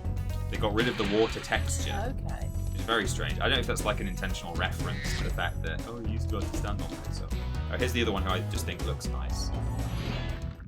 Just like his design. Thank you for releasing me. Quite a handsome man. Yeah.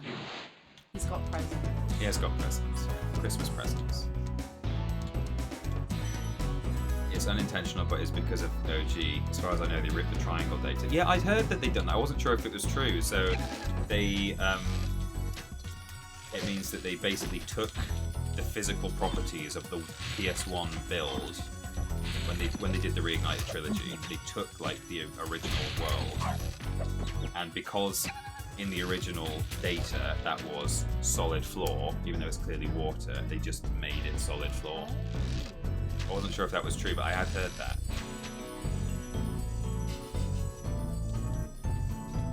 Unintentional, but because of OG. Interesting.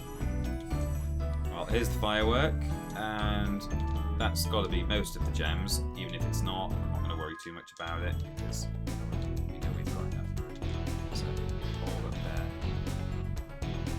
There's the swirling water at the centre of the pit. Spooky. Look at that. Anyway, let's get out of here. Just like a cheater and calling a dragon handsome, I think Peter is a furry. Hey, today could be the day. Oh my goodness! Take me by the hand. We meet in the land. Don't look at me. Don't. You mustn't see me like this. I keep looking at you in the actual, like, seeing what everyone's seeing. Hello. It's quite disturbing. Hello, Cultaholic. Hello, Raiders. Thank you very much for raiding. I didn't know anyone was streaming tonight. Oh, I didn't know anyone was streaming tonight. Was he? Lovely. Well, he's a lovely boy, and he's lovely for raiding me. And when he sees me like this, he won't judge me. I know that for a fact. He will actually think that I look great. It's just the makeup under the eyes. It's just giving you a real sort of... Cheetahs have these, like, distinctive tears, but I overdid it a bit. Probably fancy you more. Indeed. More than he already does. Yeah. Thank you, Cultaholic. Welcome, Raiders. We are currently about three-quarters of the way through our flameless run of Spyro the Dragon. I've made it this far through the game without breathing fire, and my intention is to not only make it to the final boss, Gnasty Gnorc, and save my flames for him and him only, but also to free every dragon along the way. Now that is easier said than done. It's not too tricky to be selective about which gems you collect and which dragons you free, just to get yourself to the Gnasty Gnorc boss fight, because you do not have to 100% the game to make it to Gnasty Gnorc. But if you want to get all of the dragons, it's tricky. And we're in the part of the game now where we do have to start doing some funky business. There's a gem right there. No.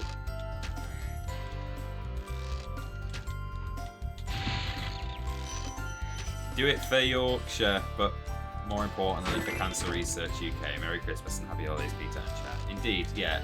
I forgot to mention the most important bit is we're doing this for charity. It's for Cancer Research UK. You can donate by heading to tripleju.mp. That's tripleju.mp/charity. I'm sure there it is. It's in the chat. You can click it right now. You can donate. It'll be much appreciated. At $694.20, I will be eating a spicy sweet, spicy candy. The true fire breath begins. A spicy sweet? Well, just one to start. I mean, I'll see whether I can cope with another. I was only thinking of it. I mean, Ben had one on the Tatapio and did not look particularly happy. So, I'm not shoving a whole load of them in my gob. Just checking, just setting expectations. Yeah, absolutely. It does say, well, it says candy, which I guess can be plural or singular, can't it, really, in a sense? Thank you for releasing me. Laura Brotovich says one is too much. Oh god, are they that bad? The mechanic in this level is that we're rescuing fairies from cages. It's a bit framey here because this level, I think, does struggle a bit with loading and level of detail, but yeah, you got to free the fairies, and they will set up some whirlwinds for you. And this is the music that I love so much. There's a supercharge ramp in this level, and you can use it to defeat any and all enemies if you can reach them, but there are some big gaps to clear, and we're not going to worry too much about doing that. But yeah, you can you take out these Cupid-looking guys and the floating balloon men as well. I think you can take the balloon men out. It's not too much.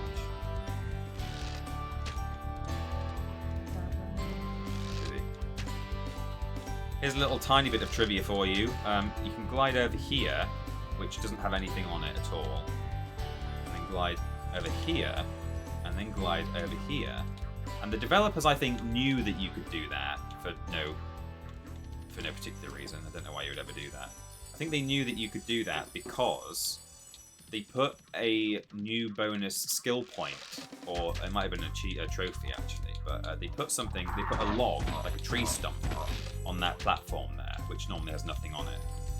I think possibly just as a reference to the fact that you can get there in the original game, which is a kind of interesting thing. I don't know why.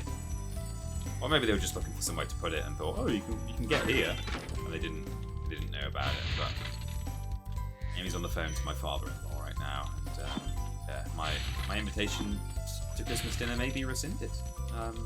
So has anyone got a free seat at the table on Christmas Day? Because I might need it. Fun Spyro fact about everyone already knows: the name Ripto, indeed, you felching flavoured gusher, which is a great name. The name Ripto from the later game comes from how Spyro, written in Japanese, looks a bit like the word Ripto. It's true. If you look at the Japanese cover art of Spyro 1, well, any of the Spyros, damn it, any of the Spyros. But yeah, when Spyro 1 came out in Japan, the developers looked at the box art and said, "Oh, it looks like it says Ripto there."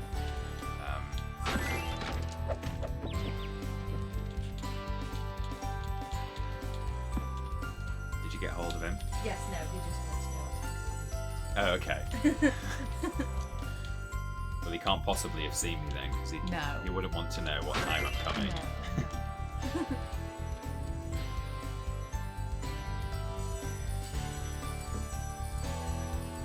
Do you want me to tease you again a little bit? This location marks the beginning of somewhere where we can do a bit of cheating. Cheater! But not right now. We're not doing it here because it's not part of the run. Well, I suppose no. Wow, I've never changed my mind twice so quickly. Well, I suppose no. We're not going to do it.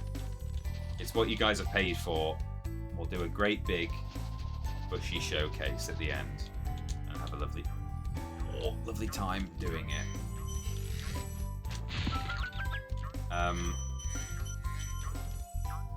Now it's time to pledge your allegiance, okay? To a very special lady. Okay? She's beautiful and she's unique. She's a unique and beautiful lady. Okay? Is it Rihanna? It's almost as good as Rihanna. You guys know, the speedrunners know. I don't know if anyone in the chat is saying it. She's just round here. You've seen the spring chests already, haven't you? Where you charge into it and a gem comes out the top. That green one there. Seen that before? Who is that red one? That is the only red spring chest in all of Spyro continuity. There are dozens and dozens of green and gold and blue ones. There is one red one, and she's here, and she's worth, look how much she's worth. 1. And we love her. Oh, we love her. She's the queen. The soul red. Lady in red. Lady in red, indeed. The red spring chest of Lofty Castle. She's an absolute queen. Gone but not forgotten. Yeah.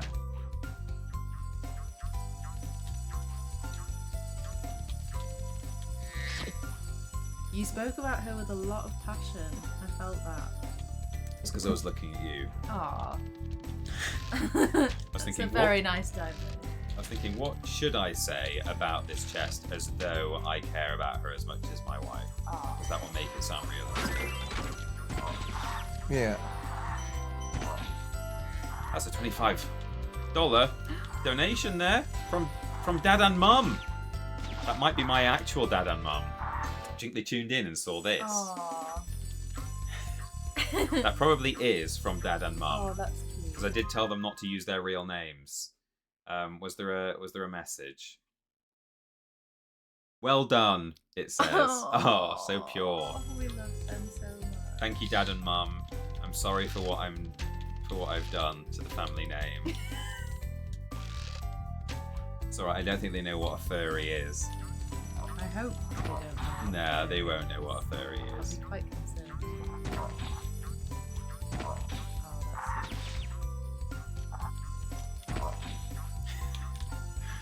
that's Love that they've seen me like this.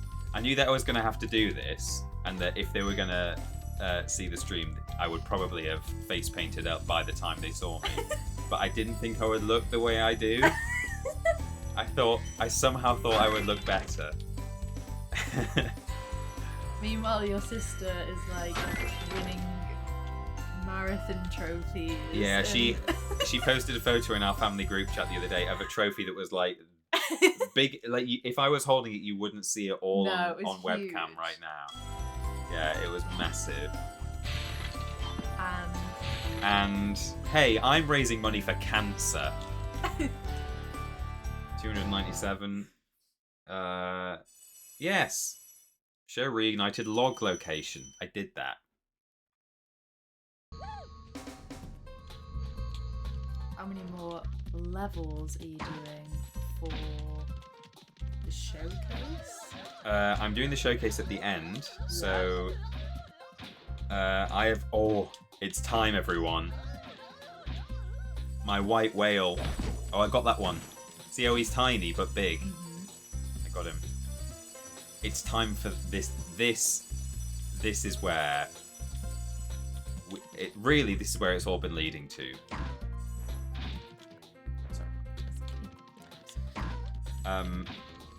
Haunted Towers is where my previous attempts to get 80 dragons and kill Gnasty Gnorc without breathing fire, apart from when I kill Gnasty Gnorc, that's where it all ended. Because in Haunted Towers there was a glitch that I knew was possible. I had footage of me doing it to allow you to get past a doorway so you can go and rescue the dragon. Or dragons, plural. But I couldn't do it live. So I think I heard about this. So I had to just show the clip. I did hear about There's a wizard doing magic there. There's a Gnorc with hand grenades. Look, he's got an actual hand grenade. Normal Gnorc. Yeah. Right. We also have to be careful in here because you can be kissed in this room. Not while she's being chased, fortunately. Who is being chased? This lady here. Okay. Not the Gnorc. So I want to be facing the right way when I kill this. Oh, so she didn't kiss me, okay. So this is where it all came to an end, because... not right here, but that's also a tricky glide. It's not intentional. Because I knew it was possible to jump from a bridge up to a certain ledge in the reignited version of the game, and I had footage. Couldn't replicate it on stream. I also knew that whenever I tried to replicate it, it would take me like an hour and a half of trying. And then suddenly I'll be able to do it. Okay. And I have since discovered that it is a known issue, or known exploit really, in the reignited version of the game, that once your game has been running, unpaused, so in no menus, just in live gameplay, for 75 minutes, your jump height slightly increases. Wow. And that is how and why I couldn't do the reignited jump live, even though I had footage of me doing it over and over and over again and not struggling to do it. That's crazy. It is crazy.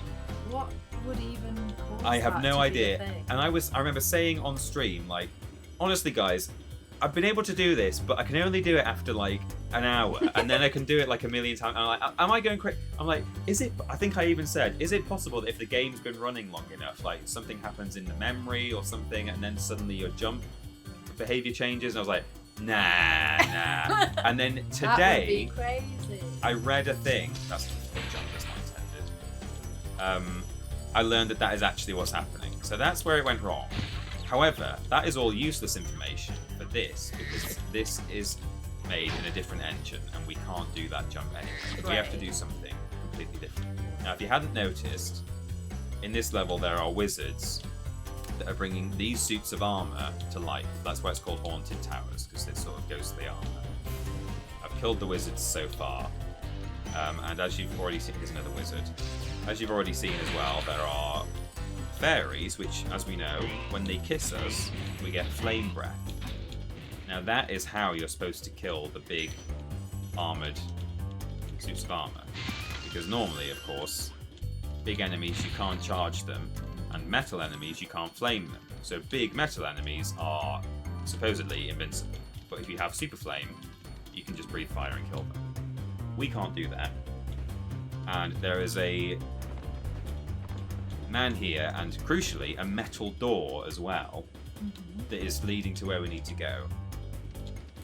Fortunately for us, they decided, for some reason, to have this open.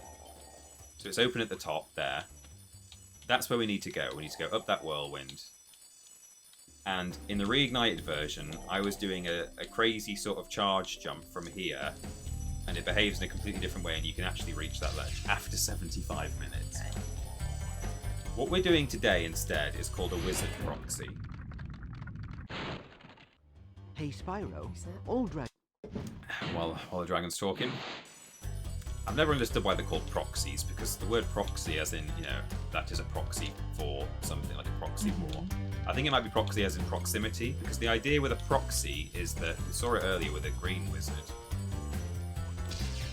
When you get inside his hitbox, your hitboxes collide, the game has a fail-safe where it ejects you out. It's like, oh, you're in the same space, and it forces you out at high speed. So what I'm going to try and do is proxy off of this wizard, gain some big height, and glide over there. And if we do it successfully, by the way, the game will shudder as we glide over there, because it's trying to load the contents of this castle. It's like, oh, how are you up here already? You're supposed to go that way. And so the game will lose some frames, but here we go. Okay. That took a couple of tries, but it's fine.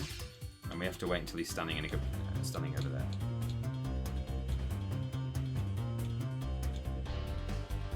It's alright.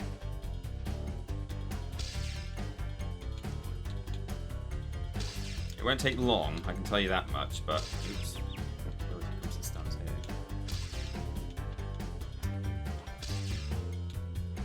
Go over there. No. There you go.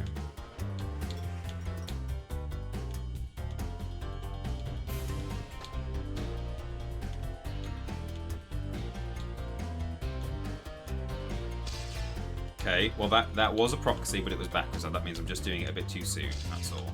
Need to get a bit closer. Oh! Okay, that was a good one. A bit too far backwards. It sent us.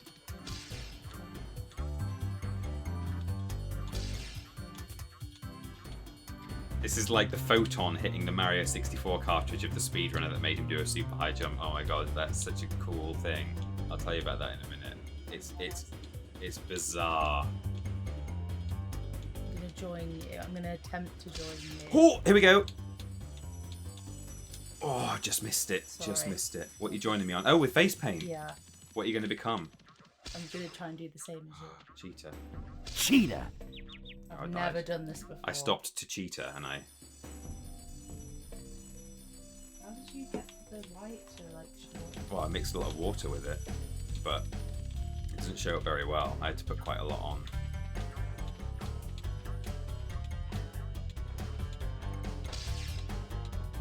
I think I had to put quite a lot of paint on.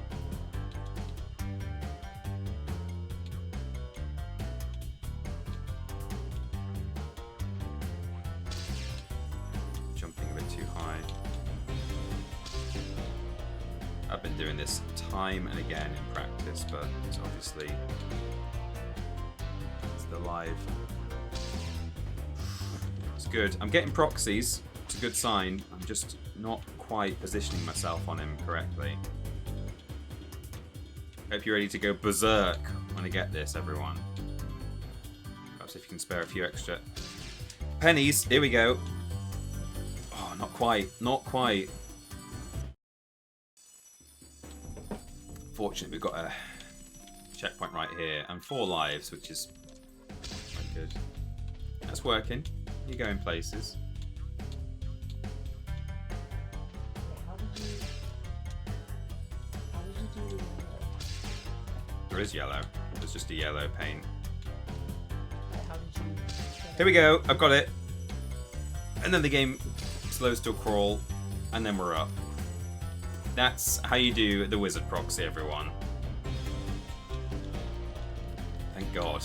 Right, smash through here, and fortunately there's a dragon in here somewhere, so we can get a checkpoint. First try.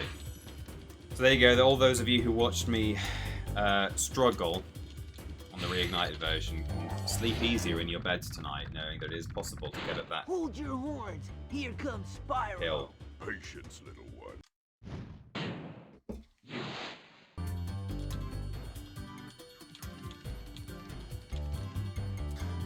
Amy's painting her face off screen, and she's just gonna have her big reveal in a moment. A big, beautiful. Right, I'm not even gonna risk getting the gem off that grenade guy because it's not worth accidentally flaming when I've already got all the gems I need to get to Gnasty Gnorc. Get 6,000 total. Right, we'll go for the. Oops.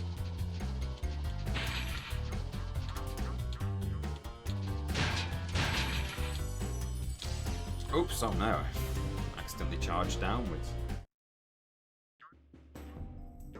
That I was doing there is the actual intentional. You can hear a dragon jingling around when you're down here, and you know that there's a dragon to be found somewhere. You look cute already. Oh, I don't know about it. All of the bristles of the brush are coming out. Oh no, are they? Yeah, this is a single-use brush. I mean, it was very cheap. Yeah.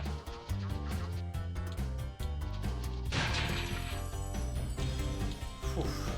Yeah, this is how you're actually supposed to come and get this dragon. Now I daren't do the stairs climb in here. So in this room, there's a staircase, and you have to race to the top of it because, as you'll see, little magic wisps are coming down the stairs. I'm not seeing any yet. This guy, he starts to animate all these armors, and then gets this one which you can't get past, and then there's stuff in that room. But because I'm not allowed to breathe fire, if I get past that guy before he gets brought to life, once I'm in there, he then gets brought to life and I can't kill him. So you get locked in that level, in that room forever, unless you exit out of the level. So we're not going to do that. We're going to clean up.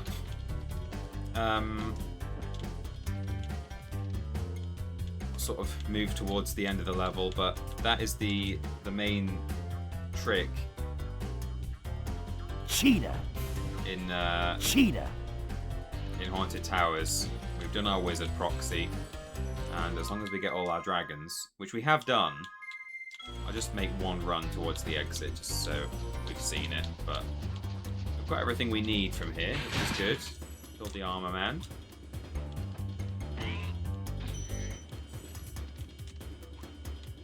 And then again, actually, we're going to get soft locked in this area as well. Get all the gems from it, but then suits of armor get animated, and we can't get past this guy. We can't get past this guy. Of course, a regular player, a casual player, would just go and kiss that fairy, kill them all with fire, but we can't do that. But we've got everything we need. So there you go. We have now done Haunted Towers, and I have finally, live on stream, for charity as well, no less, I have got all of the Haunted Towers dragons without breathing fire, and I can't tell you how much pleasure that brings me. There's so many bristles on my face. Well, believe me, my webcam is low quality enough that no one will see a single bristle. No, it's more just the Oh yeah, okay. got the whiskers to be heard. Just the whiskers, folks. Right, we're now going to Jacques, or as some people on the internet like to call him, anything they like. This is also a standard run through.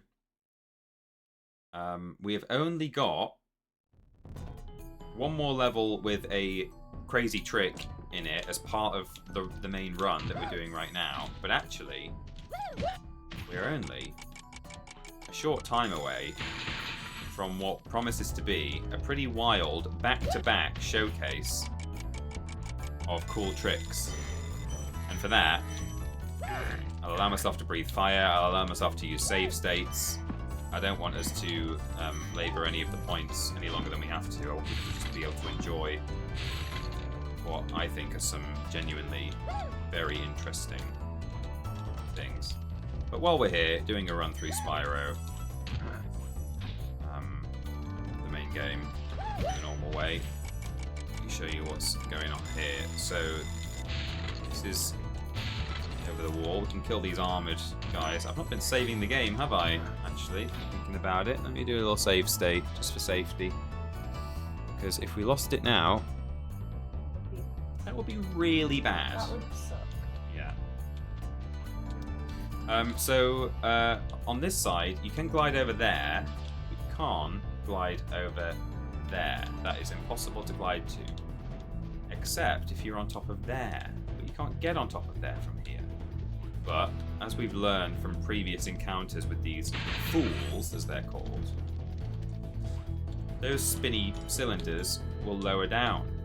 The one who activates that one is this guy here. He's quite far away from it, so you have to get him, and in the time it takes to... Oh, I've probably taken too long. Yeah, I have. Get him again. Okay, there we go.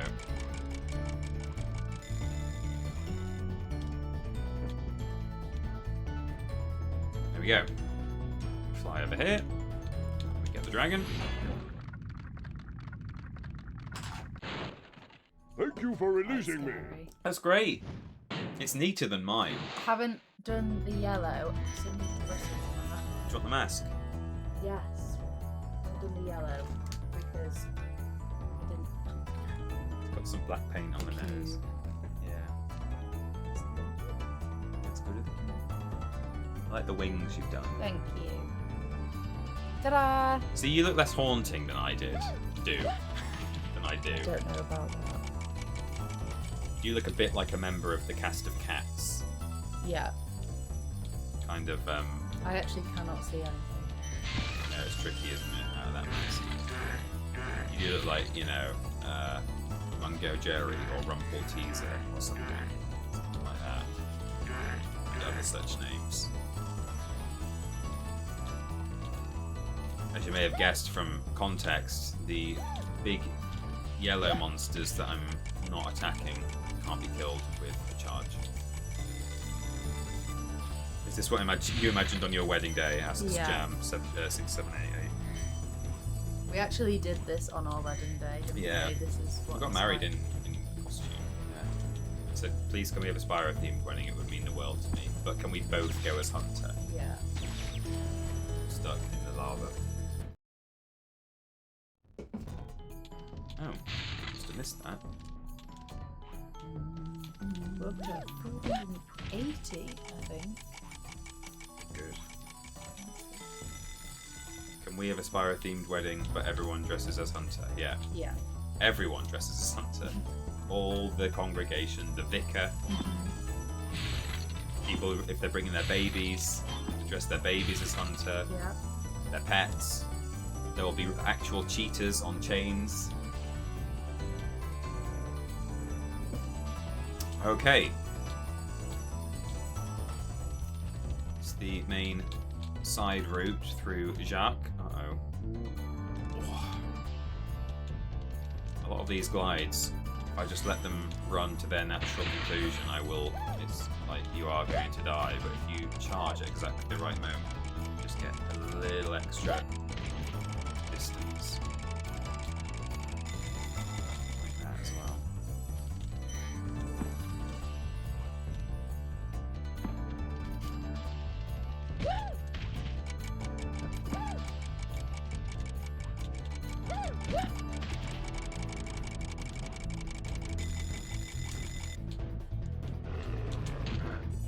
So it's yet another boss that we're not going to be able to defeat because you have to kill him with fire.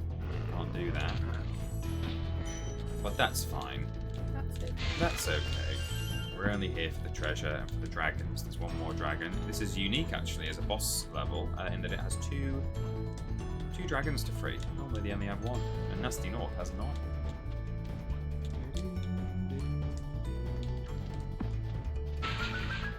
Loads of lovely treasure. So we're not going to end this run with all of the treasure that is possible to get flamelessly because, you know, I've been here hours. And, I'm going to have to take this mask off. Yeah. I don't know how you had this on for an hour. It's That's quite bad, isn't it? Quite bad. Yeah. So here's Jacques. You chase him, and then you have to breathe fire. But we can't. I really hope. My dream, on my dream part of my wish list. Not there are other things that will be on it too, but I would love if in Spyro 4, if there is one, they like bring back some of the bosses from Spyro 1 because they're so underdeveloped, but they're actually some interesting character design. It's just that this game was so basic, relatively speaking, that there wasn't the opportunity to flesh them out and give them cutscenes and dialogue and stuff. But I want to know what Jacques' up to. I want to know what Blowhard's doing in his spare time. You know, I can guess. Exactly. Give them voice actors. Give them cutscenes. Just like all the bosses from Crash Bandicoot have become really important characters in their own right. You know, your Dingo Dials and your Nitrous Brios. So here we are in Gnasty's world. It's just a platform in the middle of nowhere. Gnasty's actually been banished to the dragon's junkyard, which isn't very nice, is it? Hey! No, that's horrible. No wonder he's so mad. Oh, have I missed some? No, I don't think I have. I just want to check I've got all the dragons. 3, 2, 3, 4.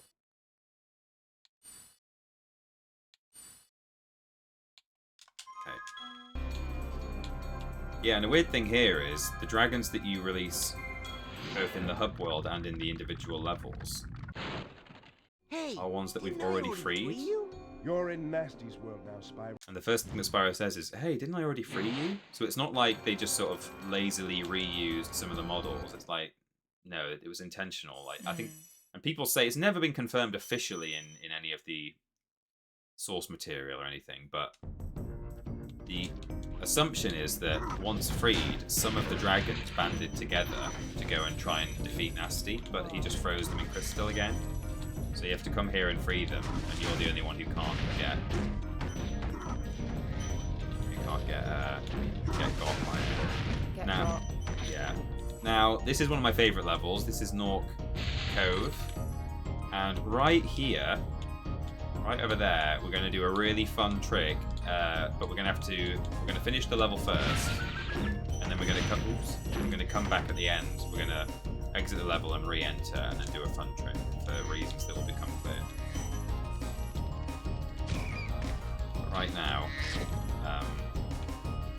so the main mechanic in this level is that there are these barrels that you can jump around. You can either fire the metal ones at people, or you can set off the TNT ones. Of course, ideally, you want to hit them with fire, which puts them on like a fuse, and you have like 1 or 2 seconds and you can run away, but we can't do that, so we're having to just do them with our charge, but that's okay. This guy we don't have to get right now. In fact, the guy we just got, I don't think we had to get either, but...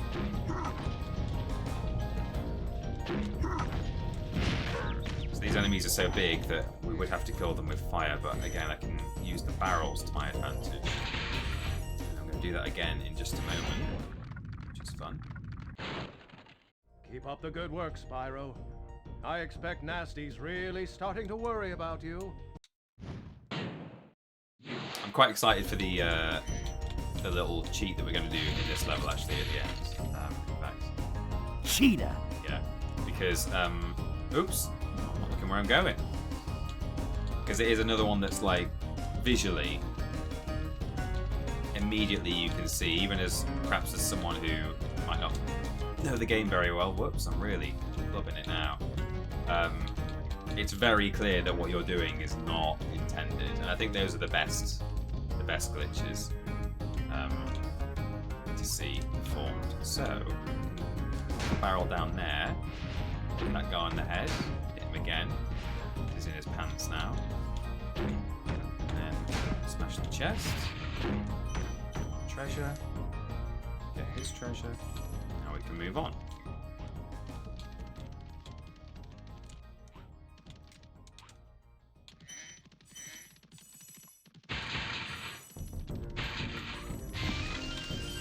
But for the most part, for now, yeah, little rats. We're making our way through in a pretty normal manner, other than having to use these barrels. A lot of butterflies over there because this ship has loads of rats in it, but then there's these barrels going off all the time that are killing them. See, so that one's there's 3 butterflies here. Careful, we can just do it like this. Yeah.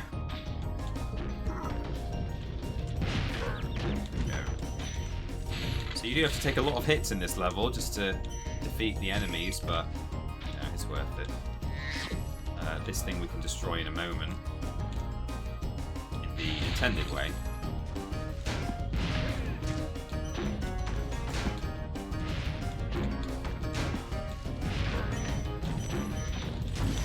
Really cool thing about this level in the prototype version of the game. It's like an early build from.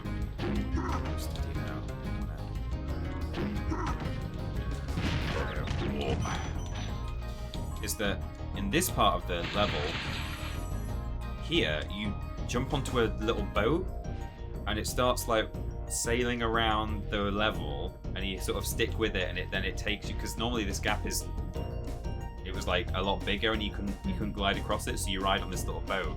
But I think as the boat moved around, like Spyro wouldn't really grip to it properly, and they were like, we need to take this out. They couldn't really make it work. But it's still viewable on YouTube. You can look at the prototype build, all sorts of interesting differences. I've lost Sparks. You really notice the difference. She's not there, or he. I always thought Sparks was a girl when I was a kid. It's later established that he's a he/him.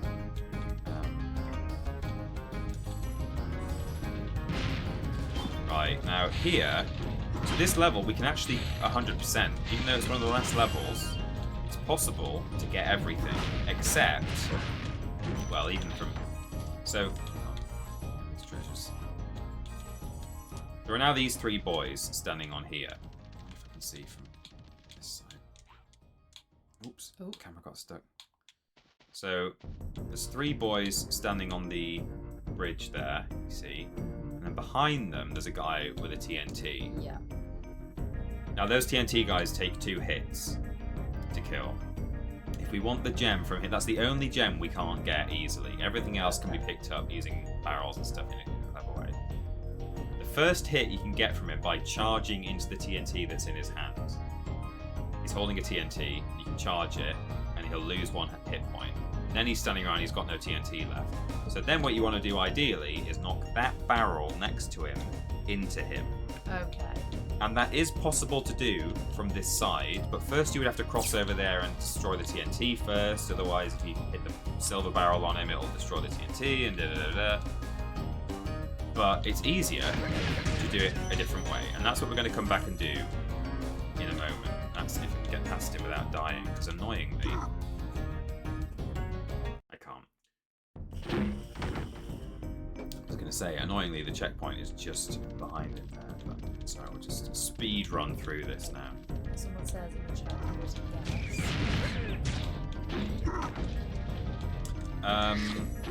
We're well within. We're. I mean, to defeat Gnasty Gnorc alone, to just finish the run. He just got killed by a barrel. That was weird. We will be done in a lot less than an hour. Probably more like 30 to 40 minutes, maybe. The main run, and then afterwards I'll do the little glitch showcase. But in order to get to the locations where I'm doing all these different glitches, because I know I've been saying they're spread throughout the whole run, Fortunately, I have a lot of save states set up, so I'll be able to just blink right across the map, right across the whole run. So that won't take too long. It'll just be me jumping from one level to the next. So yeah, 30 to 40 minutes for the end of the Flameless run, and then it's probably going to be less than half an hour on top of that to do the glitch showcase.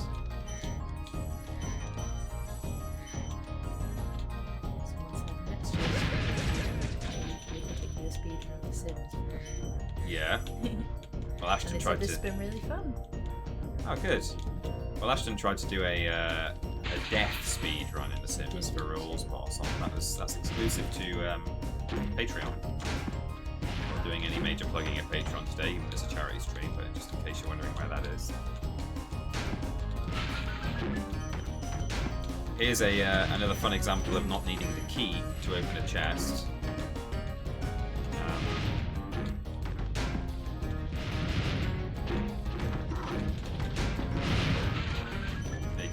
Smash that one open. I do actually have the key in my inventory. No, I don't actually. It's later on in the level. I've not even picked it up yet. But who needs keys for locked chests?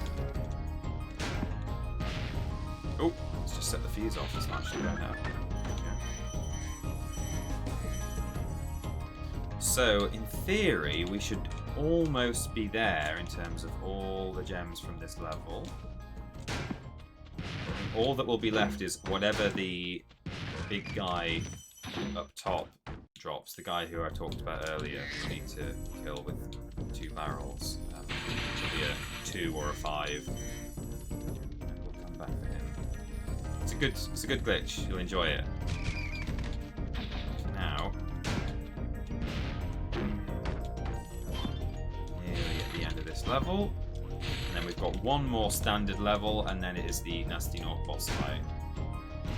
And I'll have to change my controller configuration so that I can actually press the circle button when we get into Gnasty Gnorc. So we've only got one more level where I'm not allowed to breathe fire.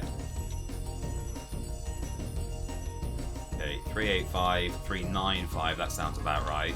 And actually it's important that you exit these levels through the return home vortex, otherwise the next level won't open. You have to do these sequentially in Gnasty's world. As you'll see when we exit here, the next dragon mouth will be open. Here we go. That one's just opened up now. Twilight Harbor. But before we go there, we're going to jump quickly back in here and do a fun little trick that I believe the speedrun community like to call TN teamwork. Go away there. It's right at the start of the level.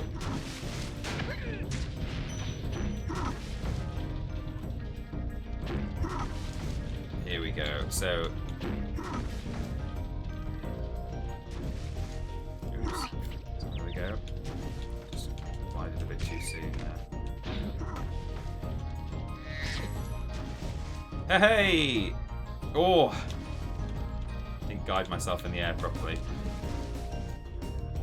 Let's get a bit closer before I glide.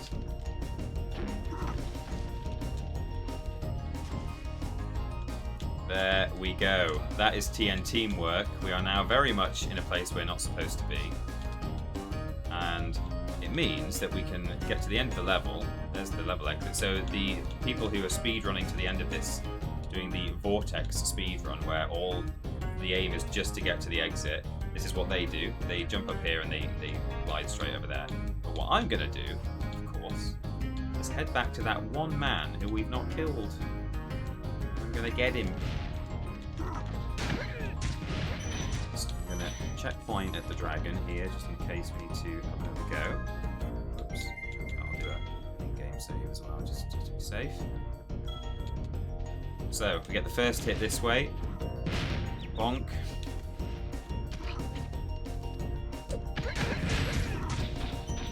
And we get the second one like this. And that's the only way to kill that guy without breathing fire. And that is 400 gems out of 400 gems on Gnorc Cove. Victory sip. I'm pleased with that. Successful Skyrim climb. Excuse me, I've just tuned in and what? Says the Unforgave there. Welcome! to the Cheetah Austin stream. Cheetah. Yeah, I did just do a little cheat there when I jumped over that wall, so... Cheetah. That's, he's a true genius, indeed. So, last proper level now. No particular tricks here. All we have to do is get past the Gnorcs with guns. These Gnorcs have guns. Oh my god.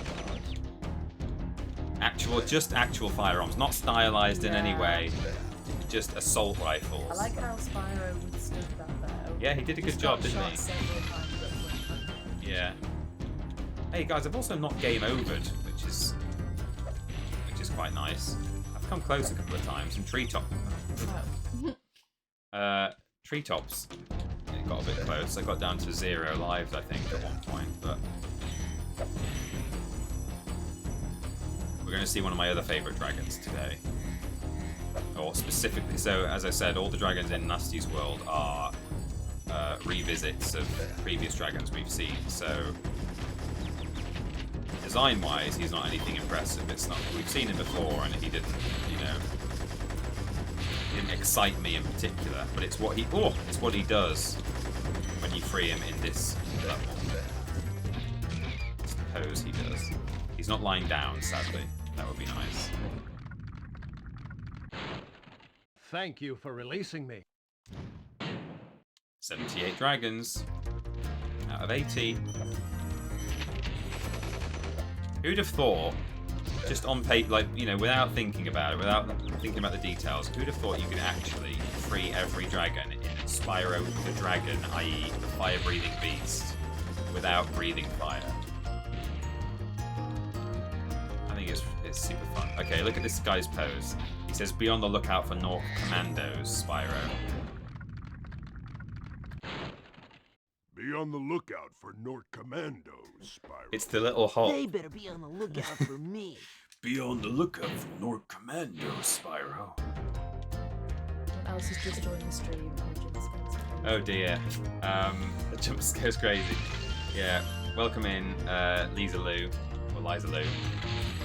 I think we've all had a few hours to become defensive. Yeah, I think we're kind of used to it, but... So these guys can be killed with a supercharge, but I'm not going to go out of my way to kill them. I'm not even going back for that gem, just to prove that you can do it. Unforgable, thank you for donating. Cancer Research UK, it's very kind. Team TripleJump says, oh my god, the makeup is incredible. Oh my god, I wonder who that is. Thank you, Team TripleJump. I mean, I think Ashton's already seen it, so that must be Ben. Could be James, potentially. Various people have that login, but I imagine it's... Oh, I imagine it's Ben. It's Billy, suggests Mr. Black. The drowning animations. I'm gonna go put the heating on. You're gonna put the heating on, okay. I'm quite warm in my ladies' blouse from Tesco Extra. Yeah, but no, I don't mean I'm too warm. I'm saying I'm fine, so you put the heating on. Sorry, I'm in the middle of a war zone here. No, put the heating on. We're nearly done anyway, so just have to reach the level exit. There's so much gunfire happening in my... There we go. So you can't, as far as I'm aware, you can't get all of it. I mean, possibly if you use the supercharge in a clever way, you could kill all the enemies in this level, but most of them can't be killed with flame, without flame. So there we go. That's the end of that. In all likelihood, that's Ben, but I'm not sure. I've actually not had a bathroom break this whole time, and I could do with one. What I'll probably do is post Gnasty Gnorc, because we're about to do it now. We're about to kill Gnasty. I'll have a quick comfort break, and then I'll come back and we'll do the.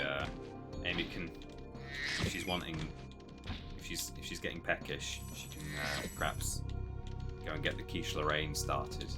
Quiche's Lorraine. Okay, I need to hit escape in Duck Station. I need to go to settings, controller layout, load profile, default. I don't want to do a test flame. I'm just going to assume that I've got it. I mean, Gnasty won't kill me if I do it wrong, so it's fine. Hello, it is Ben. How's it going? How long left? We have got approximately... This is the guy. We just need to flame this guy twice. So we're at the very end of the main run itself. We've not breathed fire once. The final dragon will be revealed. We've got 79. Yeah, the final dragon will be rescued after the Gnasty Gnorc fight, and that will be the end. So we've got 5 minutes left of the main run, and then afterwards, because of our incentive, I will also be doing a quick showcase of some of the craziest glitches and out of... speedrunners hate him. Hot single glitch hunter in your area finds crazy glitch. One amazing trick that dentists don't know. That's what we'll be doing for 20 minutes, perhaps. Got our first key.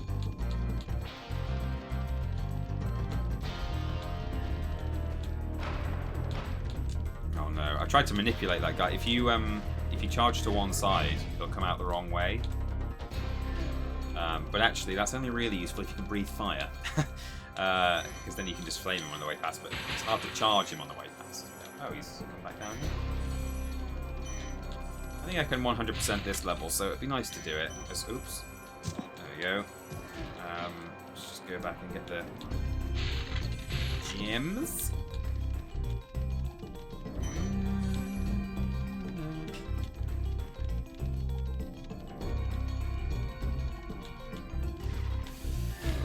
We're getting close. There he is. There's Gnasty Gnorc. We're about to do our first flame. It's pretty gnasty. Why is he running away from you? He's scared. He's a coward. Oh. He will sort of turn and face me in a minute, but he's...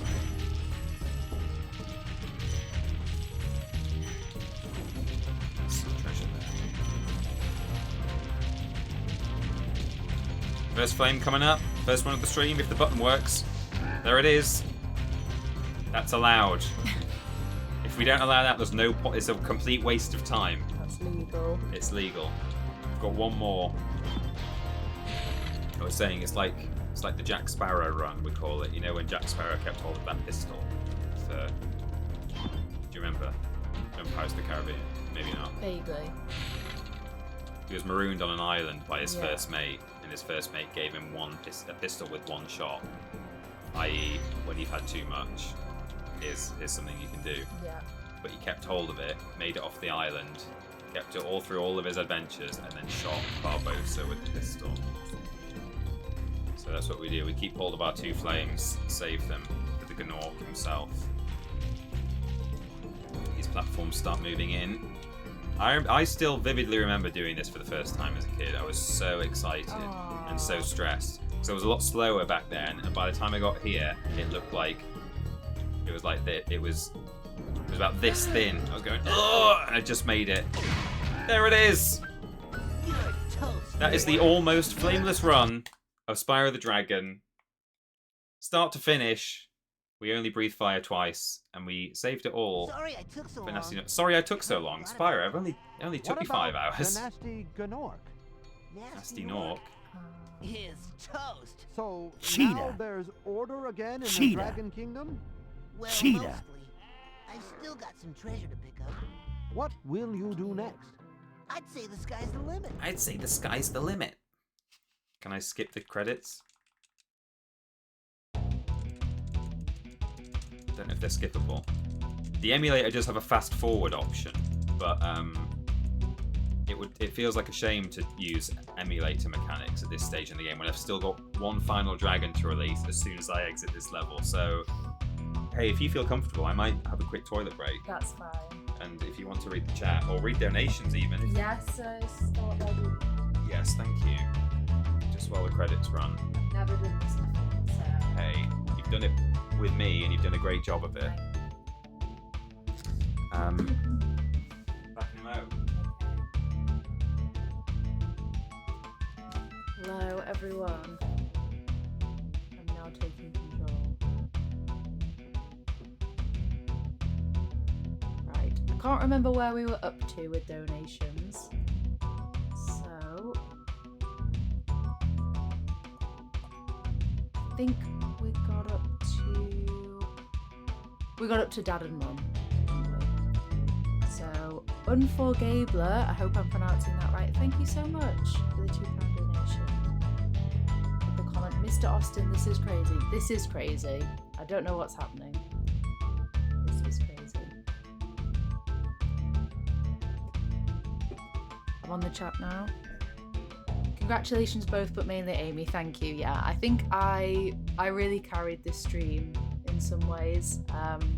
I know on the surface it might have looked like Peter was doing a lot of the legwork, but really I think in spirit it was all his. Well, thank you so much everyone for joining us. I know it's not over yet, but thank you for joining us for the marathon, which was the Flameless run. It's coming back. Are you coming back? Maybe you're not permitted back. Maybe this is my stream. Oh, that's it. I've lost my... Oh good, we're on additional things. It must be over soon. Yeah. I'll give you a can't hear you.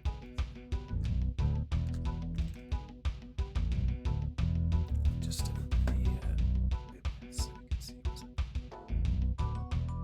I read the donations. Thank you very much everyone who's Thank donated. you, everyone. A few Gnorcs, but no sheep. So there's no sheep got harmed in the making. That I tell you, one sheep nearly got harmed. The one that fell down the hole. Oh my god. I mean, I'll be pouring one out for him tonight. Okay, would you like to release the final dragon? Yeah, oh my god, how do I do that? You just walk up to it. Left stick. Oh. Just walk up to him. Yeah, don't press circle. Magnus! I love the name Magnus. Nasty's ancient history now. So, what's in there? I believe this is Gnasty's treasure hoard. But the gate will not open until you have found everything in the Dragon Kingdom. Come back when you have reached 100%. We can't do that, it's impossible. Oh. It does sound a bit like he says treasure whore instead of hoard. We'll allow it. I believe this is Gnasty's treasured whore. Everyone's got one. Yeah, so as a child I remember peeking through here going, oh, Gnasty's loot, it's called. What is that? Anyway, we can't get in there without breathing fire, but that's it. That is the run as it is, Flameless. But now, because you've donated so generously, and we are almost at, I mean, we're well on our way to £500 now, which is fantastic. Thank you, everyone. I'm now going to give you, I wish I'd kind of made a TripleJump asset for this, Peter Austin's top 10 glitches and out-of-bounds moments in Spyro the Dragon. Do you mind if I assume the position? You may assume the position. We have quite like... Certainly. Yeah. No, grommet. We're all tangled up. There we go. Thank you. So, we'll go through them pretty much sequentially, but I'm going to leave... Oh, it's the wood. I grabbed some.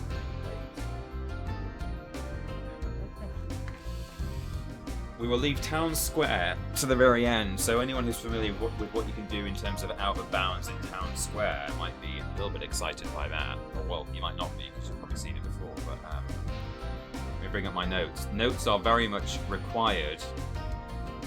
Run cancelled. What? Because I had help. That's it. It doesn't count. I didn't free all those dragons. Amy freed one. Right, so scroll down to my glitch showcase. So the first thing we're doing, and I can use the power of breathing fire and of save states to do this, just to speed things up. So let's go to... I hope none of these are saved actually in the spots with me having done the trick already. So the first one you've seen already, but we'll do it again for funsies, because it's a good example of out of bounds in this game. Might take a couple of tries, but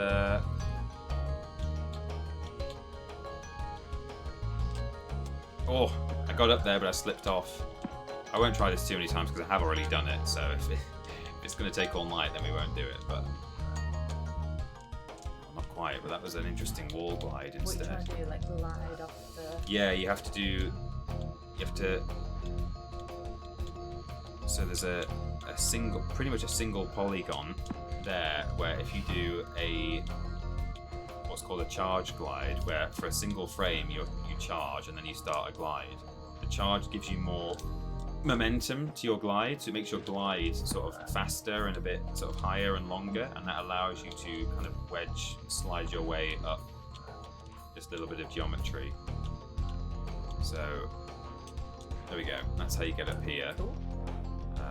Roll up the hill to the trees. Look at the nice view. You can reach almost anywhere in Dark Hollow from up here. Roll down the hill, and in fact, you can if you're clever. Oh, so check back. What do you want to say about these hot and fresh things? So glide across here and roll, and we can reach these trees. And yeah, there you go. That's sort of how you glitch your way around Dark Hollow. We've seen that one already, but I thought, why not see it again? Number 2, in fact, I need these notes. We're now going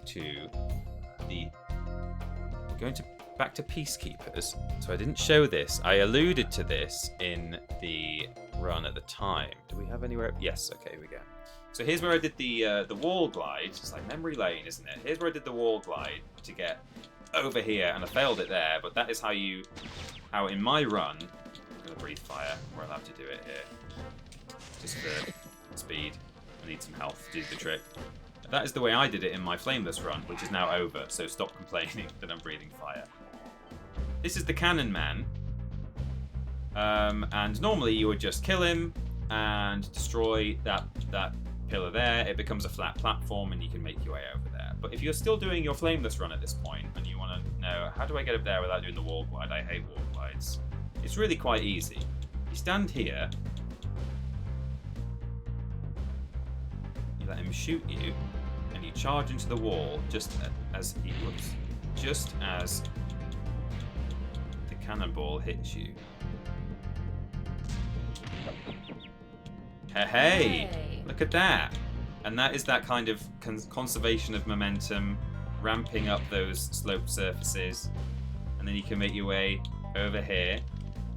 So I think that's a really fun thing, and that's actually very easy to do. That's the kind of thing that if you're looking to getting into Star Wars, the other thing that I like, Spyro glitches, that's quite an easy one to do. Just angle yourself up against the slope, charge jump into the wall, square and X at the same time, just before the cannon hits you. And that's an easy one. So, now we're going to Cliff Town. I don't think I've got a save state here.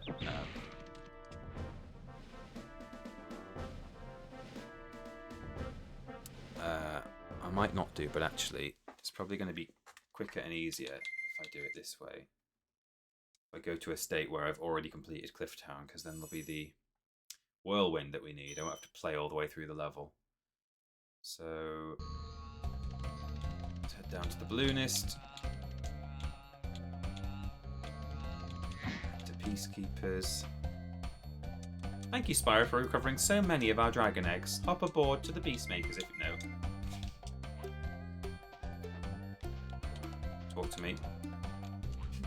Hello?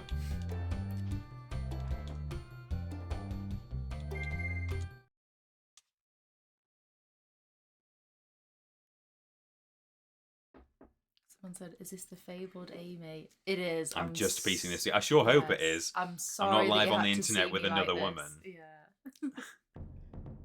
Known married man Peter Austin streaming with another woman. Both painted as cheaters. It's all a bit. Oh my god. Imagine. Right, we'll head to Cliff Town. Here's something. I can't believe that this is a thing. And I've heard people even say that I think this is the intended way that you find a hidden area. A hidden area that we've been to. So the hidden area behind this building that we start in. You might remember. Oh man, have I not completed Cliff Town? Oh no. Oh, we're still going to have to. So behind there's some gems. And we got there by gliding off that cliff over the top. Down there. But unfortunately, I thought this was a save file where I'd been through Cliff Town and the whirlwind wasn't available for it. I just sprint through it instead. Use my speedrun strats. by which I mean just run quite fast. I'm avoiding enemies that I can't, because I'm thinking I can't breathe fire, but I can. It's a million times easier if you kill them on the way, but I'm like, no, I'm not allowed, I can't do that. Oh, magic stairs! Oh, nearly. Oh, that's what they call magic stairs, I think. Right, okay.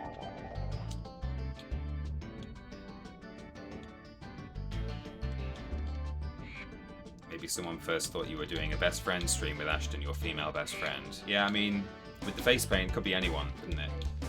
So we will speak to this dragon so we get the whirlwind so we can try multiple times, because this is very precise. So the way that we went to... I'll do a little save state. Save over this one now, we don't need it. So the way that we got behind this sort of temple-looking thing was simply by gliding through there or around the side. Oh wait, Ashton's arrived. We did a glide over the top like that, and that's how I always did it as a kid. But I've seen people talk online about, I don't know, the visual cue that you're supposed to be able to get there is this. You can stand on this tiny little pillar. I did not know about this for decades. And then I discovered, and then you can see the back of the thing. There's no way that this is the intended visual, like, clue that you're supposed to get here, but I've heard people talk about that. So I just think that's an interesting little location. It's not a glitch. It's not even out of bounds as such, but it's like, you show me a Spyro player who knew that existed until their adult life, and I'll show you a liar. Oh, before their adult life, I should say. Oh, now here's a really strange one. Remember our little sheep friend who was in the void? Yeah. Well, I'm gonna find another little void friend now, and it's strange. Felt the presence of a wife. Taking a quick break from board gaming with the fam to see if you've done it. I've done it, Ashton. We're on to a glitch showcase now. We're just looking at weird stuff, and then we're wrapping up. Oops, there's a shot. No, I'm gonna die. Really Such a horrible drowning. She hates the drowning animation. Drowning animation. Oh, Ashton is proud. Thank you, Ashton. I couldn't have done it without your kind comments about my wardrobe. That being fit. That sort of kept me motivated throughout. So right at the start of Ice Cavern, you can do this too. This is not, you don't need to be good at the game to do this. You'll be able to see where you're heading, and you just have to glide downwards. This is very strange. Head off here, which we did to begin with before, and all we're going to do is glide down between these two pillars.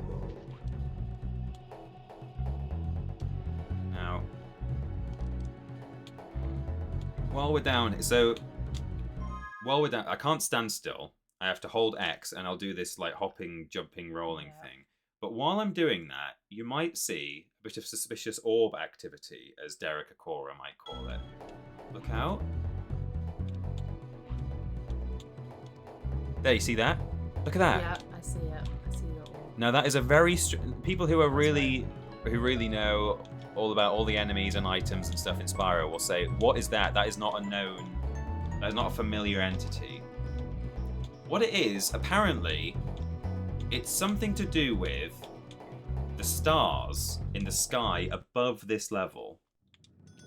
See those stars up there? Yeah. They're not just painted onto a skybox. They are individual entities that are actually floating up there, right? And when you jump down there, one of the stars gets, and this is just a quote, I do not know what it means, mistranslated on the Z buffer. Right. And it ends up down in that hole. How weird is that? That's very... And it just sort of floats around down there. It's your little pit friend. And it should be up there in the sky, but you know what they say, shoot for the moon, because if you miss, you'll be lost in the vacuum of space forever. Indeed, yes. See you later, Ashton. Thanks for dropping in. Whoa. I'm C-word hunter. I'm Flippy hunter. I'll take that. That's fair. Okay, so now we want to go to Magic Crafters. And we're going to do something that, again, is quite easy to replicate at home. You don't have to do a lot of clever timing. All you have to do is aim for a wall. This is one that you will have seen before, because I've known about this for a long time. In fact, I believe this is one of the oldest known glitches in Spyro 1. This was talked about way back, years and years and years ago, by like game journalists at the time. We supercharge all the way down here. We bonk into this wall. Oh, and you lose all your health and die. Well, you're supposed to have full spark as you do it. Oh, we've had a donation. Of £50. Goodness me, Batman fan Drew. Batman fan Drew. Thank you very much. Got to leave, I think. Oh, well, thank you very much for dropping in and for donating. That's very kind, very generous. Very generous. Thank you so much. Thank you so much, Drew. Another go here.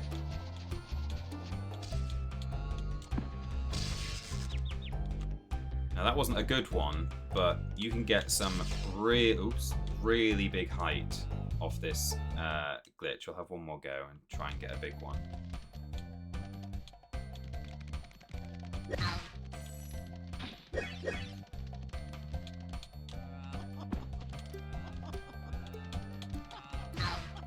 In my little trailer for today's stream, when I was capturing some footage, I got like a massive launch when I was trying to do this this glitch, so it was really handy to have as footage, so I posted it in the trailer. But it's kind of potluck. Well, it's not potluck, it's all to do with like the angle of the slope. I'll try one because I did get the checkpoint at the top of the supercharge this time, so I'll have one more try. But one more go.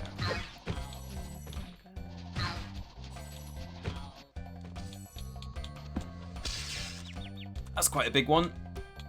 And you can go through the mountains. It's all like glitched out. You've sort of fallen down. You can get some real height though. You know, Sod's Law. You know, when you're live on the internet, it's not cooperating that much, but you can get launched super high. But also we need to be here for number 5 or whatever we're on, because I told you we were going to go into the. Oh, need to kill that guy first. We were going to go into the waterfall. This is really strange. I didn't know about this until quite recently.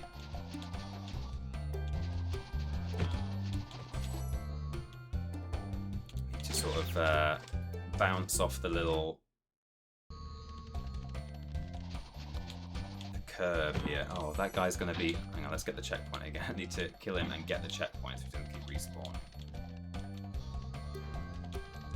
There we go.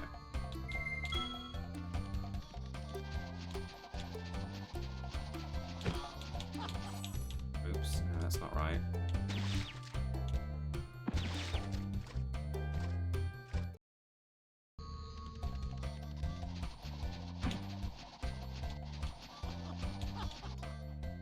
Oh, close. Again, not something I've had that many issues with in practice, but we save over there.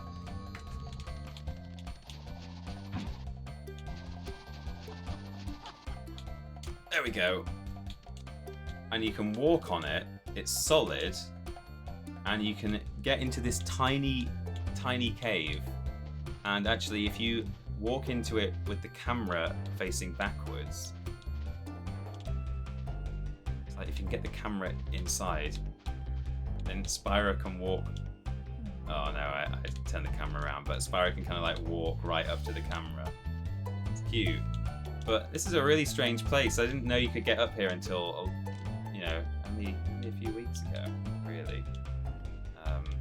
So there you go. That's kind of a strange place to be. Okay, now we're going to Wizard Peak, and this one just requires me to restart. All I have to do is be quick and get into this hole before the wizard.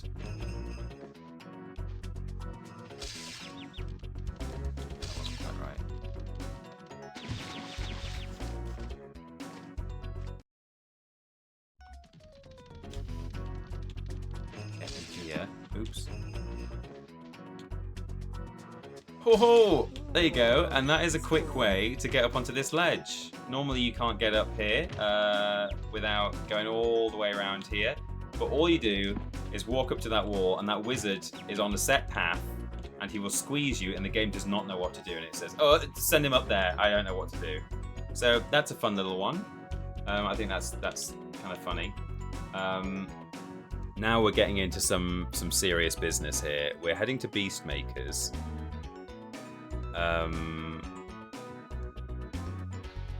Yes, let's go there. This is Treetops. I told you we were going to confuse that pig, and we're really going to confuse the pig now. And this is what's called a zombie state in Spyro. We can trick the game into... Well, it doesn't quite know what's happening, to be honest.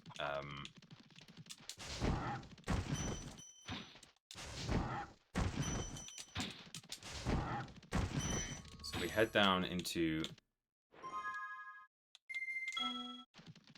Wild Flight. And all you need to know here is that Spyro will... you will only enter a level, not when Spyro goes through a portal, but when the camera following him touches the portal, the skybox inside the portal. But if we can get the camera stuck behind this archway, and then if we side roll into here,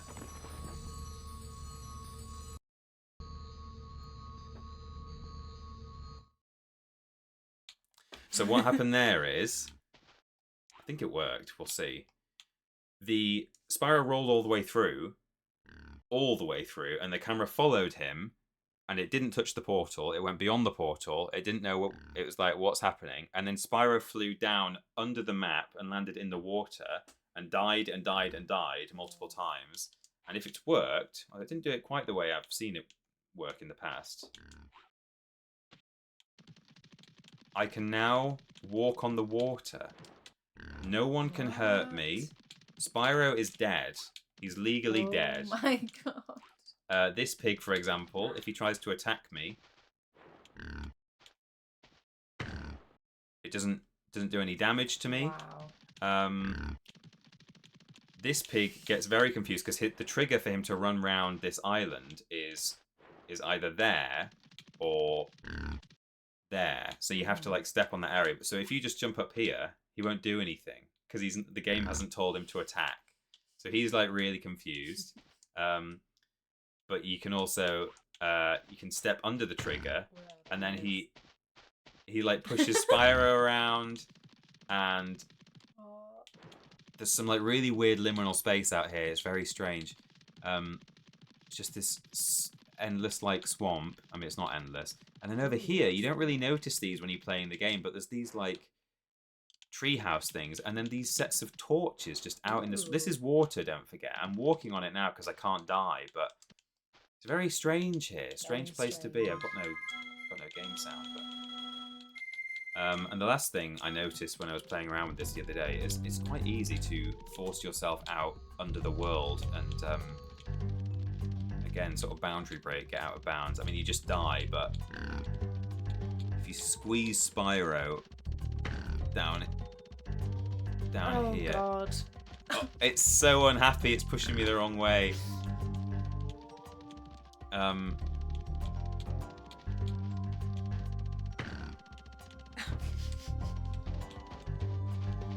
getting pushed by the pig.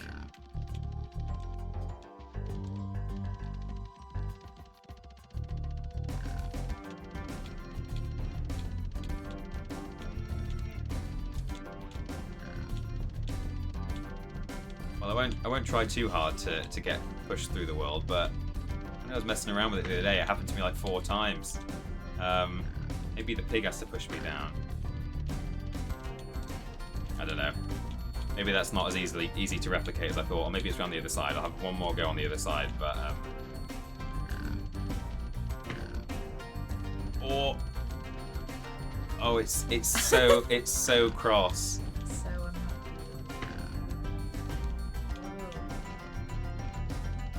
Yeah, well, we'll leave that there.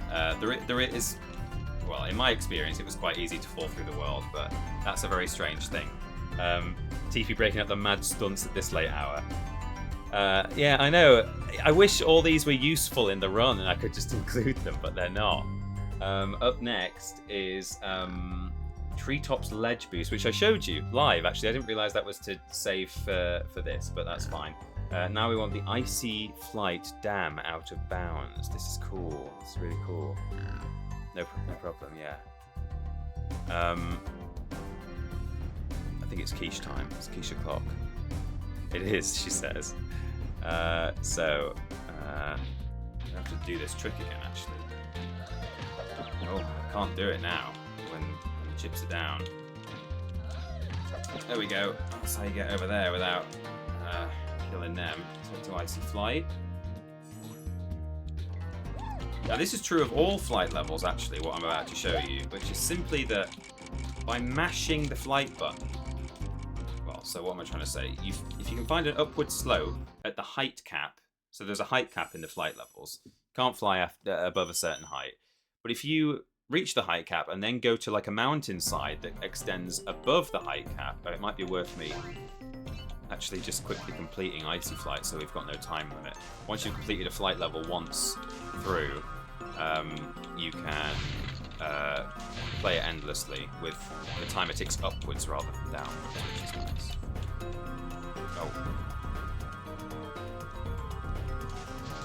Oh no! I'm better off doing my silly way of doing it. Oh, Mr. Light and everything. Oh, this is not the route. Still Mr. Light. Okay, let's get some trains to keep us going. There's the last light. Okay. I might still lose this actually. I've got quite a lot of helicopters on. The timer's starting to tick. 3 seconds per copter. Thank goodness. It's probably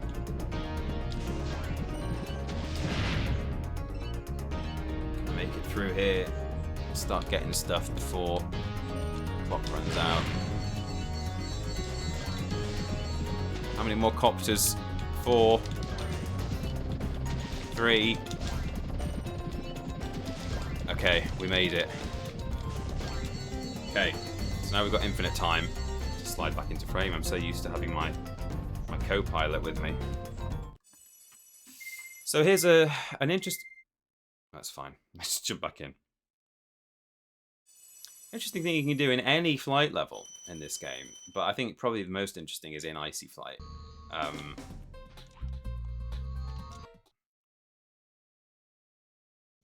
We've got only a couple of stunts left.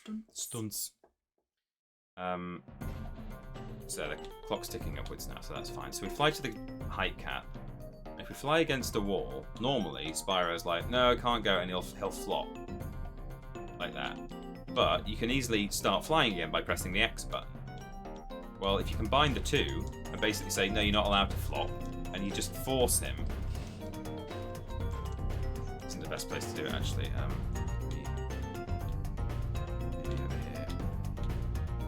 That's a good place.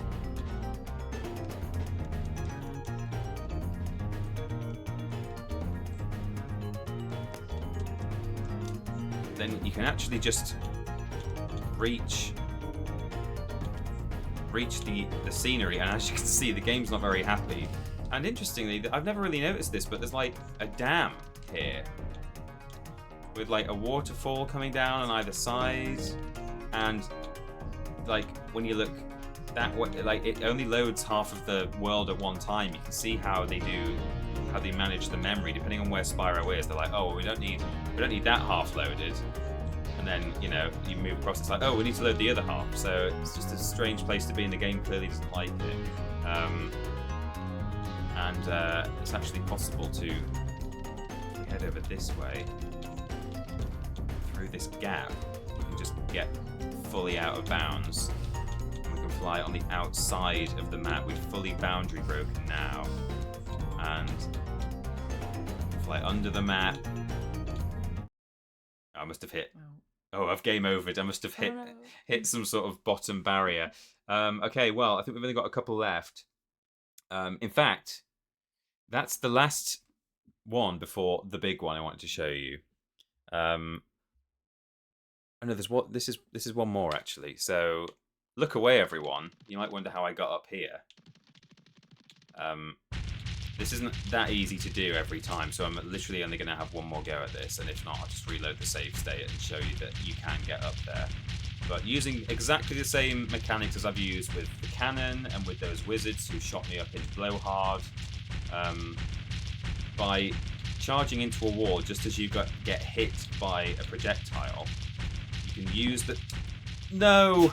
Although this is an interesting place to be as well, because... Okay, well that's fine. I need to chase him around the world once, which is annoying. I can't believe he pushed me off at the end there. Oh. Yeah. He's not really supposed to get ahead of you, but he runs really fast if you get ahead of him. He gets really mad about it.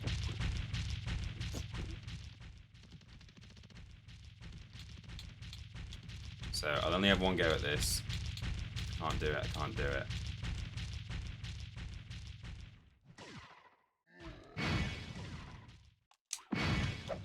I didn't do it, but you can launch up there in the way that you've seen before, and you can end up here.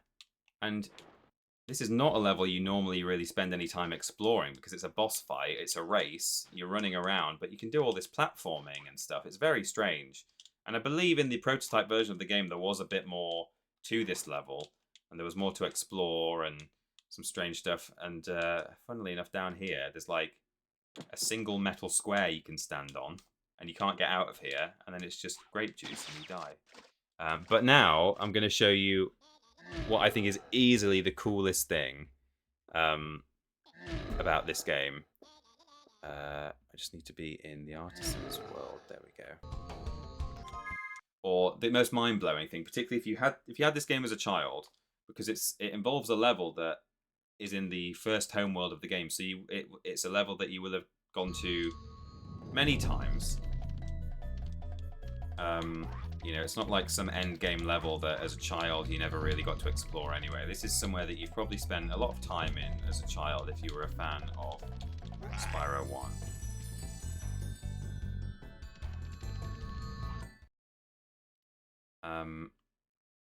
And it sort of answers a question, or it even sort of grants a wish that you've always had as a child, as a Spyro fan, and in quite an unbelievable way as well. I was like, there's no way this is real or this has happened. Maybe I'm over-egging it. As a Spyro fan, I'm not over-egging it. This is really cool, but so these bulls, well, the first one is pretty normal. So he's knocked me up here. I'm not supposed to be able to get up here. So let's save the game here. Now, their attack hitbox actually extends infinitely vertically. So as long as you're above a bull, it can attack you, even if you're like 15 feet above a bull.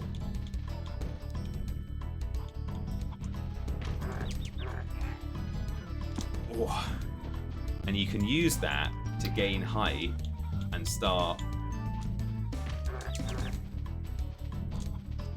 platforming around the level. Oops, look before I leapt there. But it's where I'm going with this that is the most interesting thing. Okay, save state again. Don't worry, I'm saving every time, so we don't have to do any of this twice. Now I have to do one of those 50-50s that I keep telling you about, and now I actually have to be able to do it, even though I've tried it multiple times. This is a slightly easier one though.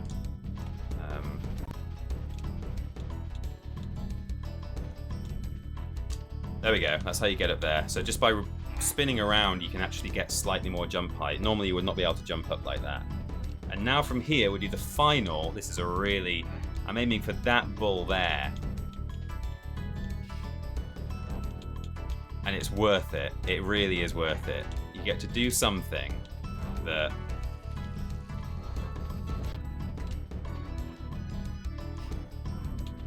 that Spyro children have always dreamed of. Oops.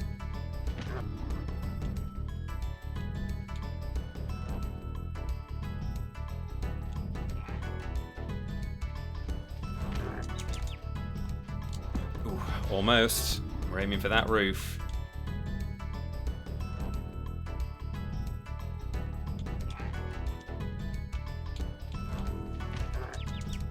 Yes, okay, so now we're here. Every Spyro fan has always thought, oh, wouldn't it be cool to like get out there and explore those mountains? But then as you grow up, you're like, I mean, they're not real mountains, are they? They're not actually there. These mountains are real. What the hell? It's like an alien planet. Look at this. Where are we?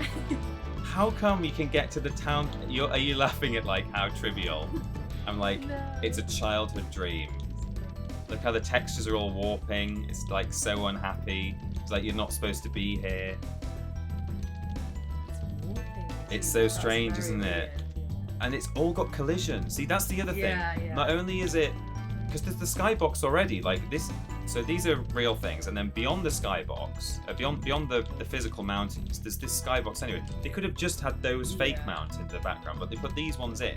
And not only did they put them in visually, but they've added solid collision, and like some of this you could never even be able to see from the outside. It's so strange.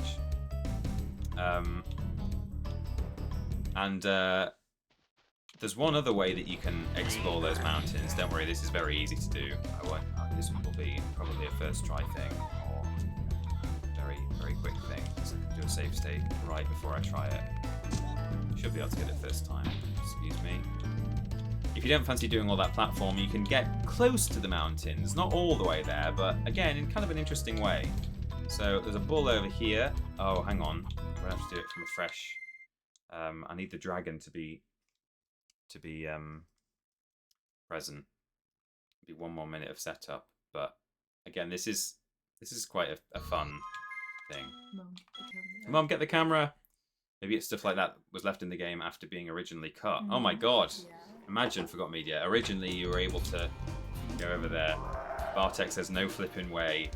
I have to show it to my sister. Yeah. Definitely, when I was particularly Stone Hill, when you get up onto the edge of Stone Hill, there's a barrier that you can't get past, and there's like rolling green hills into the distance. And I used to want to go and explore them, but in old times it probably would have been an urban legend. Yeah, it would. It honestly would. That's the kind of thing that was like in the playground. Like, oh yeah, if you like glitch your way all the way up, you can glide out and explore the mountains. It's like, yeah, sure you can. So. Very quickly go back into town. Oh, don't want to touch that. Back into town square, and I assure you, it'll be a first try, second try kind of glitch. We're going to do one more zombie state. That's what we're going to do. But this time, instead of walking on the water, it's a bit stranger. Because in Beast Makers, we died by kind of gliding out of bounds under the world. When you come back to life, for some reason you can walk on the swamp water. But if you get a zombie state in a wholly different way, it apparently has different effects, which we're about to see. So just head down here. Just going to the dragon up top.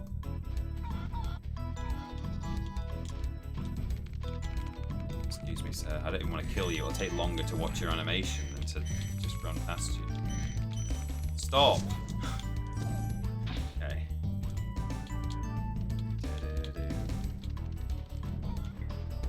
Okay, we glide across here. And now I just need to take 3 hits so that I've got almost no health left.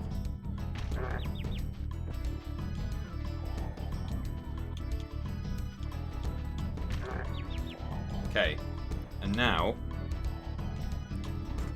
I need to die to this bull while I'm freeing the dragon. So the game now says, well, Spyro's alive, he's just freed a dragon. But the game is also saying, Spyro's died, he's just lost all his health.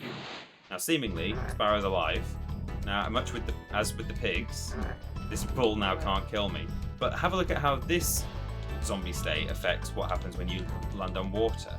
So normally I would drown in this. I can just glide forever. And the reason, now you might think, well, why glide over to the mountains? Why did you have to do all that tricky stuff? The reason is they apparently thought about, oh, people might be able to somehow glide to the mountains. And there is actually an invisible wall that stops you getting to the mountains.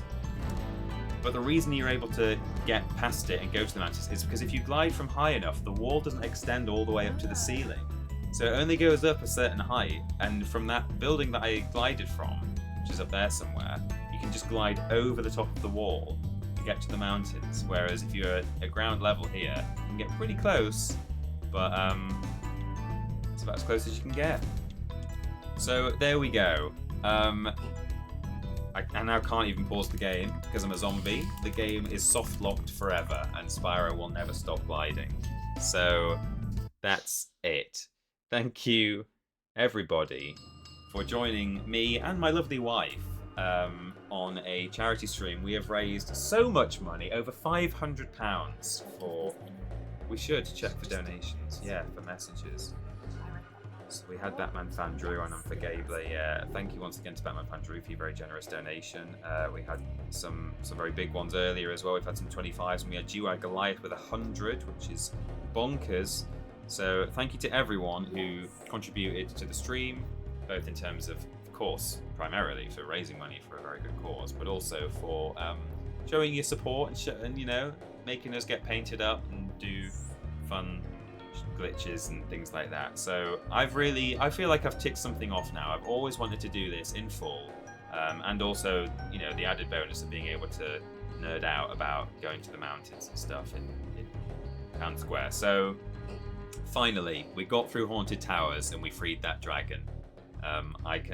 That will no longer haunt me for the rest of my life. I won't take it to my grave anymore. So just the mix of Spyro fact bombs from that cheetah face, so good. Cheetah! Indeed. Well, thank you very much indeed, everyone. I think we'll call it there, but do not miss Ben's stream, which is also going to be for Cancer Research UK. I think he'll start with my total because it's all one campaign, so he'll be on 512. I'm sure he'll probably want to start with the classic target of 69420, so I'll leave that on there. Do not try and peer pressure him into having hot sweets if he hits that target, because for one thing, he doesn't have them at his house, they're at my house. So there we go. Not gonna lie, kind of glad I got out of that, but I'll keep hold of them. They'll be in the back pocket, ready for perhaps some other incentive. So, you know, I might not be out of the woods yet, but thank you everyone very much. And we'll call it there. Have a very Merry Christmas, of course. Last time you'll see me as well, it's important to say, or whatever you celebrate. And thank you for everything you've done on the Tat Appeal and everything you've done to support us throughout the year. But that's the last you'll see from me this year, and I will catch you in early January. Ben is streaming on Sunday, I believe. So what date is that? It is the 29th, so just before New Year's. So in that lovely quiet period between Christmas and New Year where you've not necessarily got anything to do, Ben will be streaming all day. He'll be playing Ride to Hell Retribution. That will take him a long time. So please do stop by and support him. That would be fantastic. Lovely. We're going to go eat some quiche now. Will we wash our faces? Who's to say? Lovely. Right. Happy Christmas, everyone. Happy Christmas. Goodbye. Bye.